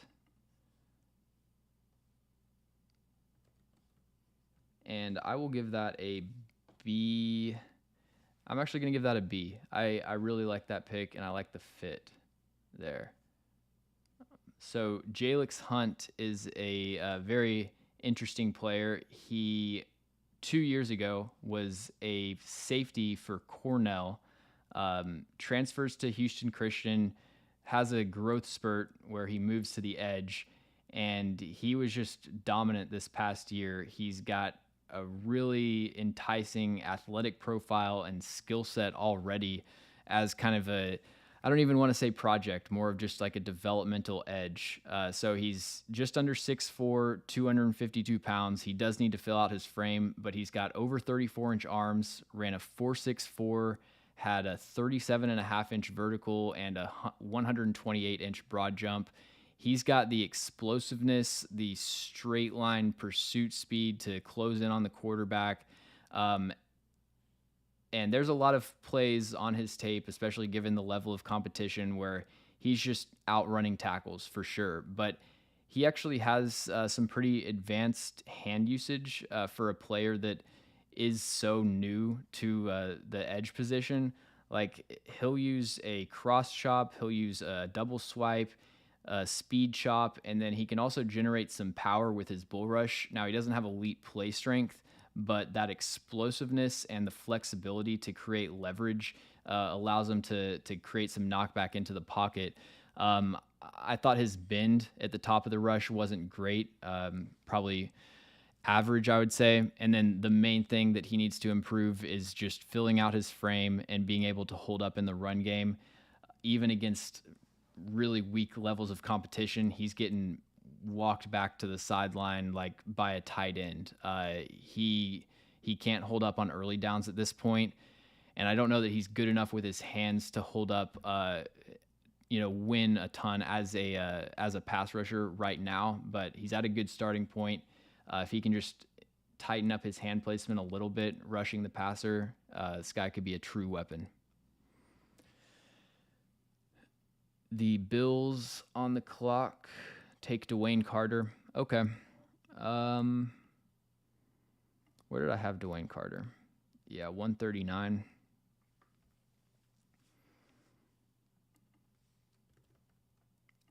I think that DeWayne Carter, defensive lineman out of Duke to the Bills at 95. I think that is a C- pick. So if you watch his 2022 tape, it's extremely impressive. A lot more dominant. This year was pretty inconsistent and ended up falling down a lot of boards. He's the type of player where, at least on his 2023 tape, there would be a few plays per game that he would really flash those high-end, just like explosions as a pass rusher. The Notre Dame game, like I've said, there's a couple plays for every player that just are burned into your memory. For me, it's for DeWayne Carter, it's Notre Dame. He just had a devastating bull rush against Notre Dame's center. And as a power rusher, he was very boom bust. Like he was either making a highlight play, just flattening the blocker, or he himself was getting redirected and put on his back. It doesn't really have a consistent enough bull rush to where he can be a pocket pusher. It's more going to be like a couple flash plays per game. Missed a lot of tackles really for his entire career. He's had a 22% missed tackle rate every season of his career. I don't think he has the play strength and anchor to hold up as an early down run defender.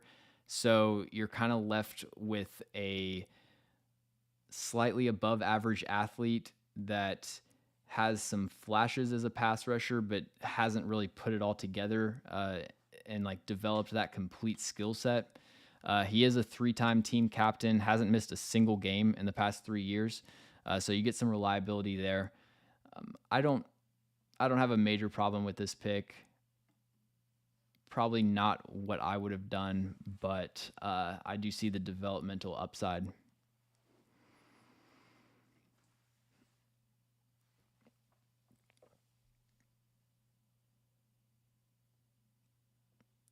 Yep, I agree with you, T. Grant. Yeah, Jalix Hunt's upside is insane.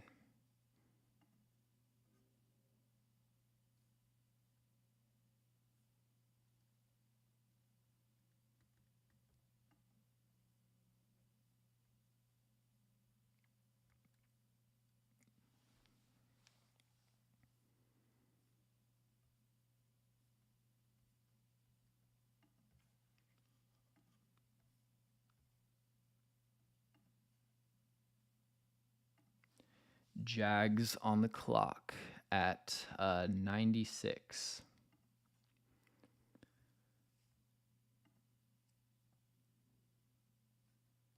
Quick run through of the top available players. Got receiver, tight end. Surprised that Jatavian Sanders hasn't gone off the board. Not that I would have taken him that highly, but thought the league might view him higher.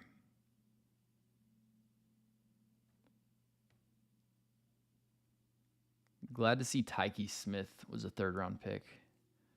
Really liked his tape. Haven't gotten to Spencer Rattler yet. Christian Jones, I think, is the clear best available tackle, and there's a steep drop-off after him.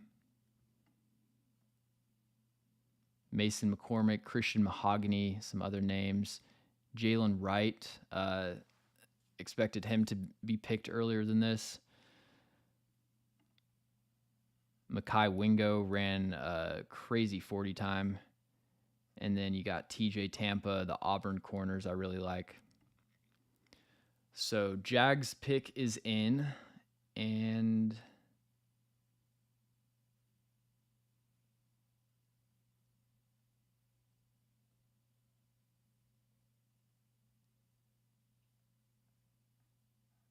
why is Tampa sliding? Didn't run a good 40 time. You know, I thought his recovery speed on tape looked a lot better than his. I think he ran like a 4.58 or something. I thought he was a decent player, especially for the 3rd round, but he is a little bit stiff. Might be kind of scheme dependent in like a press cover 3 type of scheme. Probably don't want him playing a ton of man coverage. Jarrian Jones out of Florida State to the Jags. Ooh.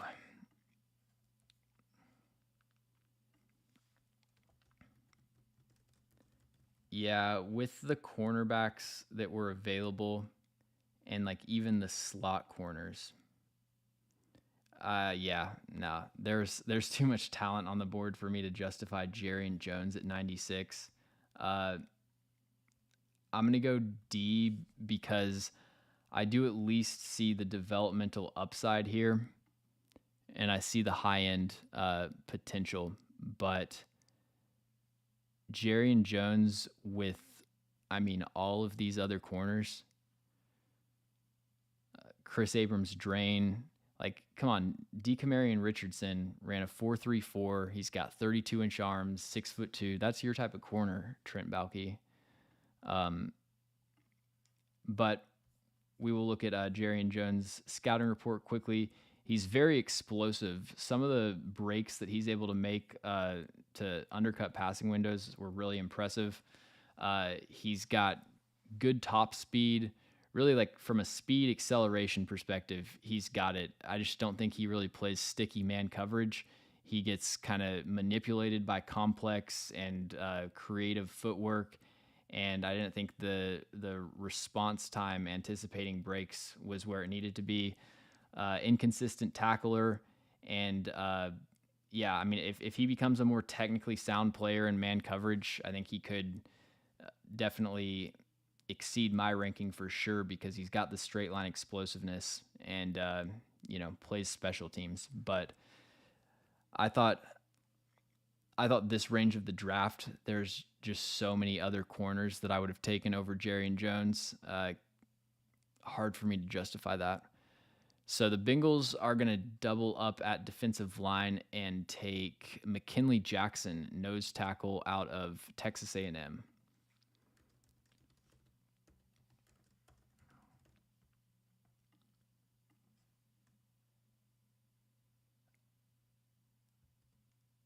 I think I will also give that a C-. 176th on my board, so definitely a reach. Probably would move that to a D+. So McKinley Jackson is built in a lab to just be a run defending nose tackle. I've kind of described it as like he's a 3 technique stuck in a nose tackle's body. He actually has some really quick hands, and like he can use kind of a club or swipe move to win the edge as a pass rusher. Does a good job of using a club swim over like down blocks if the blocker's leaning into contact. But when it comes to just holding up against double teams and controlling the A gap, he is not that reliable, steady presence of a run defender that you would expect for a player who's short and stout, 326 pounds with good length. Was wanting a lot more as far as him being able to at least stay on his feet. But, he's getting moved backwards, put on his back, turned around. A lot of it, I think, does have to do with being quick into initial engagement and establishing early control of the block. I think part of it has to do with his footwork and keeping a square, solid base. So there's some traits, I guess, to develop, especially when you talk about the size, but doesn't really have the dynamic athletic traits to project too much more upside as a pass rusher. So it's like a developmental run defending nose tackle. I think more the kind of thing you take on day 3, but we're getting pretty close to day 3. So D+ for me.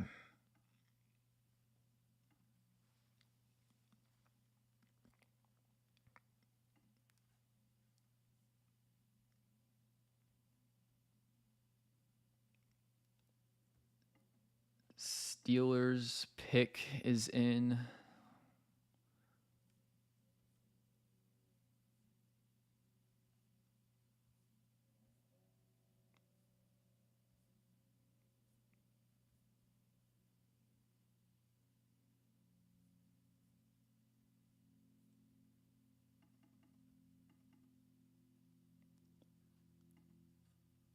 Who got that Steelers pick?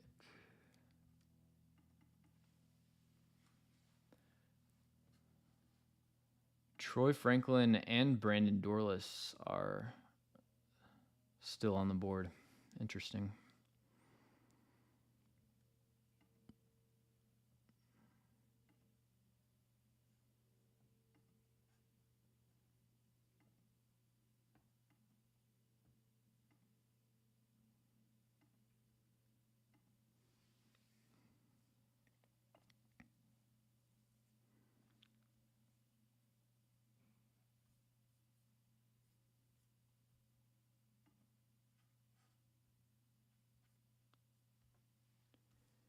If I were the Steelers, I would take Troy Franklin here for sure.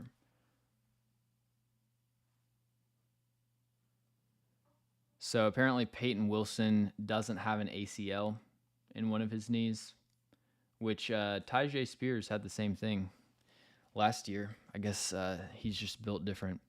But that's probably the reason that Peyton Wilson is falling. That on top of his extensive injury history. He was the type of player where it wasn't going to surprise me if he fell. And speaking of Peyton Wilson, off the board at pick 98 to the Steelers.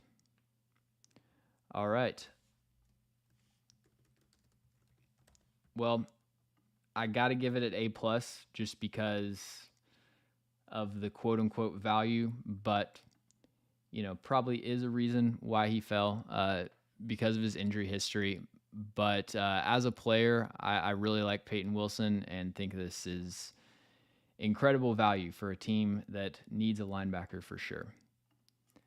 So the first thing that stands out with Peyton Wilson's tape, I would say, has got to be his speed, straight line speed. He ran the fastest 40-yard dash of any linebacker in the combine. I've heard his play style be described as a gnat, which I think is a very good description because he's just always around the ball, impossible to avoid.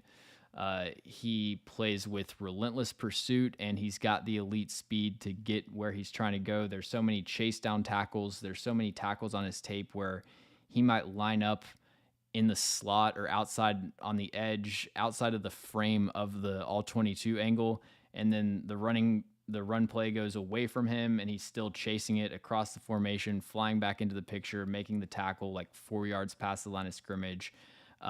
Led Power 5 defenders last year with 67 stops, which is a tackle that results in a negative play for the offense, or an unsuccessful play for the offense. I think that the lack of arm length will be a limitation when it comes to shedding blocks. He didn't have a ton of like stack and shed experience on tape. I thought the Virginia game showed some flashes, but there were other times that he got struggled to really absorb contact. Notre Dame sticks out as probably his worst game.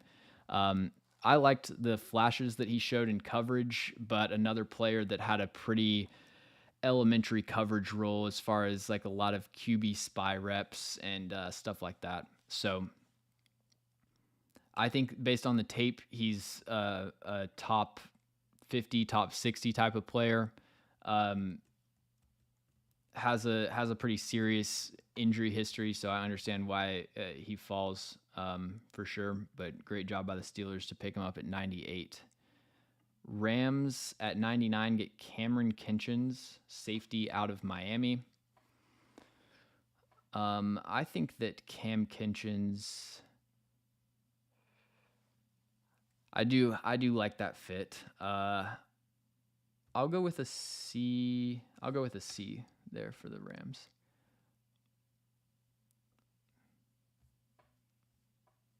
Actually, C plus. And we've got Washington on the clock. So Cam Kinchens is a player where if you look up his highlight tape, you're going to be like, how did this dude last to pick 99? Because his ball skills and just his ball hawking awareness and anticipation is, I think you could say, unlike any safety in this class.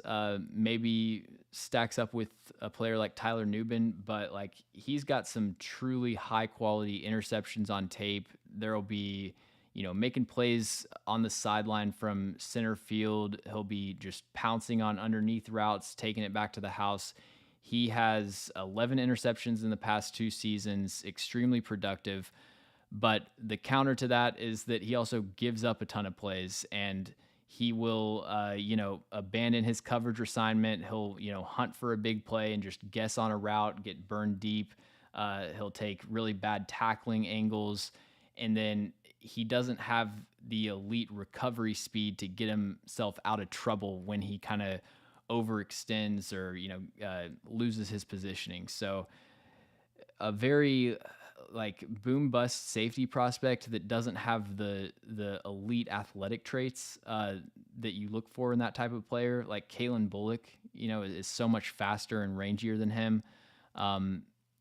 But I mean, there's not many safeties in this class or in any class that have the resume of like elite game-changing plays on their tape as Cam Kinchens. So I understand a team, being enticed by that for sure. Luke McCaffrey is going to be the last pick of the 3rd round at pick 100 for the Washington Commanders. I think definitely a C minus for me. He has good size for sure. He is one of the more talented contested catch receivers in this class.